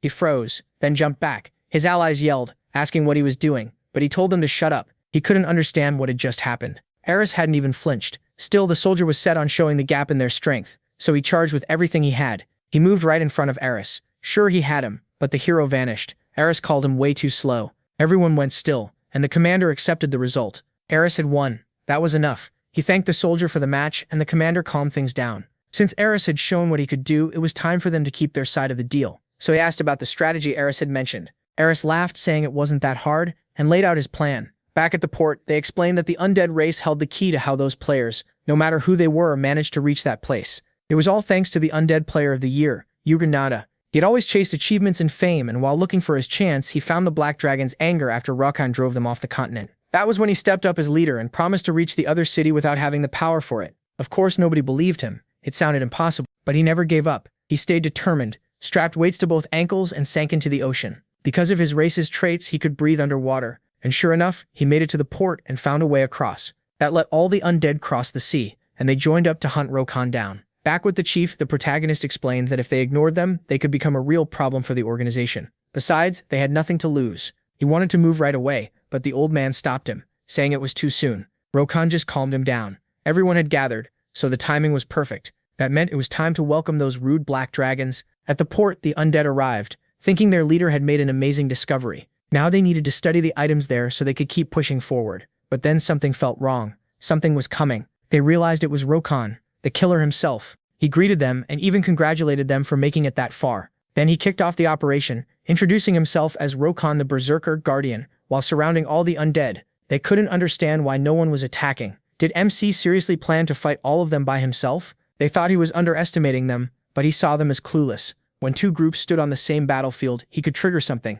He declared an occupation war, and a mission appeared: wipe out every enemy and plant the flag. Once the occupation ended, he had to seize the dock from the Black Dragons. The undead read that and realized if they lost, their allies wouldn't be able to come there anymore. The captain wished him good luck. Fear hit the undead, and they activated all the guardians, summoning dozens of them. With a blank stare, Rakan shouted that they were free to try and stop him. He activated his titles for fighting huge groups, then rushed in to kill, cutting down one enemy after another. The others couldn't understand how someone like that could even exist. Even his allies didn't need to step in. Then Rakan leaped up, mocking them like they had already accepted their fate, and slammed their heads into the ground. He heard a spell from behind him, but blocked it with ease. That left the skeleton mage frozen, and Rakan killed it in an instant. He shouted at them, telling them to come all at once, right now. When he saw them jump in, he lowered his stance as red lightning flashed. Then he combined his skills and formed the infernal vortex. Smiling, he called them weak. That was why they had used tricks just to get there, thinking this was their moment to take over the port. But they yelled back that he wouldn't. A giant mace came crashing at him, and its wielder declared that as long as he stood there, it would never happen. This was the dock guard captain, level 240. Rakan just laughed, saying it was finally time to have some fun. Their weapons clashed, and he quickly realized that the guy was faster than expected, so he needed to find an opening. When the captain attacked, Rakan tried throwing insults to break his focus. The bony fighter came at him hard, but left a gap. Rakan dodged, got into place, and used blood flow acceleration. He roared, then sent him flying. Rakan jumped after him and summoned his mace. He declared the win with a killing blow. Laughing, he thought it had been way too easy, and took the death mist dock. Somewhere else, a vice general asked if it was really okay to leave him alone. The answer was a laugh. Hadn't he seen that look? That was the look of a born berserker. He was sure Rakan would keep his word. They just had to do their part. Soon all the guards who had been protecting the dock returned to the city, unable to believe this had happened to them. The protagonist laughed in their faces, seeing them as nothing but flies. That victory gave him more titles, including a 100-point boost the next time he fought an army. He was also given a choice: keep the dock or destroy it. If he kept it, he'd have to defend it right away. If he destroyed it, the Black Dragons wouldn't be able to use it for 7 days. Rakan figured there wasn't much to think about. At that same time, at the Karlstein forward station, someone was being calmed down as they explained. This had once been their old outpost. It wasn't far from the dock, so for now they were safe. But that monster had taken everything, which meant they couldn't use the base for 7 days. Then a mission appeared: retake the dock. It would start in 1 hour. That meant the bastard had chosen to defend the dock. Meanwhile, Rakan bought protection for it. After 50 minutes, around the dock a full guild legion marched in. They had gathered every player in the area, around 100 total. Each one could summon 5 NPCs, making it 500 against 1. Now that they were all together and had joined forces, they were ready to face him, and they believed Rakan had dug his own grave by choosing to defend it. Even with all that, they brought someone else too, a knight from the 4th city, from their own guild. So it didn't matter how strong MC was, he couldn't beat an NPC boss from the Black Knights. At the dock, a heavy mist spread everywhere. They shouted for Rakan to come out. He had to pay for hurting them. Then the huge gate opened, and they realized the whole place was covered by a massive barrier. Rakan felt that a lot of people had shown up, and he loved it. Surely the undead didn't expect him to waste 50 gold building a fortress for nothing. Still, there was something strange. If he really wanted to defend it, the smart move would have been artillery or turrets. Instead, he built just one wall and left a narrow opening where he was standing. It didn't look like a defense at all. It looked like a trap to force them to fight him head-on. Then the defense began. The time limit was 1 hour. If he won, he'd gain achievements and prestige.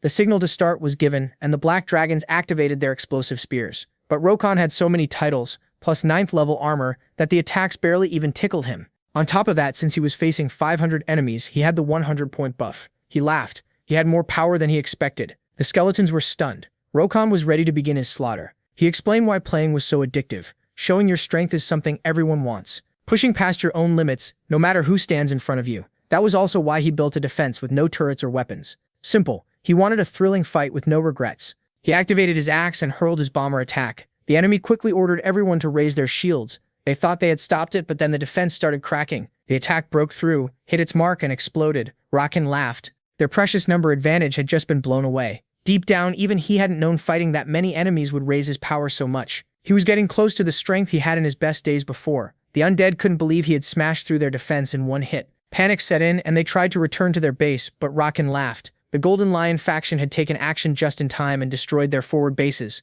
Rakan told them to understand the mess they were in. They had walked straight into hell. Under that pressure, all they wanted was to run and save themselves. But the undead NPC boss drew his katana and declared that anyone who fled the battlefield would be killed. Black Dragon warriors had to fight and die with honor. Rakan mocked them, and even thanked him for keeping his buffs active. The samurai asked for his name, saying it took nerve to face him, but his sin was trying to harm the Black Dragon, and he would pay with his life. Rakan was surprised. He wanted a one-on-one fight. Normally this guy would have given him trouble, but the surrounding enemies were still feeding him strength. As long as his title was active, they had no chance against him. Both sides took their stances. Rakan let out a breath just as a wave slammed into the dock, and the samurai sprang forward. The protagonist instantly noticed how fast he was. He barely managed to stop the strike, then let out a shout to push him back. Rakan admitted the guy was strong, stronger than expected. After landing, the samurai simply motioned for him to come again. Rakan nodded, then jumped back in. Their blades collided, the impacts echoing through the whole area. The samurai leaped up and used the Fukaya-style first form Night Splitter. Rakan barely managed to deflect it. Then he activated his power and rushed in. He knew that attack had been good, but now it was his turn. Rakan charged in. With unstoppable advance, he rushed the samurai. The samurai froze when the clones appeared. He couldn't tell which one was real. Before he could figure it out, every hit landed on him. He couldn't believe what he was seeing. How could a human be this strong? He tried to answer back. Third move. Thrust. Rakan felt it and got pushed back, but he quickly threw one of his axes. The samurai easily split it in half, but Rakan was already above him. Once again, they tested each other by clashing weapons. The others couldn't even follow them. They were moving too fast. Still, the samurai felt something was wrong. He started thinking through it, and guessed Rakan was this fearless because he was getting buffs from them. So he yelled for everyone to run. Right then, he felt his enemy's strike hit much harder. When he looked back, he was stunned. He demanded to know where those idiots were. They were just cowardly rats. Rakan had hoped to enjoy that title a little longer, but in a true one-on-one, it was useless. Now he knew he was at a disadvantage, and wondered how he could handle that monster with only his base stats. The undead boss laughed, feeling that after all, Rakan was only human. Without tricks, he wasn't on his level. He was far too slow setting up the finishing blow. Then it showed the huge crater left by the attack. The samurai thought he had only wasted time. Whatever trick Rakan used before, he had managed to keep up for a moment, but now it was over. He also decided those cowards who fled would pay for it later, but then a light shone through the rubble. Rakan activated his berserker state to the limit, letting out a killing aura. Then he unleashed his berserker roar, leaped forward, and shouted that now it was his turn. The samurai couldn't believe Rakan was a berserker. As he was blasted backward, he called it a waste, and asked MC to join them instead. After all, the shogun needed more fighters like him. He even bragged about how they would rule the world. Rakan shut that down fast. He'd never join a bunch of ugly undead. The samurai went cold at that insult. If that was his answer, then he would kill him. Rakan moved into place in a blink. Right in front of him, the samurai tried to block, but the protagonist slipped past it. The punch connected. He tried to counter again, but it did nothing. He slammed into the wall, and with nowhere to go, he used his sixth move, Abyss. Dozens of spirits appeared and attacked with heavy piercing strikes. They hit Rakan, one arm even pierced his eye. The samurai tasted victory, but MC vanished. Then at blinding speed, he sliced off one of the samurai's arms. The undead warrior shouted, asking how that looked. But the bomber attack was already above his head. Rakan, not even waiting for him to fall, declared his win. Hellish advance. After that, Rakan was covered in wounds. He knew he had come very close to losing, and felt it was all because of those damned cowards. Still, it worked. The time limit appeared, and the winners were the Golden Lion faction. They were given the choice to keep the fort or destroy it, and since Rakan had already gotten what he wanted, he moved to the next step, destroying the fortress. The skeletons realized the dock had been destroyed, which meant they couldn't reach the Black Dragons on the continent for 7 days. And with all their bases wiped out, the only choices left were going back to the third city or surviving a whole week in the same area as that monster. That made them wonder why he had defended the dock twice. What did he gain? The only answer was merit and reputation. After destroying the dock and taking the nearby bases, they were sure he had earned a huge amount of reputation and merit. So why did he want so much? The answer came at the City Hall of Fame. Rakan showed up, and the woman welcomed him when she heard he wanted a rank up. She checked him, but after seeing he was only a rank 235 knight, she snapped, asking why he thought this was a joke. The Hall of Fame was only for the most honored, for people who had proved their achievements to even qualify. He needed to be at least level 280. She told him to leave right away. Rakan knew she was proud of her job, but told her to check his merit and reputation points. She didn't get why. He probably didn't even have 100. But when she saw 8,032 merit and 2,231 reputation, she couldn't understand how he had done it. Her attitude changed on the spot, and she handed him the rank-up contract. Rakan walked off, completely annoyed by how fast she switched up. Still, this let him move forward. With that new power, he would show them growth like they had never seen before. Then he returned to Linne territory. There, the Duke looked exhausted. The Lord of Remington had been giving him endless work, and had even sent someone to help with his mine. Rakan agreed, but knew that man really wanted to take the territory for himself. He said his goodbyes because it was time to put that plan into motion. On his way out, he felt he still had a little time left. Since he had already harvested everything there, he needed a new battlefield. That left only one place to go. Then we shift to the desert, where the heat was brutal. He came for the species quest. In his past life, tons of people tried it, but all of them failed because of how hard it was, especially because of one person who appeared behind him, begging desperately for water. That triggered a sudden quest. Rakan knew this was the mission that had frustrated so many players. It looked easy at first, but once you gave that guy water, more people started showing up, and if you couldn't help them all, it turned into a trap quest that brought hate and a drop in reputation. For Rakan, that wasn't a problem. He soaked the old man with plenty of water. The next moment, everyone rushed at him, but he had enough for all of them. He summoned 2 giant jars, and to top it off, he threw a water bomb mixed with his bomber skill, making rain fall over the area. The villagers finally felt alive again, and the quest was cleared, earning him a lot of reputation. Then they thanked him for saving them. The speaker was the village chief, Azakal, who explained their problem. They had an old well for water, but a few weeks ago it suddenly dried up. He asked for help finding out why. Rakan confidently accepted the quest. He headed to the village well, activated the shadow helmet and the sun armor, and felt relieved he had bought that gear from the shop, because it was key to this mission. Then he climbed down the well. It really was completely dry, and he spotted a tunnel. As he walked, the heat became unbearable. He entered the dungeon, furious flames, and found the reason the well had dried up. There, level 241 fire spirits appeared. Rakan jumped in, telling them to get out of his sight, but when he swung at them, his hits didn't connect. The spirits fired fireballs, and Rakan realized they were tougher than he expected. He needed to use that right away, so he pulled out an ice scroll, changing his axe's state and freezing those little fire spirits, breaking them apart into hundreds of pieces. Now Rakan was feeling confident because it worked. Then suddenly an explosion went off. The protagonist felt he needed to get out. This was a corrupted level 263 spirit. He nodded. At last, the one behind everything had appeared. The creature only screamed, and Rakan's head started to ache. He struck back with his axe. Cursing under his breath, he saw it had the destructive power he expected. Then the monster unleashed a storm of flames. Rakan fired back with unstoppable advance and rampant dance, creating clones of himself. The beast felt that should have been impossible. It flooded the area with waves of fire, burning up every Rakan, even hitting the real one. MC knew fighting it head-on would be rough, so he activated a bomb and threw it, sending out a rushing wave. But the monster laughed and said it would evaporate all that filth, releasing its power and causing a huge blast, cursing Rakan for thinking a cheap trick could beat it. Still, the whole place filled with a thick cloud of steam. The beast realized the plan, but when it found a Rakan and split him in half, it was only a clone. It attacked where it thought the real one was, but Rakan mocked how slow it was, then jumped and pierced the beast's body. He explained that his enchantment power had grown. It wasn't just for hiding himself, it could also hide his own ice attacks. The creature cursed him, saying humans always relied on tricks like that. But even so, it wouldn't be enough. Then it gathered a massive power called Purgatory and launched it, planning to finish that damned human. Rakan knew this was the strongest power he had seen so far, so it was time to use his hidden ace. The beast kept bragging about how strong it and its attack were, listing all the reasons Rakan had already lost. But he just laughed, telling it not to talk like it had already won. He brought his hands together and used Berserker expansion, shattering every attack around him. It didn't matter if it was hellfire or raw destructive force. Warnings about corrupted power appeared, telling Rakan he would die soon if he kept this up. He already knew that, but first he was going to smash that bastard's face in. The beast could only scream for him not to come closer, but Rakan attacked with everything he had, splitting half its face. Then another attack was already above him and hit him dead on. Even so, Rakan endured, deflected the strike with his axe and destroyed every last trace of its power, freezing the whole area. The monster was trapped in ice, but when Rakan got close, it broke free to attack again. The protagonist, though, already had a critical strike ready. He shouted that it was time to split it apart, cutting the beast and its crystal in half. The creature felt something strange. The pain and suffering holding it down were gone. Just like that, Rakan had erased the corrupted power. He admitted it had been a brutal fight, but he earned a major achievement, a special title for the species quest, and right then the dungeon started shaking because the curse had been lifted. The water began to return, and Rakan tried to run, but his strength was literally at zero, and he got dragged by the current. Back in the village, the people felt a small tremor under their feet and wondered what was happening.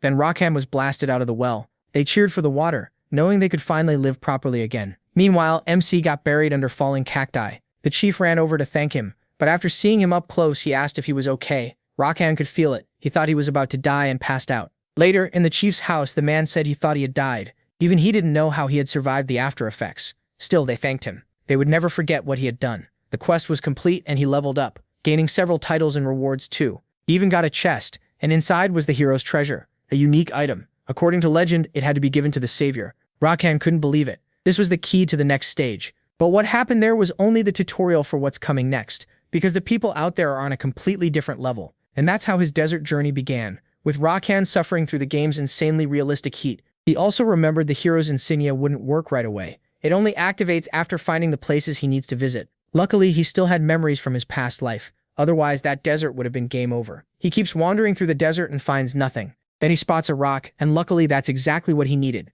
After brushing off the dust, he excitedly finds a perfect slot for his badge. The moment he sets it in place, it lights up, and Rockhan gets fired up. The ground starts shaking, marking the rise of a hand followed by a massive sphinx. It wakes up with an imposing presence and looks down in clear disappointment that a mere human was the one who woke it. Still, it has to do its job and see if he's worthy to pass the trial. But Rockhan asks the first question. He doesn't get why there needs to be another strength test when he's the one who found this place. The Sphinx tells him it'll help him later. Then it shows him a huge red crystal, which can be gained by killing monsters in this area. It's a vessel of life that, if consumed, restores all his stamina. But the poison inside lowers all his physical abilities. That's why it's called a bloodstone. Rockhan picks it up and asks what the test is supposed to be. The Sphinx says he has to break it. Even if it isn't real, it's insanely hard. So for a normal human, it should be nearly impossible, even with weapons. It sounds completely sure of itself, right up until it hears a crack. Stone fragments fall from Rockhan's hands, leaving an awkward silence behind. With no choice left, the Sphinx admits he's strong enough and opens the gate to the secret dungeon,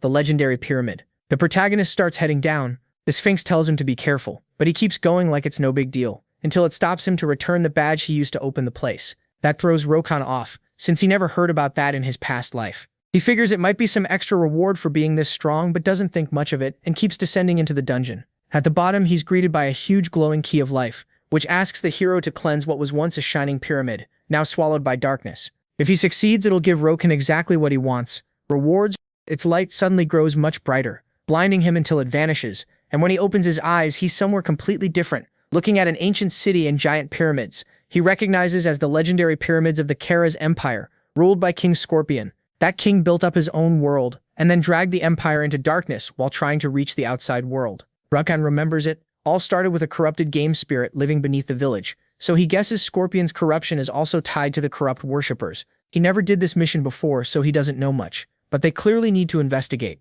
That plan stops when they run into a woman wrapped in bandages, and Rockhan mistakes her for a dried-up zombie. That annoys the definitely not zombie, who suddenly jumps at him and scares him. Later, she happily eats the food and drinks the water. MC clearly doesn't want to share, then even asks for more. Annoyed, he says she's not getting anything else without giving him a reward. She introduces herself as the great first-class sorceress who serves King Scorpion, the great mummy Rofi, and claims her presence alone is the best reward. That only confuses and irritates Rockhan more, and after putting the pieces together, he realizes she's obviously a monster. Rofi shyly admits it like it's no big deal. Hearing that, he actually feels relieved. Now he has a perfect target to take out his stress on. The second she sees his punch coming, she desperately tries to calm him down and talk things out. His strike slams into the ground and kicks up a huge cloud of dust, but the mummy manages to dodge. She catches a glimpse of how close she came to ending up as a hole in the middle of the desert and keeps begging him to talk. Rockhan has no interest in chatting, so he grabs her by the head and warns that the only sounds he wants from her are screams during the fight. Terrified, she looks at him like he's insane and tries to convince him there's still no reason to fight. She isn't serving the king anymore.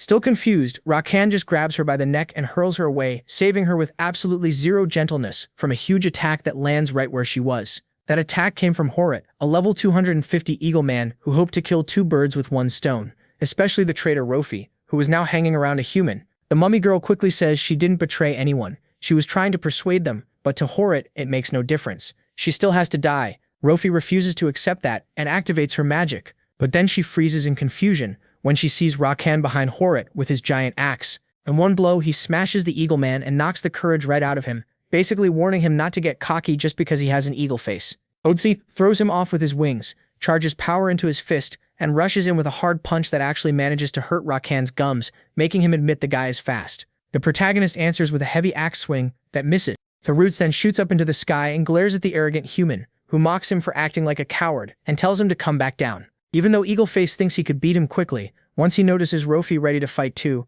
he decides not to risk it and retreats, promising he'll find her again later. That only annoys Rockhan, because the guy ran off without finishing the fight. Meanwhile, the mummy is just relieved to still be alive, but Rockhan's shadow falls over her almost immediately. He pretty much demands one simple and very necessary word. Seeing the bruises on her body, she blushes in embarrassment and says thank you, but Rockhan tells her to say it louder. That only makes her mad, so she takes it out on his cheeks, and he fires back that all of this happened because of her, yanking her face right back and starting a fight that looks more like accidental plastic surgery. Back at the pyramid, Horit arrives and moves through the halls, where a girl mocks the bad mood written all over his face. Unhappy to see her, he recognizes her as Minute, level 251. She complains that he's always cold to her and asks if he's really going to His Majesty over something as small as that girl. He says yes. Rafi is now with a dangerous human. Minute doubts someone like that even exists, but Horde doesn't explain further. He just warns her and leaves, making her curious. Later, he arrives and kneels before His Majesty, ready to give his report. His ruler is a huge wheel with an eye sealed inside, supposedly King Scorpion, level 270. Back with Rakan, he's totally thrown off after hearing that only the eyes of King Scorpion remain.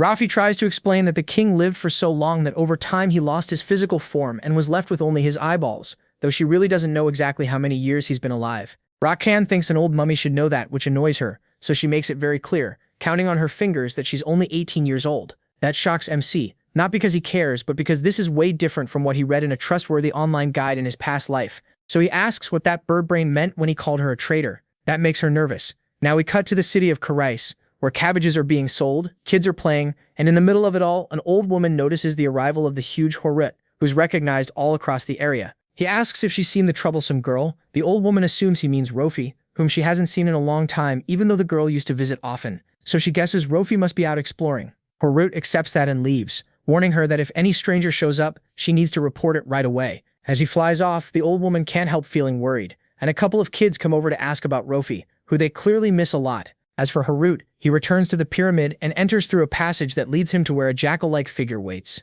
Horut asks if he's found the mummy girl. This is Hokul, level 240, who says he's reinforced the trap patrols and promises she won't interfere with their plans. But Horut makes it clear they need to capture her before the plan begins. That worries the jackal, since he doesn't think she's that dangerous. Horut says she isn't, but the human he met while searching the area definitely is, and together they could ruin the plan. Besides, the Emperor ordered her capture. Hokul agrees, though he still doesn't sound convinced. Then the Eagle Man's attention shifts to the huge machine glowing red behind him, which Hokul says is the device that will make the Emperor's dream come true. The Bloodstone Condenser, the same artifact Rofi and Rokan are discussing right then. Just like the name says, it condenses bloodstones, which the Emperor plans to use to strengthen his weak stone and recover his power. Rokan finds that hard to believe since he doubts there are enough monsters carrying those stones to make it work. But Rofi, clearly upset and feeling helpless, says that's exactly the problem. Every single person who has lived with them for a long time also has one. That means for the plan to work, they'd have to rip them out, sacrificing everyone who lives there. Hearing all that, Rokan thinks it's pure madness.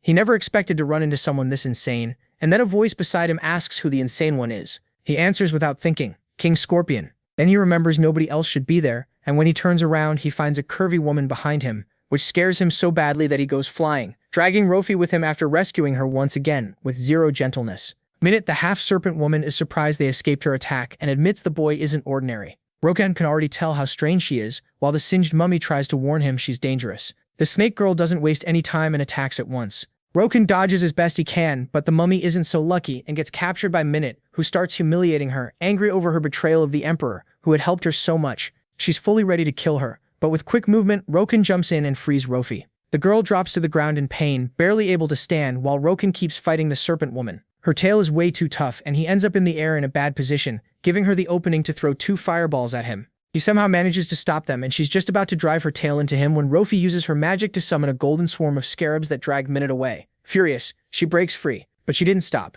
She used her power to unleash several pillars that sliced toward the snake woman's arm, but she slipped right through them and grabbed the mummy, driving a brutal stab into her stomach.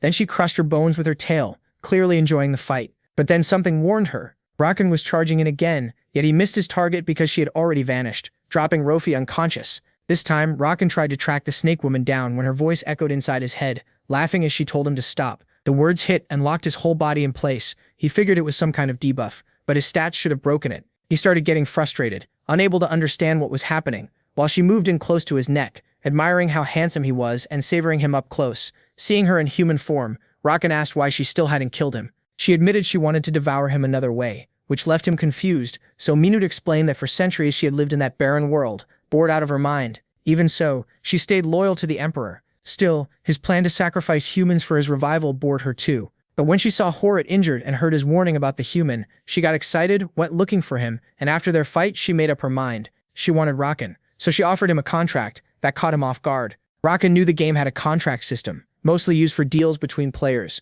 but there were exceptions. Contracts with monsters, where the trade wasn't items but monster powers. Still, most monsters hated humans, barely understood them, and wanted nothing to do with them. So he saw this as a rare chance, while she only noticed how long he had gone silent. Finally, he came back from his thoughts and asked what she wanted from the contract. Minute answered right away. He would become her servant, and that meant the Emperor's too. Oh, and Rakan would need to kill Rofi with his own hands. That left him completely shaken, but after a brief moment of shock, he acted like he accepted. Happy, she threw herself at him and released his paralysis too. Then he walked toward the unconscious mummy girl, seeing her helpless and trying to think of her as just a monster. He told himself she was only tied to his mission because of the blood crystal, and if this also made him stronger and helped him get revenge, then he shouldn't care at all about some monster. But even while unconscious, she was still only thinking about saving everyone. That made him hesitate, trembling as he remembered why he even played this game, wondering if it was for revenge or for the joy of fighting in this fun world. But Dean ruined that, making him forget how much fun he used to have and replacing it with revenge alone. That changed his choice completely. He tried to wake the very confused mummy, still not gently at all.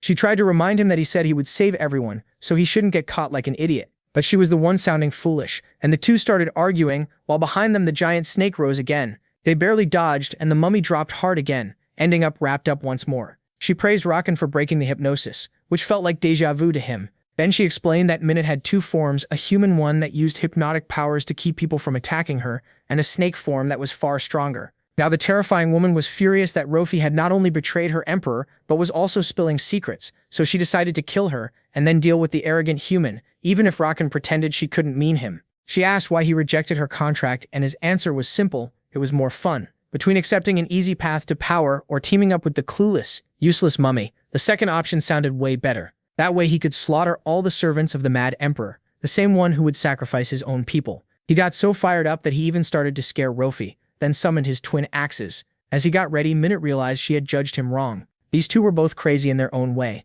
Rakan relaxed, ready to enjoy the game, and told the mummy he would help with her goal, not by persuading the Emperor, but by killing him. She hesitated at first, then agreed. So the hero told her to get ready to hunt a giant snake. Now the huge monster rushed straight at them. Rakan blocked the strike and swung back, trying to cut off her tail, but she was too fast and caught his arm, then slammed him away with a huge smack. That only made him mad. He attacked with all his strength, hurting the snake badly, and in desperation she hurled him away. But almost right after that, she was hit by Rofi's pillars, which stabbed into her back. Meanwhile, Rakan was beat up and annoyed because instead of covering him, she had used him as bait. Still, when he saw her, he didn't complain. He warned her, because she was wide open with that huge tail about to crush her. She barely reacted, shielding herself with her pillars, but from a bad angle. That let Minute try to crush her again. Luckily, Rakan threw his axe, pulling her attention toward him as he charged at full speed, summoning his battle axe. Then he used Bomber on the second axe and slammed it into the ground, kicking up a huge cloud of sand that left the snake disoriented. He used that opening to circle around her,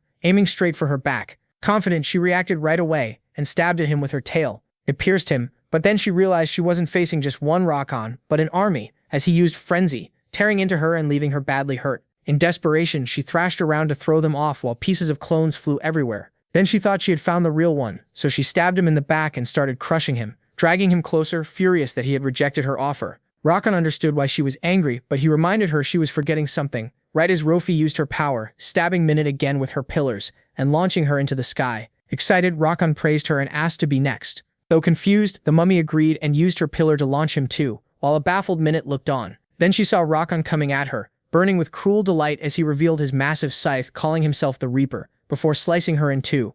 Now the story shifts to some hieroglyphs explaining how, long ago, monsters spread chaos and made humans suffer, until one day a hero appeared, the Scorpion, who fought the monsters alongside a brave eagle and a swift serpent. Together they defeated the beasts and brought peace to the desert. The people praised them and followed them, forming a new kingdom far from the rest of the world, called the Carius Empire. They gave shape and power to the animals that joined them on that journey. Rafi tells all this, leaving Rakan confused, because the one who was supposed to be the land's hero had become a madman willing to sacrifice humans. The mummy girl says he was already like that when she met him, and guesses that after all those years protecting his kingdom, he lost his body, and then his mind. The same happened to Heart and Minute. They went from brave heroes protecting people to would-be genocidal monsters. But there's an even bigger problem now. She sees Rokan as an unknown, extremely powerful outsider who beat the serpent with a ridiculously strong technique. To her, he could be a spy from outside, here to take the land and swallow up the empire, and she won't allow that, which is why she literally tries to bite him herself. Desperate over how crazy she sounds, he pushes her off and reminds her he saved her, insisting he's not a spy but an adventurer trying to get stronger. Curious, she asks why, and he's about to answer honestly until he remembers she's an NPC. So he bonks her on the head to get back at her bite, then asks who she is and why. As a monster, she cares about the people the Emperor wants to sacrifice. She rubs the bump on her head and doesn't want to answer, but then suddenly grabs him and throws him to the ground. That annoys him, but she did it because in the distance they spot soldiers from the Empire. Rakan sees them as weaklings they can beat easily, and she knows that, but since they're sand creations of the Emperor, whatever they see he sees too, which would expose their location. With nowhere safe in the desert, they have to return to the Empire, where she promises to tell him everything. They quickly reach the entrance, and Rokan waits for the mummy's plan to get past the heavy guard. She has none, which makes him furious at how reckless she is. But there's no turning back, so he has to think fast and asks who usually comes through there. She says fishermen and hunters, so he comes up with a plan. Soon they approach the soldiers with Rakan pretending to be an angry mustached hunter getting mad at the sand guard for not letting him through. Rafi plays his worried wife and the two start arguing, making the guards uncomfortable enough that they'd rather have the couple fight inside. Once in, Rafi can't believe that actually worked, and Rakan pulls off the annoying fake mustache. Then he takes a moment to admire the beautiful empire, but the mummy tells him to hurry because she needs to take him to someone who might help. Meanwhile, out in the desert, Horuk gathers Manut's remains, and the guards find Rofi's bandages. They assume she was responsible, sad that he failed to warn his friend. He asks whether they found her bloodstone, but it seems that was taken too, which makes the eagle-faced warrior even angrier. He orders everyone to search for them at any cost, determined to kill them. Back in the Empire, Rakan follows Rofi with heavy suspicion. She notices he clearly has trust issues, but assures him he can relax because the person she protects is human. It's Aris, who recognizes Rofi right away for being such a glutton. That embarrasses Rofi and makes Rakan cringe, while the excited old woman hugs the mummy and the children who missed her. The protagonist keeps teasing her about being greedy. Once inside, Aris is surprised that she came back with a friend, but Rofi calls him a subordinate, which only gives MC more reason to mess with her, as he introduces himself as MC, an adventurer. The mummy says that name sounds ridiculous, so he tugs her ear and asks how someone so kind ended up knowing someone this arrogant. Aris says that attitude is exactly what the mummy loves. She remembers that 12 years ago, one day she came home and found the place in a mess. There were noises coming from the kitchen, and when she went in, she found a little mummy girl stuffing herself with food like a tiny squirrel. Back then, the old woman was clearly pregnant, and as she looked at the girl, all the child asked was whether she had any jam for her bread. Back in the present, the mummy shrinks up in embarrassment like a little kid while the old woman laughs. She fondly says Rofi has always been a good girl who helped her for years. Rofi even took care of her children after they were born. Rakan wonders if Arima really knows Rofi is a monster, but she does, because the first time she saw her, Horet showed up angry to drag her away. He scolded her for spending time with humans, and Arima thought that would be the last time she ever saw her. But the very next day, Rofi came back asking for food. After a month of escaping and getting caught over and over, Horet finally gave up. Then they suddenly remember that Eagle Face has been looking for her, and for any stranger who entered the town too.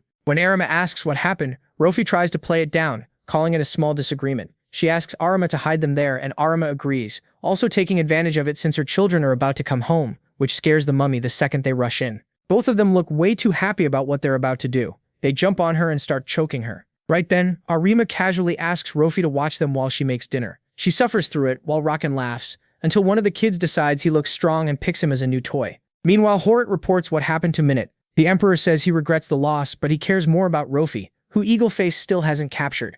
Horet promises he'll get it done, even though the Scorpion King wants her alive and the human dead. That annoys Horet. After everything Rofi did, the Emperor still wants her alive, and he can't understand why. He questions why the Emperor cares so much about her, which finally makes the Emperor snap and throw him out. Horet leaves furious. As for Rofi, she falls asleep from exhaustion after watching the kids. Rakan is worn out too, thinking this place feels like a really weird dungeon, so he decides to rest in the real world and look for more information. But when he tries, again and again, he realizes he can't leave. And just like that, morning comes. Rofi heads out with the kids and finds a hero, who looks almost dead inside, still stuck in silent misery. That inner suffering keeps going even while he eats. He realizes the dungeon has changed, and he still can't log out of the game or use his runebook until he figures out the game might be suspicious of him. That's because he used memories from the past to grow insanely fast in a short time. He thought pretending a little more during his streams would keep anyone from noticing, but apparently that didn't work. Seeing it as a challenge from a shifting dungeon, he decides to accept it. He snaps back just as Rofi tries to steal his chicken, so he ends up using his hand to hold it up for her. Later, the two head out after saying goodbye to the old woman. Rokan doesn't want to be cruel to Arima, but he still wonders if he should tell her what the Emperor is planning. The mummy assures him that would only cause chaos. She also says no one can leave that world unless the Emperor allows it, so their only real option is to kill him. When he asks what her plan is, she already knows they need to go to the Tiger Guard, the huge pyramid that leaves Rokan impressed. Rofi explains it's the home of the Emperor and his nobles, meaning any monster that can use magic. In a place with endless resources, elemental mages are the most valued. That includes her too, and even when the protagonist reminds her she's a fugitive now, she brushes it off while opening a hidden passage, saying she knows all of them there. That earns a little respect from Rokan. They go into the passage with him teasing her and Rofi enjoying it, until she steps on a tile and triggers a trap. Both of them drop through a hole, and Rokan is disappointed he ever thought the girl might actually be useful. Then, during the fall, Horut appears and grabs Rofi right in front of the worried hero. MC watches Eagleface land on her while he crashes to the ground, already getting ready to fight, but he's too far away. Rofi lies on the ground in pain, confused that Horut knew about that entrance, and he says he knows everything about her before grabbing her by the neck in rage, wanting to kill her, but he can't, so he just knocks her out. Then he hands her over to the guards to take her to the Emperor, and after that he turns toward the hero. But Yakel tells the eagle to go to the ritual while he handles this himself. Horut warns him he won't be able to win, that this is his fate. The jackal just sees him as another arrogant fool, then starts walking toward the human, promising to kill him. Rokan barely even listens, too busy trying to find a way out, until the non-stop talking makes him turn and dismiss the chatty mutt, looking down on him. That only amuses Yakel, who opens the bars of a giant lion and orders it to kill him. But while he does his evil laugh, he doesn't notice the beast is already down at Rokan's feet. He asks what the next one will be. That enrages Yakel, who orders all the beasts to attack, and when the hero sees them coming he can't help enjoying it. Finally some action. The first enemy is a giant snake and he drops it with one hit. Then a golem tries to catch him from behind and crush him, but after several slashes, he smashes apart the monster's huge hand, breaks free, and right after that pulverizes its head. There's no break though. Now he has to deal with a giant lion. Rokan dodges it with a spinning strike, knocking it back, but the lion keeps going and counters with a blast of fire straight at him. Rokan stays calm and doesn't even flinch, waiting until the very last second before activating evasion, and in a blink, he's on the lion's back. Enjoying every second of the fight, he lands a brutal blow that finishes the creature. His next opponent is a giant lobster that catches him in its claws, but he takes it with confidence because that's nothing to him. He twists it up like a wrestling move and with one quick motion cuts it into pieces ready for soup. Without any rest, he now has to face another giant snake. Using frenzy, he moves at top speed and lands a huge number of cuts on the monster, leaving the jackal terrified. Now he understands Rokan really is as strong as Horut said. Meanwhile, Rofi wakes up in some kind of cell, confused by the huge red aura burning in the Emperor's eye. He watches her with a smile, glad that she's finally awake, and while she tries to understand what's happening, he speaks confidently about how his reign is near and how he'll show the world the glory of Kairos. But Rofi rejects that idea. She can't accept rising to power by sacrificing his own people. Annoyed, he says that whole world belongs to him because he created it and he's only taking back what he already gave them. To him, that's natural, and he sees Rofi's compassion for humans as a weakness. Still, he knows this isn't really about humans in general. It's about Arima and her children, and Rofi gets nervous when she hears he understands her true reason. She only wants to protect the people she cares about, and he releases her from her restraints, making her hit the floor hard. Then, in front of her, a blood crystal appears, one that can kill someone if you stab them with it. The Emperor makes it clear that victory is already certain, and the ritual is moving forward, so he doesn't see how she could fight back. But just to be safe, he gives the mummy girl one last chance, telling her to use that crystal to get rid of Rokan in exchange for Arima and her children being spared. The protagonist's weapon tears through the flesh of yet another creature he's killed, and he starts getting bored when there's nothing left, so he looks for the little pup, but the guy has already run off, which annoys him even more. On top of that, he still has no clue how to get out of there, so he searches the area until from a secret tunnel an old mummy appears. The wrapped old man sees Rokan and assumes he came to the wrong place, so he tries to leave, but the hero stops him and asks why he suddenly appeared. The old man says he's a mummy, and though MC doesn't get what that means, the old man explains this is their territory, a place where they locked up an uncontrollable monster along with other beasts, so he should be careful. Rokan just shows him the bodies of the beasts he already beat, wondering if those are really the monsters everyone feared. The old man is confused when he sees them, but then grabs him by the neck and drags him to the hole. They both fall into a new area, where the old man is happy to see him, recognizing him as the troublemaker traveling with Rofi. He tells him to follow, and while they move through the tunnel, the old man rambles that there's still time, and tells the hero he isn't the only one trying to stop the Emperor. Since he's a mummy too, Rokan assumes he and Rofi are on the same side, but the old man says the girl isn't a mummy at all, leaving him confused. He explains that 4 years ago the young girl's arm was sealed, and that's why she started wearing a bandage. Over time, the wrapping spread across her whole body. When he asked why someone so young and healthy wore bandages, she answered, nervous and embarrassed, that she was a mummy, and from then on, she truly believed it. He remembers how ridiculous her look is compared to what real mummies should be. Rokan still doesn't fully buy it, since the old man looks ridiculous too, but the point is they're not alone in this fight, even if Rofi doesn't know it. That confuses the protagonist, because he thinks they should be working together. The old man says the girl is too emotional,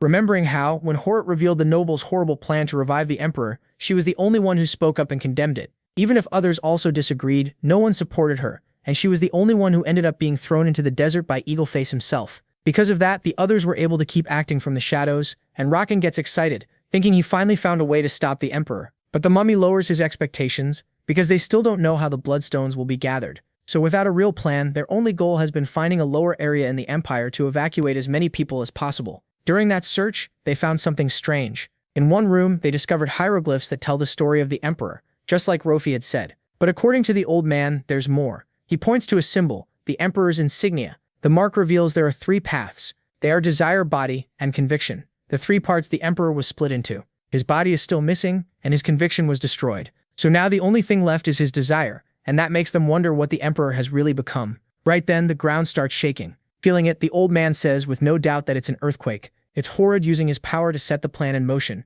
and with the ritual starting, the old mummy tells Rakan they need to hurry and evacuate the citizens. But MC says they should go kill the emperor instead and end this now. The mummy isn't sure that's even possible. Even weakened, that being is still far beyond human understanding. Still, Rakan believes he can do it if he's strong enough, and the old man hesitates but chooses to trust him anyway. He sends him to the tomb, the underground stronghold where the nobles are, sealed off by sand guards. He believes that's the resurrection site, and it has 2 ways in, one at the top of the pyramid and one below ground, though either path is packed with guards, so he tells him not to expect a fair one-on-one fight. Still, that doesn't worry Rakan. Without saying much, the old man draws him a map with his own bandages, and the boy is caught off guard. He didn't expect the old man's body to work like that. He takes the map without a word. Then the old man says goodbye and wishes him luck with what comes next. He says his farewell too. Left alone, he looks once more at the wall with the story on it, noticing again that conviction has been shattered, and he spots 3 figures he guesses are tied to the corrupted ones.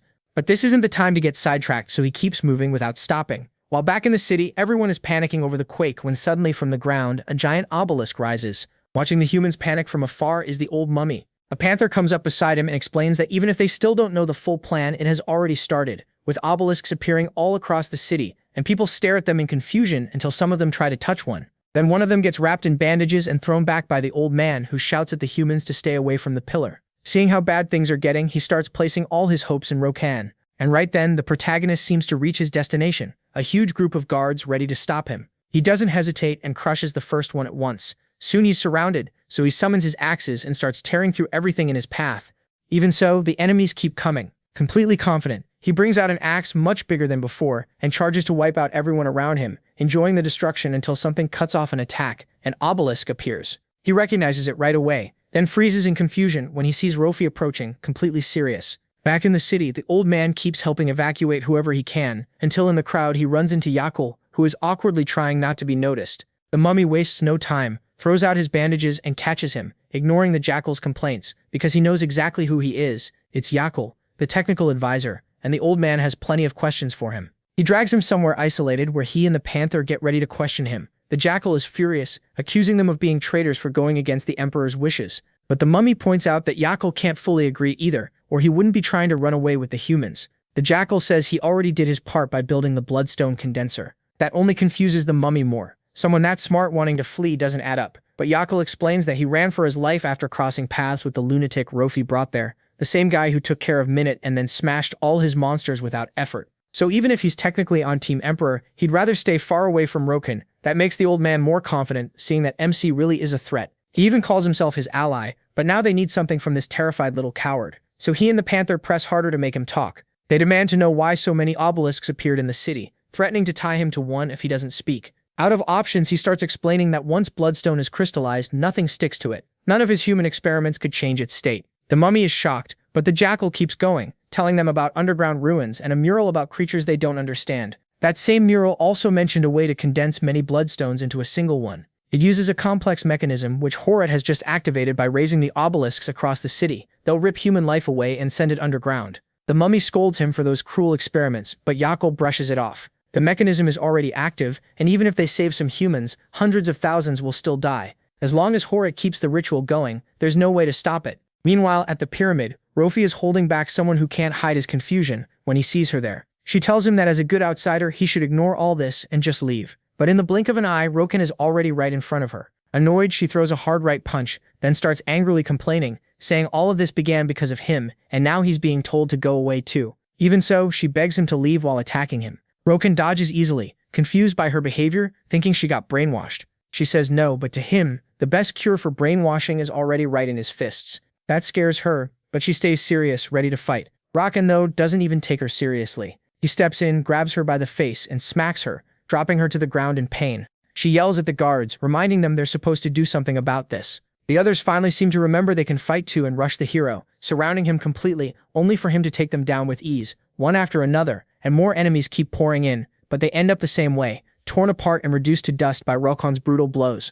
Under Rofi's shocked stare, she watches the protagonist stand victorious over everyone, realizing she's next. Rokan walks toward her. She can't move and he raises his fist to deliver a brutal hit. Then somehow the scene shifts. Now the mummy girl is marching forward, eyes full of fury, heading to the place where Horrid is carrying out the ritual. The emperor praises her, sure she finished her task, and with a simple wave of her hand, she reveals a bed made from bandages. On it lies Rokan, with a crystal through his heart. The emperor's eye widens in shock when he sees she really did it. Desperate, she demands that he now free Arima and the children. Calmly, he says he sent them to the isolation room and tells her to go find them there. That's all she needs to hear before she runs off, leaving Rokan's body behind without even daring to look back. The emperor is still confused about how someone as strong as MC was taken down so easily, but in the end he doesn't care. Once his power returns, no one will be able to stop him. So he gets careless and doesn't notice that behind him, Rokan is getting back up, pulling the crystal from his chest and stabbing the giant eyeball, climbing onto it as it stares in confusion, unable to understand how he survived the blood curse. Rokan tells him to look again. One of his two hearts was the one that got pierced. Meanwhile, Rofi runs in desperation, remembering how that blow meant for her had hit a sand guard instead. Rokan had just looked at her and asked why. He already knew she could be kind of dumb, but now she was doing something stupid on top of that. She didn't want to answer, but he understood. It was for Arima and her family. He was upset because now she chose to save her family instead of everyone, like she first wanted, and that made her angry too. After all, anyone in her place would have done the same. He gets that, but he still thinks she's different, even if she doesn't see herself that way. Then he tells her that no matter what titles she has, noble, shaman, whatever, they mean nothing right now. Rokan is disappointed to see that she really doesn't understand, but he'll still help her and let her do what she came for. After that, she has to escape with Arima and the children while he deals with the emperor. Back in the present, she runs on, frustrated while Rokan keeps having fun messing with the giant eye which can't really do much, until Horror drops everything to help it, dragging Rokan away from there and pinning him down, while the emperor looks victorious and says the crystal poison only works once, claiming it's now only a matter of time before Rokan dies. Then moving toward the huge cross-shaped light, he settles onto it and starts being absorbed. That shocks Rokan, who gets thrown to the ground by the eagle-faced man who warns him this is the end. Once the device has enough energy, there's no turning back, and the crystals begin to fuse and glow. Outside, the mummy watches as the sky turns crimson, and Rofi reaches the isolation room, hoping to find Arima and her children there. But the place is completely empty. That leaves Rofi stunned, and before she can react, a soldier knocks her out. Back in the city, the pillars activate, confusing the citizens as a small orb starts releasing a green essence that spreads through the city. It moves like tentacles until it finds its first target, a man it pierces, slowly draining his life until he's left like a skeleton. He becomes only the first of many. Seeing this, the others run in terror, but sooner or later they're caught too, and their lives begin gathering inside the pillars, as desperate screams echo across the city. Meanwhile, that essence is carried to the machine, where it starts pouring over the main crystal. Rokan sees it, and the eagle-faced man tells him. He confirms it. This is the source of life that will set everything back to how it was and restore the emperor to his so-called glorious form. Rokan doesn't see anything glorious about becoming an even bigger eye. He rushes in to stop it and goes straight for the machine, but Herd steps in front of him. He throws a couple of punches and he slips past them until one lands clean. Rokan tries to hit back, but during the clash, another blow knocks him away, and he uses his helmet to block. He knows it's still too early to use Berserker, so he has to fight with what he's got. He charges again, smashing up the ground with a heavy hit, but Herd seems to guard against it, until moving insanely fast. Rokan gets in close and lines up a brutal slash. Still, the eagle-faced man doesn't give up. He gathers energy into his fist and attacks again, striking Rokan and sending him flying. The protagonist answers by throwing an axe, and his overconfident enemy thinks it'll be easy to dodge with just a small step. But the second the axe passes him, it starts glowing brightly and explodes, engulfing him completely in a violent blast. Rokan drops down, sure of himself, and says it would have been smarter to catch it instead of dodging. But behind the huge wall of smoke, a giant crystal appears, leaving him stunned. Annoyed that Herd was hiding something like that, Rokan tries to strike the crystal, but he's cut off and grabbed. The two of them take off in a struggle, then crash and drag across the ground until MC finally kicks him off. He gets back up fast to keep the pressure on, thinking the eagle-faced man has been left wide open after that last exchange. Rokan sprints at full speed and throws a savage right hook, then follows it with a massive slash, leaving him wounded. But he knows the job still isn't done, and Haruta is barely standing, seeing everything in a blur. Rokan keeps attacking, and Haruta can hardly react. Then he watches in surprise as the Eagle Man still holds his ground. So Haruta plants himself firmly and prepares a charged strike that sends Rokan flying into the air. Once he's airborne, Haruta chases after him, catches up, and grabs him by one leg, lifting him even higher and carrying him all the way outside the pyramids. Without saying a word, he lets go and drops him. Roken protests that he's leaving the fight half-finished, but Haruta only cares about the Emperor's resurrection. The protagonist plummets straight toward the city, hurting all over and furious at his rival's cowardly move, until a voice breaks his thoughts. It's Eris and her children. Roken is confused to see them there, but the old woman calmly explains it makes sense they'd be in her home, while MC glances at the odd mess he made in the roof when he crashed through. At least he smiles, hoping Pyrrha is with them. But no,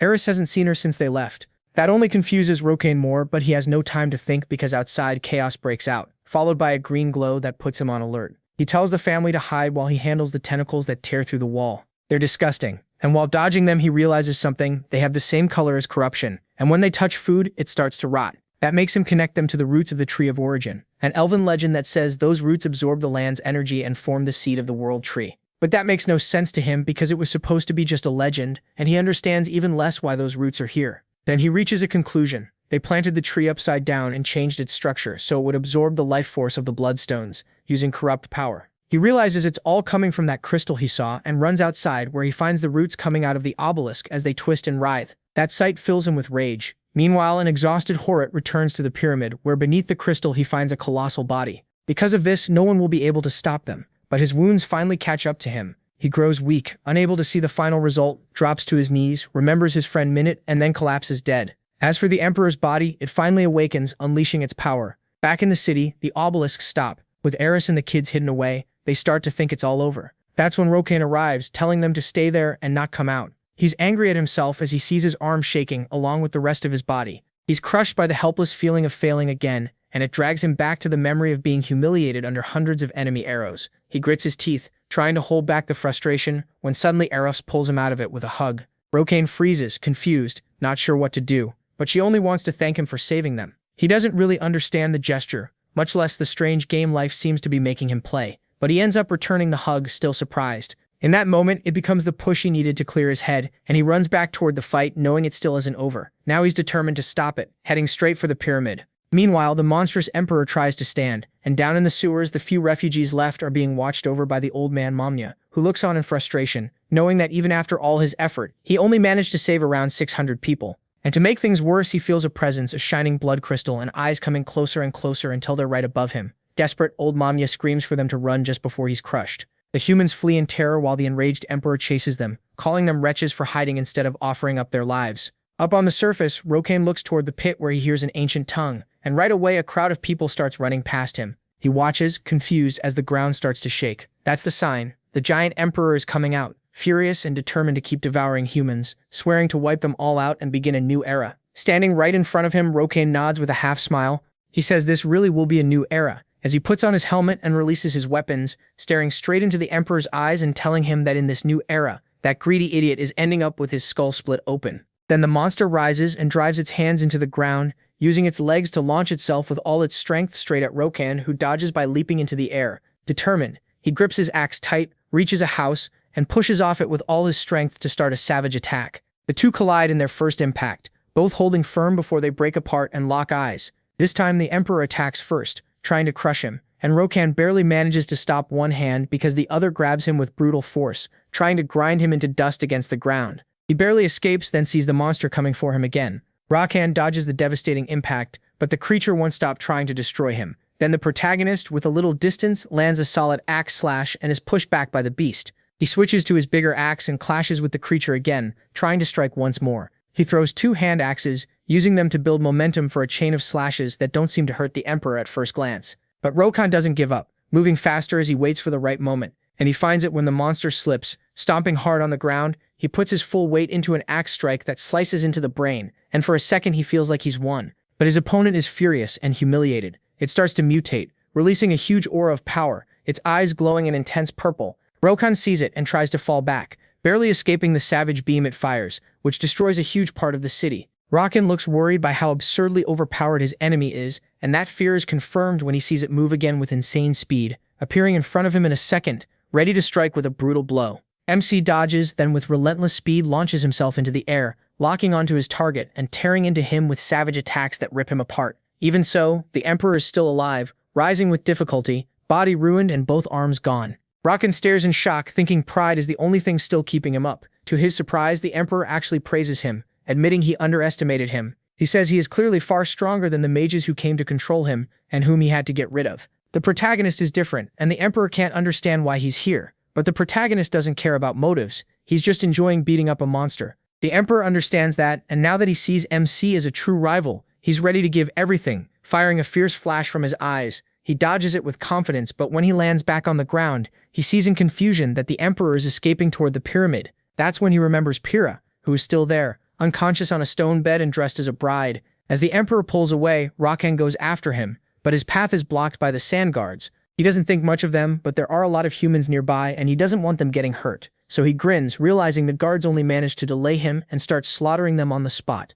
Meanwhile, in a strange sand dungeon, some grains fall onto a little girl's face, Pyrrha. She wakes up disoriented in that place, and right then Horrid appears, looking irritated at the little girl. Later, Minute also watches the unusual child. She wants to keep her as a toy, but Horrid refuses, because his boss told him to keep her alive until the snake took care of that. Patient and curious, the little girl starts wandering through the pyramid halls until she finally gets outside, reaching the human city, where she sees children playing, and an apple catches her eye. That apple is picked up by Eris, and from that moment on, Pyrrha starts following her. She ends up at Eris's house, where she starts devouring the food. Eris asks about her parents and notices her pointed ears. The little girl doesn't know where they are, or even what her own name is. Worried, the old woman hugs her, surprising the child, and offers to let her stay if she has nowhere else to go. Pyrrha agrees, and with tears in her eyes from the memory, she wakes up thinking about the woman who felt like a mother to her. That warm memory vanishes fast. Rofi wakes up right under the monstrous Emperor. At the same time, the protagonist rushes through the pyramid halls in a panic, desperately calling for his friend, until he reaches a door and on the other side he finds a horrifying and brutal sight. The Emperor is devouring Rofi. Only her hand is left in his mouth, and then even that is swallowed right in front of Rokan. The Emperor lets out a massive roar and starts unleashing his power. Outside the pyramid, the first flash bursts out, followed by a huge shockwave, as the terrified citizens watch a giant cross appear above the tip of the pyramid. A horrified Jackule says it means the Emperor has fully revived. Rima and her family are there among the crowd, watching in fear and worrying about Rofi. Inside, Rokan watches the Emperor reach his final form after absorbing his friend. He wastes not even a second before throwing a savage punch that lands clean on Rokan. The blast it creates is so wild it sends him flying with brutal force, launching him straight toward the city and tearing through everything until he crashes into the rubble. He's left hurt, stunned, and barely able to move, beaten. Then a game window appears and mockingly asks where all his arrogance went, while reactivating the logout option so he can escape. Rokan realizes this is some kind of test, something the system would explain later. For now, it tells him to get out because against the Emperor's final form, he has no chance. But the protagonist just laughs. If he's still alive, he can still fight. The system quickly warns him that this time it isn't the same game he used to know, and if he dies here, that's forever. With Berserker mode already gone, all he can really do now is defend himself. That's why the system keeps pushing him to give up. Annoyed, Rakan forces himself back to his feet, looking at the system with contempt. It had taken away everything he wanted that very day, and now it expected him to quit. The nervous window already knew what was coming, and got smashed without mercy. With its last messages, it warns that it doesn't want him to win. But Rokan has already decided. He makes his own fate, and his fate right now is the Emperor, standing at the top of the pyramid. He starts walking, then after a moment breaks into a run, getting faster and fiercer with every step. The Emperor watches him closely, just like the woman watching through a screen, the same one speaking to him through the system, who sees him as nothing but a madman. To her, this is what being a berserker means. Burning with rage, Rakan leaps at the Emperor and activates Berserker again, filling himself with power and desperation for another attack that crashes into the Emperor's shield. The Emperor almost pities him. Rakan is weaker than before and still insists on fighting. MC just calls him Four Eyes and tells him to shut up, which weirdly seems to sting the Emperor's pride. Without a word, the Emperor grabs his axe and starts crushing it in his hand until it slowly begins to crack apart. Everyone watches in silence. Citizens, Jakul, the Resistance, Arima, even the girl from the system. And Rofi is still unconscious, trapped on a cross of light, where her hope shatters at the same time as Rokan's axe. As the broken pieces fly away, the protagonist is driven straight into the Emperor's knee, spitting blood from the impact, but he still won't quit. He summons two axes and goes right for the Emperor's head. The Emperor answers with a strike.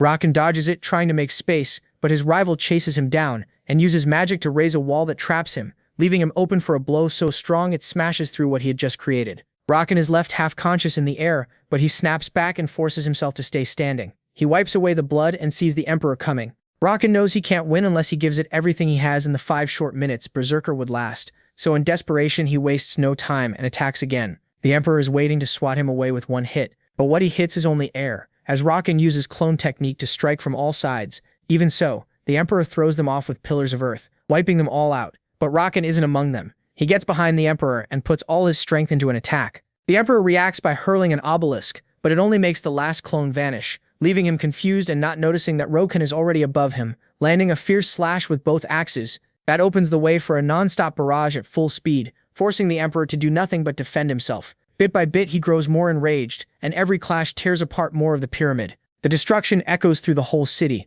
while Arima walks through the rubble with tears in her eyes. Roken keeps attacking, thinking victory is close, never slowing down, trying to strike to the very end with his worn-out weapons. Then a corrupted window shows only 9 seconds left. At that moment his body gives out, leaving him defenseless for a brutal hit that sends him flying until he crashes to the ground with no energy left. As the timer drops fast, he desperately tries to get up and fight one more time. His panic rises, but his body is spent, and he collapses in defeat. Resigned, he begs Berserker one last time, but it's already over. From what the girl on the screens can tell, that desperate move is going to cost him dearly. With a glowing cross under him, the Emperor says a final goodbye to his rival before using his pillar, which violently launches Roken into the sky. In the distance, people stare in confusion, not understanding what just happened. Arima can only pray, and then she sees Roken falling from the sky, slamming down hard with half his side destroyed. He lands right behind her. Arima turns around in alarm and sees, to her horror, that she was right. It's Roken, lying in a pool of blood, missing a hand with a huge hole in his body. He groans about the total disaster he's in, and the second he notices Arima, he asks about the children. She tells him the nobles took them somewhere safe. Barely able to speak, he tells her she should be hiding too, but Arima refuses. She wants to see Rofi, even if she doesn't understand how Rofi got dragged into all this. She knows Roken was trying to help her, and she wants to help too. But all she can do is stand there, crying because she's never been able to protect her. Roken looks at her, and something twists in his chest. He doesn't understand it. None of this feels like a game anymore. Then the Emperor lands behind Arima. He's pleased to find Roken and surprised he's still alive. Then he freezes when Arima, in pure desperation, tries to drag MC away. Roken begs her to run, but she refuses to stay just a bystander anymore. The Emperor mocks the pathetic scene, ready to send both of them to the other world, but Arima's scream stops him cold.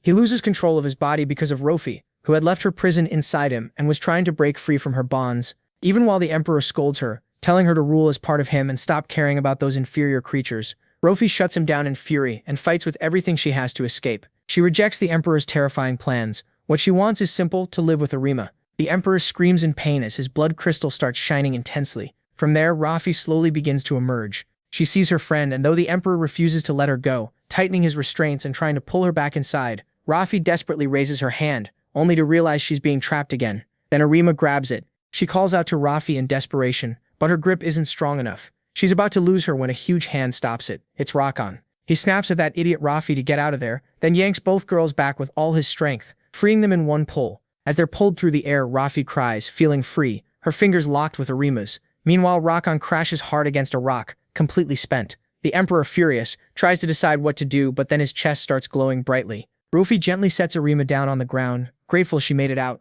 Then she stands and looks at the Emperor, who keeps twisting in madness, but her focus turns to the injured Roken, who still has enough strength to call her zombie. She's happy he's still the same idiot as always, and asks why he's trying so hard over something that wasn't even his problem. He laughs and figures he just can't help wanting to beat down the people he hates. With that ridiculous pride of his, he can't let things end halfway. In the shape he's in now, he blames Rofi's stubbornness, guessing he found someone just as stubborn as he is, and even after giving it everything, he still failed. Maybe failure is just his fate, but at least he's glad she and Arima are safe. Rofi stops him there, telling him it isn't over yet.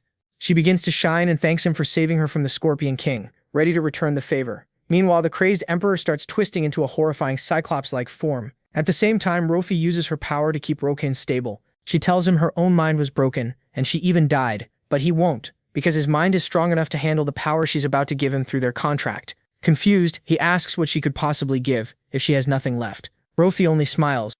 As the Emperor, completely out of his mind, charges in again, ready to crush them both. Rofi just keeps smiling while Roken has no idea what's happening. Crosses of light appear in his pupils, and a massive explosion bursts out, lighting up the whole place. The Emperor stops dead, unable to believe what he's seeing. The citizens, the magical beasts, and even the woman watching him are just as stunned. The moment she sees it, she urgently calls someone and warns them that she has found the second rancor. From that intense flash emerges a powerful, overwhelming fusion of Roken and Rofi. Arima wakes up to the sight of it, staring at their new form. The furious Emperor yells that this power was his and attacks with everything he has, but the new Roken simply lifts a hand and stops him with an obelisk wall. Then he brings his fingers together, summoning a new version of the third hand, now filled with Rofi's power and forming 4 massive arms that grab a giant axe. He swings it through the air, then unleashes an attack so strong it starts tearing through everything ahead. It keeps going straight for the Emperor, who can only watch it come at him like a death sentence. He has no time to react as his entire torso gets completely erased, wiping him out in an instant. But his legs are still standing,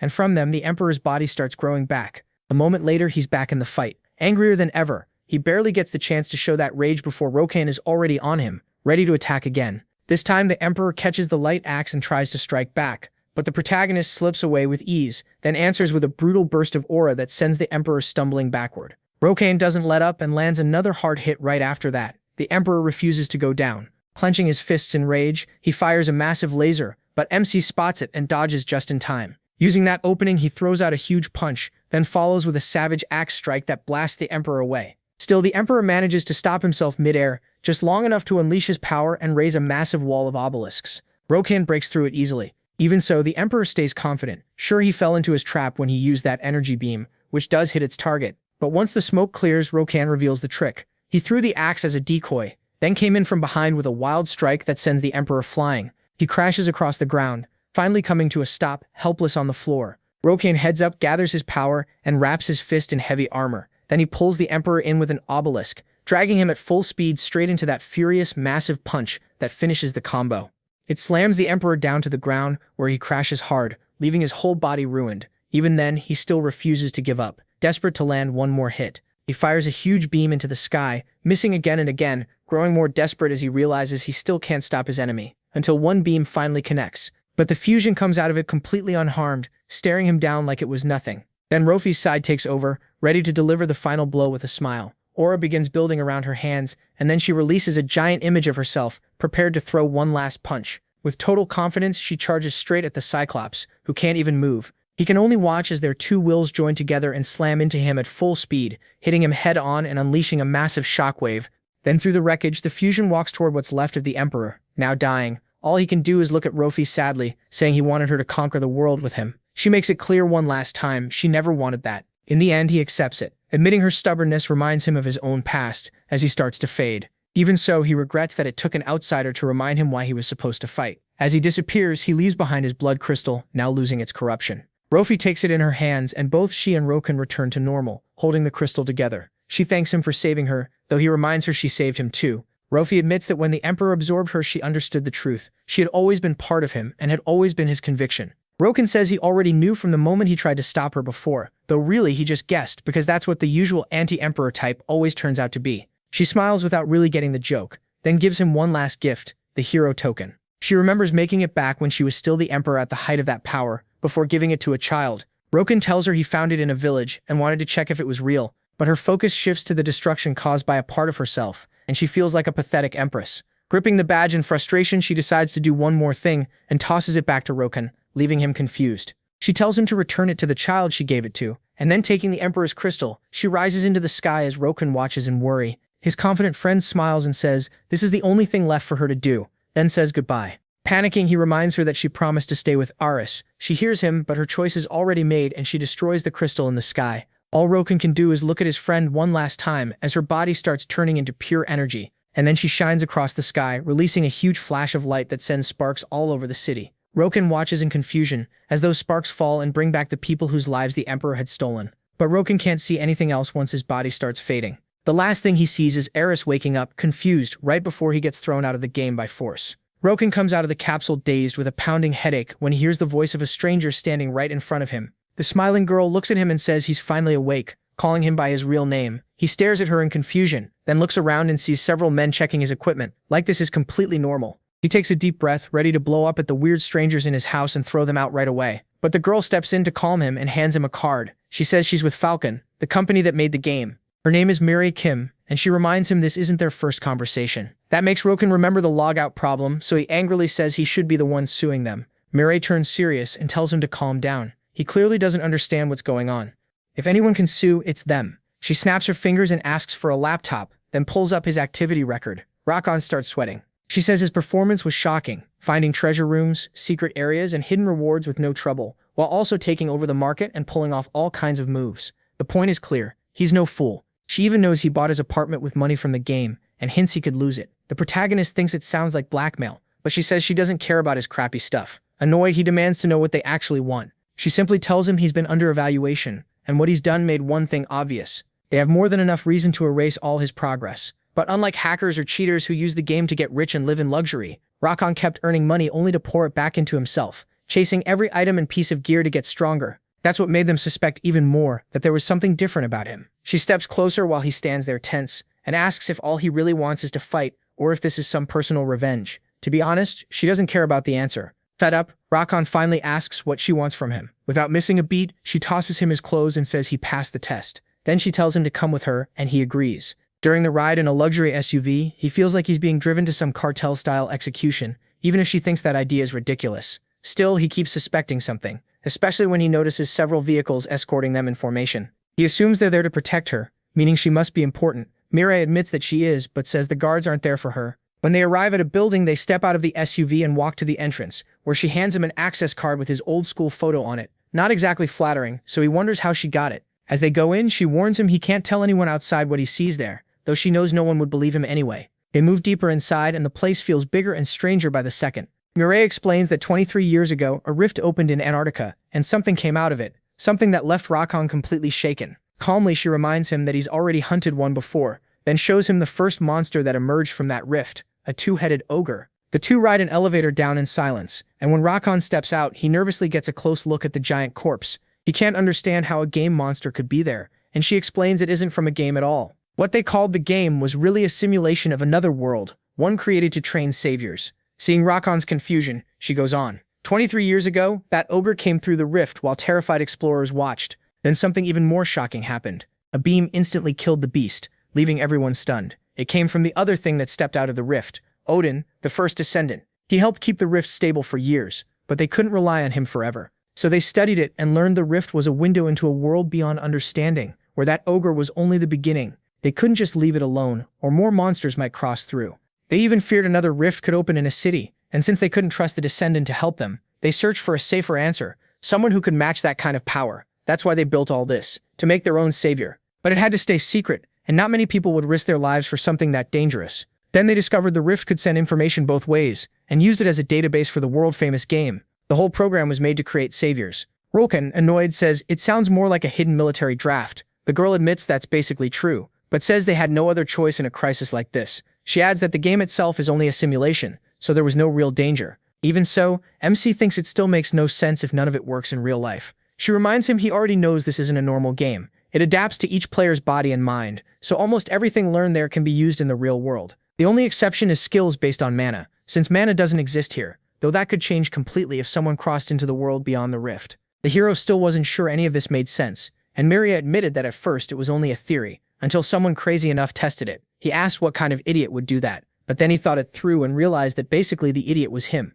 She confirmed it with an amused smile, and that instantly made him furious. They had been messing with his life. Still laughing, she reminded him that he was the last person who should be mad. Then she moved her fingers, giving the signal for hundreds of snipers to aim at him, as she asked how he knew so much about their secret systems. Shaken and scared, Loken reminded her this wasn't supposed to be an execution. She said they wouldn't bury him, but they might put a few holes in him unless he answered honestly. Who was he really, and why did he know so much? She even suspected he might be from the Rift world, and Loken still looked uneasy, so he chose to refuse. With a wide smile, the girl gave the order, and a huge flash filled the room. Now there was a hole in the floor and Loken stood there trembling, totally pale. He complained about the shot, and so did Mireille. She turned on her shooters in anger, and they immediately started blaming each other. Ignoring that, she got serious again and demanded he reveal who he was, or there would be more warnings. Sweating nervously, he clenched his fists. He didn't want to lower himself or admit he had come back in time after a humiliating defeat, but something else mattered more to him. He asked what she meant when she said his powers could be used outside the rift, because he needed to know if Rofi and everything in Kairos had been real. She explained that was exactly why they saw him as a rift messenger. Watching him grow stronger so fast and seeing what he did along the way, they thought he might be a monster. That's why they sent him outside the rift to test both their theory and his abilities. The result was that thanks to his contract with Rofi, he unlocked a semi-divine state, and even though he barely survived, it was an incredible feat. He snapped back that it still made no sense to treat him like this, but she made one thing very clear. Now that they had seen his power, they needed to learn much more about him, or he could become a threat. After thinking it over, he asked about the photo on her badge and why she had gone into his house. He figured that after all their digging, they should already know enough. He stepped right up to her, even with lasers still on him, and yelled with total confidence that he wasn't a monster, and if she still doubted him, he'd even let himself be dissected. Shocked by how insane that sounded, she decided to ease off, ordering everyone to lower their weapons. Then she stepped back, finally letting him breathe, but now he had to keep following the mysterious woman who led him to the main Lord's server. There, she apologized for being so harsh, hoping he would understand. Then she asked him to join her. They needed him to choose the 10 best rankers to explore the rift and destroy the threat it posed to the world. That was the game's final goal, and he was the right person for it. But the hero flat out refused. She said she understood he really wasn't forced to do it. Loken, however, was. Right after that, she showed him Kairos on the screens, the kingdom he had saved. He could see all its people, and among them, his eyes lit up when he saw Arima. Mirai reminded him that after interfering with the rift, he was no longer an ordinary player. Then she handed back the hero insignia that had brought him into the real world. Surprised, Loken took it while she asked that, since he was the only one who had managed to save those people, he should do the same for them and become a ranker.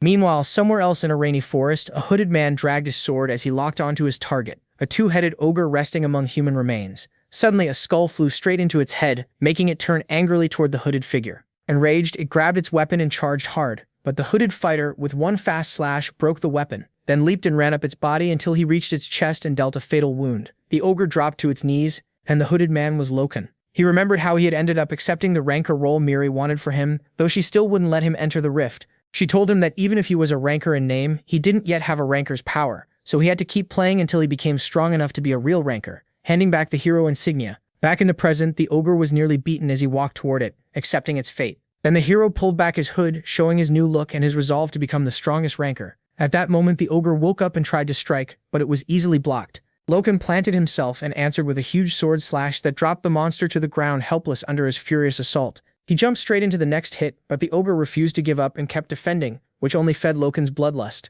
He kept pressing until he cut off its arms, and the ogre twisted in pain, struggling to throw him off as its screams echoed everywhere. Loken didn't stop. He was set on finishing it and watched the monster grow desperate, shouting and trying to attack any way it could, even with its arms severed, until it finally managed to crush the hero under its foot, mad with pain. But then its foot started glowing and lines of energy spread all over its leg before it exploded into pieces, and the hero burst out from the blast.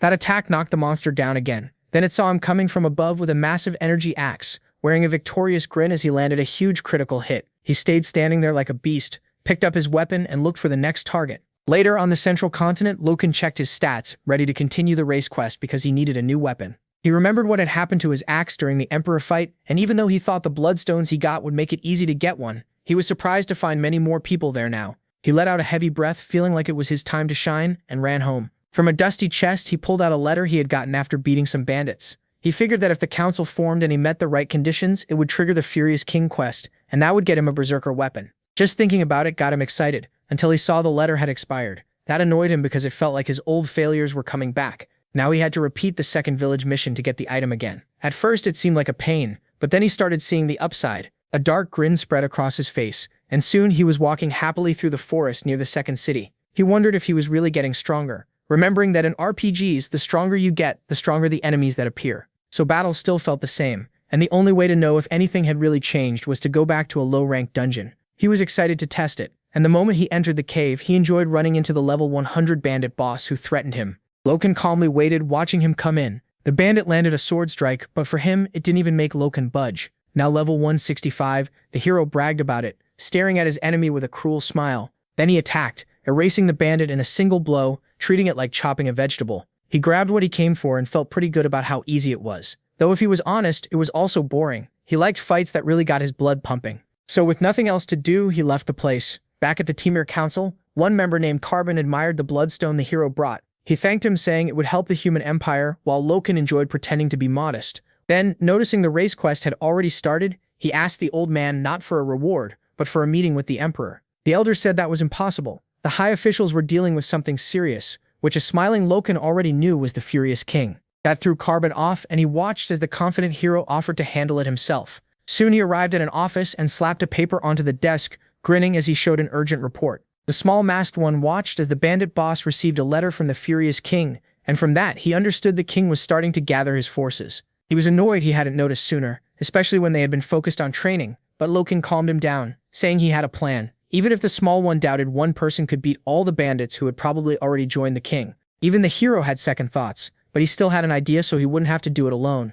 That brought them to the bandits' mountain headquarters. The mission was a preemptive strike to stop the Furious King, who had already gained great power from gathering more reinforcements and attacking nearby cities. To do it, Loken led around 300 human troops, including 4 level 250 knights, many soldiers, and over 200 mages, all under his command. That meant all the rewards would go to him, and he almost felt sorry for any player who tried to get in his way. The rewards were so huge because the mission was incredibly hard, thanks to the size of the Timur bandit group. You had to defeat hundreds of bandits, and then face the younger brother of the Furious King, Randor, the final boss, a beast who had absorbed corrupt power and gone beyond human limits. There was no other way into the Demon King's fortress either, since the system blocked every alternate route. You had to fight the whole bandit force and wipe them out to draw out the mighty Randor, who, filled with corrupt power, would crush most players with his aura before they could finish the mission. And the difficulty wasn't just the scale of the battle. Randor's goal made it even worse. He wasn't simply gathering bandits or trying to control the mountains. He wanted to conquer the entire country, change the social order,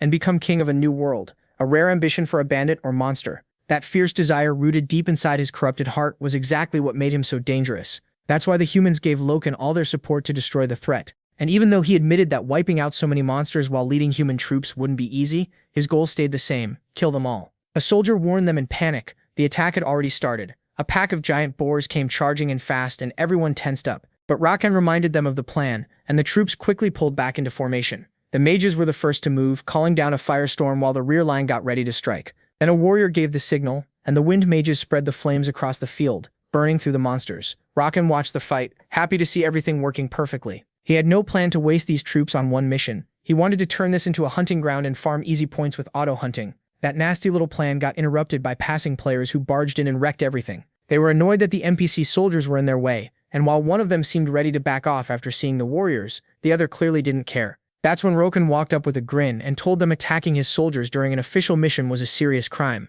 one usually punished by execution. The player tried to argue, saying that technically he wasn't even in that world anymore. Still smiling, Rakan asked if anyone else wanted to argue. Nobody did. They ran for their lives. With that out of the way, he went back to the plan and used the firestorm to clear anything blocking the path up the mountain, until he heard the screams he wanted. At last he found the bandits and soldiers. He had no intention of giving them a break. As the blazing battle raged, a giant appeared, furious that his squad had been attacked. His name was Lance, level 260. Lance's presence alone started to put pressure on the soldiers, but Rakan calmed them down and said they weren't here to deal with wild beasts. He would handle this one himself. Then he charged in. The bandits were shaken, while Lance stayed ready and confident. He blocked Roken calmly, thinking this was just some fool he could crush easily. But then he started to feel the weight of the blow, and was forced back by Roken's strength. He didn't want to waste any more time looking down on him. He slammed Lance away with a shoulder charge, leaving him unconscious on top of a rock. His allies were about to rush in, but Lance woke back up and stopped them. They had to protect his brother, who was still training alone in seclusion,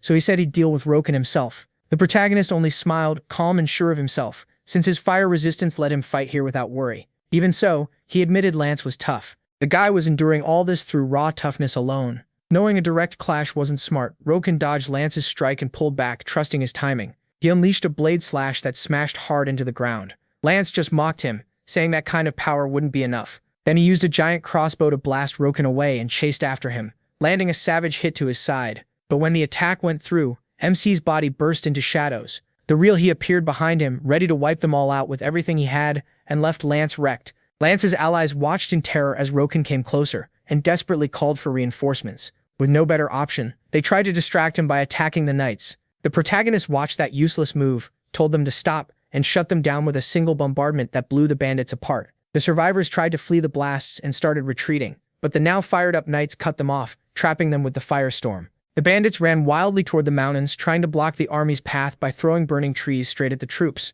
Two powerful knights leaped forward, smashed the trees to pieces, and pushed right through them. Then the knights shouted that they fought for their country and their families, urging the others that if they had something to protect, they had to keep pushing and wipe out the criminals. The whole army surged ahead, fired up, but from the ground the dying Lance forced himself back to his feet, furious that they thought they could stop his dream. He refused to give up and charged again to stop their advance. But Roken appeared behind him, and with a brutal impact that echoed through the area, Lance managed to block it, enraged that he'd been attacked from behind. Roken shot back that a bandit had no right to talk about fighting fair. Then he leaped into the sky and demanded Randor come out, getting ready to use Bombardier. But at the last second, something caught him off guard, a huge collision. After the hit, Roken steadied himself and saw Lance step out of the smoke. A strange power was changing him, shaping a spear of energy. He was furious that MC had thrown around the king's name. Lance attacked, and as Roken saw the strike coming, he realized someone other than the furious king could use corrupt power. The spear was about to hit him, and everything vanished in a huge green explosion. He crashed to the ground,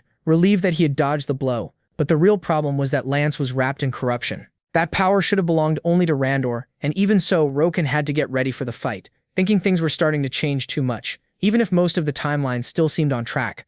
The one big difference was Lance having corrupt power, which meant someone had probably interfered. Meanwhile, Lance roared and let that power loose, forming a massive spear of corruption. He mocked the human empire like they were dogs with no will of their own, calling this power the reward for his effort and resolve, as he drove the attack into the ground, tearing it apart while swearing he would do anything to stop the enemy until his king arrived. The corrupt force spread through the land, and as Lance kept shouting for his men not to fall back, everything around them began to rot with corruption. He was sick of always being looked down on. The knights saw the enemy coming hard, but the strongest among them still looked down on them as mere bandits. Leading their troops in the Emperor's name, they moved to wipe out that trash, and both armies finally crashed into each other. The battle turned savage. Lance and Rokan clashed too, and the protagonist was surprised by how strong his enemy had become. Lance didn't care what he thought, and braced for another slash from MC, which only made him even angrier. Rokan answered with a mocking laugh. That sent Lance into a rage, and he attacked with such force that dust burst across the battlefield. He told him he wouldn't fall for the same trick twice, then jumped over him and dropped a bombardier. Lance, furious, was dead set on stopping Rokan's advance. He demanded he surrender and die, pouring all his power into another spear attack. It looked like the hit connected, and Lance started gloating, sure he had beaten his arrogant enemy. Then he froze. He had only torn apart one of his own men. Rokan appeared behind him, glad to know all he had to do to move forward was kill him. Lance tried to react, but his weapon was struck, and the break threw off his spear. That left him wide open in front of Rokan, who split his armor with a single slash. Then Rokan rushed in and finished him, cutting him apart with hundreds of strikes. Lance smiled as the last of his body exploded. The system didn't just announce Lance's death, it also warned that Randor had learned what happened. Enraged, he appeared at once, showing up in terrifying fashion and unleashing a thunderous war cry. The soldiers who heard it froze in place. Under Rokan's excited gaze, the powerful king let out another roar. Then he started walking toward his enemy. He seemed surprised that a berserker was the one standing against him, and Rokan confidently confirmed it. Looking around, the king saw his fallen brother, and the men who had died trying to defend what he called their noble cause. He accused the protagonist of being nothing more than a nervous dog of the empire, just some rookie berserker. Then Randor burst into wild laughter so scary it shook everyone. Even Rokan was thrown off for a second and tried to attack, but Randor slammed the ground once and the shockwave forced him back. Even the strongest knights could barely endure it, making them question whether the furious king was even human. Rokan stared in shock as a huge glow of cursed power exploded outward, and an enraged Randor stepped out of it. Towering over everyone, he warned that none of them would leave alive. Backed by his bandits, he stood against the Imperial army. Randor raised his weapon, and with one swing he split several soldiers in half. Rokan and even the strongest knights could only watch in disbelief as Randor spoke to his men. Firing them up, he promised that tonight they would finally see the reward for all their effort. Seeing that the Emperor had sent his dogs to slaughter their brothers, he told them to take up their weapons so those deaths would not be meaningless. Calling himself the Lord of the Mountain, he unleashed his power and shattered the ground around him. He swore that when this battle ended, the mountain would be his, and the bandits charged with savage force, praising their brutal leader and trusting in his cause.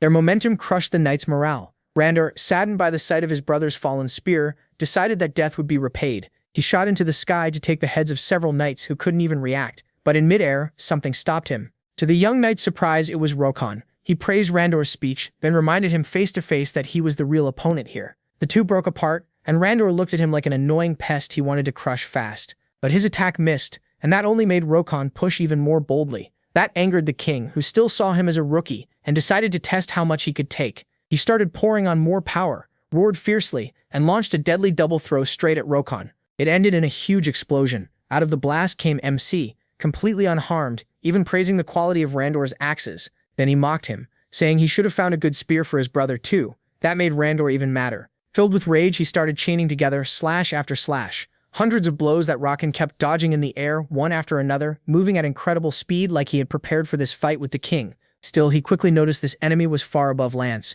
and one casual move sent him flying, making it clear he couldn't get careless or he'd die. When he saw Randor charging at him in fury, Rokan escaped with a jump, but the king used that chance to fill the air with slashes, sure he was about to finish him. He realized he might have pushed him too far. With no room to dodge, he used sudden dance to deflect the attacks. He dropped to the ground, body shaking from the strain. It all felt wrong. Back in his time, the bandits were barely a threat. Randor was the only real problem before, but now the furious king's corruption had spread to his followers too. Rokan couldn't believe how far that corruption had grown as the bandits charged soldiers who were getting more scared by the second. On top of that, Randor was furious that the protagonist had ignored him in the middle of the fight. When the king attacked again, MC barely got away. Still dazed, he watched as the king bragged that Rokan could never beat him. He swore that as long as the Promised Land still existed, he would never give up. Then he rushed in again and he kept dodging, confused as he remembered Lance also talking about an L who wasn't Ramdor, but someone else. That made him think another person was watching the fight, and while slipping past each blow, he accepted that the mission had changed again, so his plan had to change too, leaving him shaken under the king's non-stop attacks. Then Ramdor rose into the air and used a spinning technique. It formed a storm of energy that shot straight at Rokan, but he was ready this time. If he wanted to learn who was really behind everything, he'd have to kill them all, and with one clean swing of his sword, he stopped Ramdor cold, leaving him wounded and humiliated by the hit. Full of rage, Ramdor began forming a giant orb of dark energy, then stepped inside it, setting off a blinding flash. From it, Rokan saw an evolved Ramdor emerge, falling into a complete frenzy, laughing like a madman while promising to wipe them all out for good. Then he unleashed a double strike that tore through everything in its path, forcing Rokan back. He barely escaped, darting through the rubble at full speed. But then hundreds of stakes began appearing in the sky as the king tried to crush the hero's pride by filling him with holes. Rokan barely managed to survive, blocking and dodging Ramdor's brutal barrage however he could. As he watched the corruption make the king stronger and stronger, he realized he could barely hold on and started thinking about using Berserker mode. Ramdor only laughed harder as he saw the protagonist wearing down. MC knew it too, barely enduring the hits as he realized he'd made a bad miscalculation. The soldiers could handle the corrupted bandits, but if the maniac in front of him broke through, he'd slaughter hundreds of them. At last, unable to hold out any longer, he was thrown straight into a wall, and from there he barely managed to stand again. Ramdor proudly walked toward him and told him to surrender if he wanted a peaceful end, otherwise he'd hang Rokan's head up as a trophy. Even exhausted, he decided it was time to end this, shouting for everyone to fall back. That stunned the soldiers under his command, who had no plans to leave alive if it meant their general could escape, but Rokan told them they had it wrong. What he really wanted was for them to get away so they wouldn't be caught in the crossfire. And then he unleashed Berserker mode. With his biggest axe in hand, he was ready to give it everything. Shocked that he still meant to fight to the end, Ramdor charged again with all his power, splitting a massive rock in half, but Rokan was already behind him, making the king even angrier over that trick, and that started a huge clash. Grinning like maniacs, the two pulled apart, and Ramdor used his chain strike again, filling the sky with hundreds of axes. That annoyed the hero. Ramdor was really spamming the same move again, so he countered with his clones who grabbed as many weapons as they could while falling to the ground, before rushing at full speed toward the king. Laughing wildly, Ramdor treated them like dead men and charged straight at them. Rokan saw that, savage as he looked, every one of the king's attacks was aimed to kill, ripping heads and hearts from the clones with ease, and that helped the hero figure out his pattern. This was a fight between berserkers. He only needed to block the strikes aimed at his head or heart, and endure the rest, as long as he could. So he waited for one opening in that massive clash to go for the king's head, while both of them sprayed blood into the air with every hit. Ramdor couldn't believe the satisfied smile on Rokan's face, as he kept waiting for the perfect moment. Shocked, the king attacked with everything he had, but the protagonist barely dodged it. By then, Ramdor's lifeless eye made it clear he was moving on pure instinct. His body was starting to give in to the corruption, and to Rokan, that meant the end had come. He activated Corruption Hunter, and at once the whole area turned red, as he summoned a massive scythe. Without hesitation, he went straight for the king's head, then tore away his weapons piece by piece, leaving the king like a broken doll. Rokan stood tall in victory, even as the king's severed head muttered its final words, unable to believe he had lost. Then MC got his rewards, the corruption trial, and a level up. Now he was being watched by terrified bandits, who couldn't believe what they had just seen. Even though Rokan only saw them as ordinary bandits, their corruption vanished the moment the king fell. He decided to use them for experience, and jumped back into battle just for fun. Later, worn out, he returned to camp, where the soldiers welcomed him with joy, glad he was safe and that he had protected them. But the hero didn't want praise. He told them to clean up while he got some rest. He still couldn't stop thinking about the mysterious person they had mentioned, so he questioned the stragglers, but none of them said anything useful. He figured it all had to be tied to the mission, though that train of thought vanished when a sound suddenly caught his attention. He went to check, thinking enemies had shown up, but only found two children hiding there. A woman came running toward them in panic, and the kids were apparently named Nick and Lily. The children ran to hug their mother as a confused crowd gathered around, seemingly looking for Rokan. Later, by a bonfire, the village chief thanked the hero for defeating the bandits who had invaded and taken over their home. Those bandits had kept growing in number until driving them off became impossible. Then the brave knight Rokan arrived to save them, and the chief, along with the rest of the villagers, thanked him by offering their village as shelter. One of the knights asked him to accept, so the wounded could finally rest. Even so, he wasn't fully convinced, because for a village supposedly crushed by bandits, the people looked too happy, too organized, and too healthy. He suspected they might be caught up in some event no one had discovered before, so he stayed alert. Then a woman ran over, worried that some of the knights might be hurt. She was a saint. Rokan didn't trust her at all, and later the girl explained that she had gone to the site of the forest fire, and when she came back, the villagers told her the knights had beaten the bandits. Hearing that, she broke into tears of relief and joy because she never thought they could hold out much longer. The villagers gathered around to comfort her, and once she calmed down, she thanked Rakan directly. He simply said he was only doing his duty. The villagers then suggested that now the bandits were gone, she could help heal the soldiers, some of whom were already charmed by her beauty, and the chief assured the protagonist that the blonde's powers were amazing. They had first learned that after the bandits came to the village and started brutally looting every place they could, ignoring the pleas of the innocent villagers, who begged them to at least leave enough to survive. The children were already close to dying of hunger, but the bandits didn't care. One woman did, though. She thought the whole thing was awful. That blonde girl and the bandits mocked her for not understanding how the world worked. They even tried to hurt her, but she fought back by smashing them hard with her staff. She had decided to stop them from hurting anyone else, hoping everyone would start helping each other.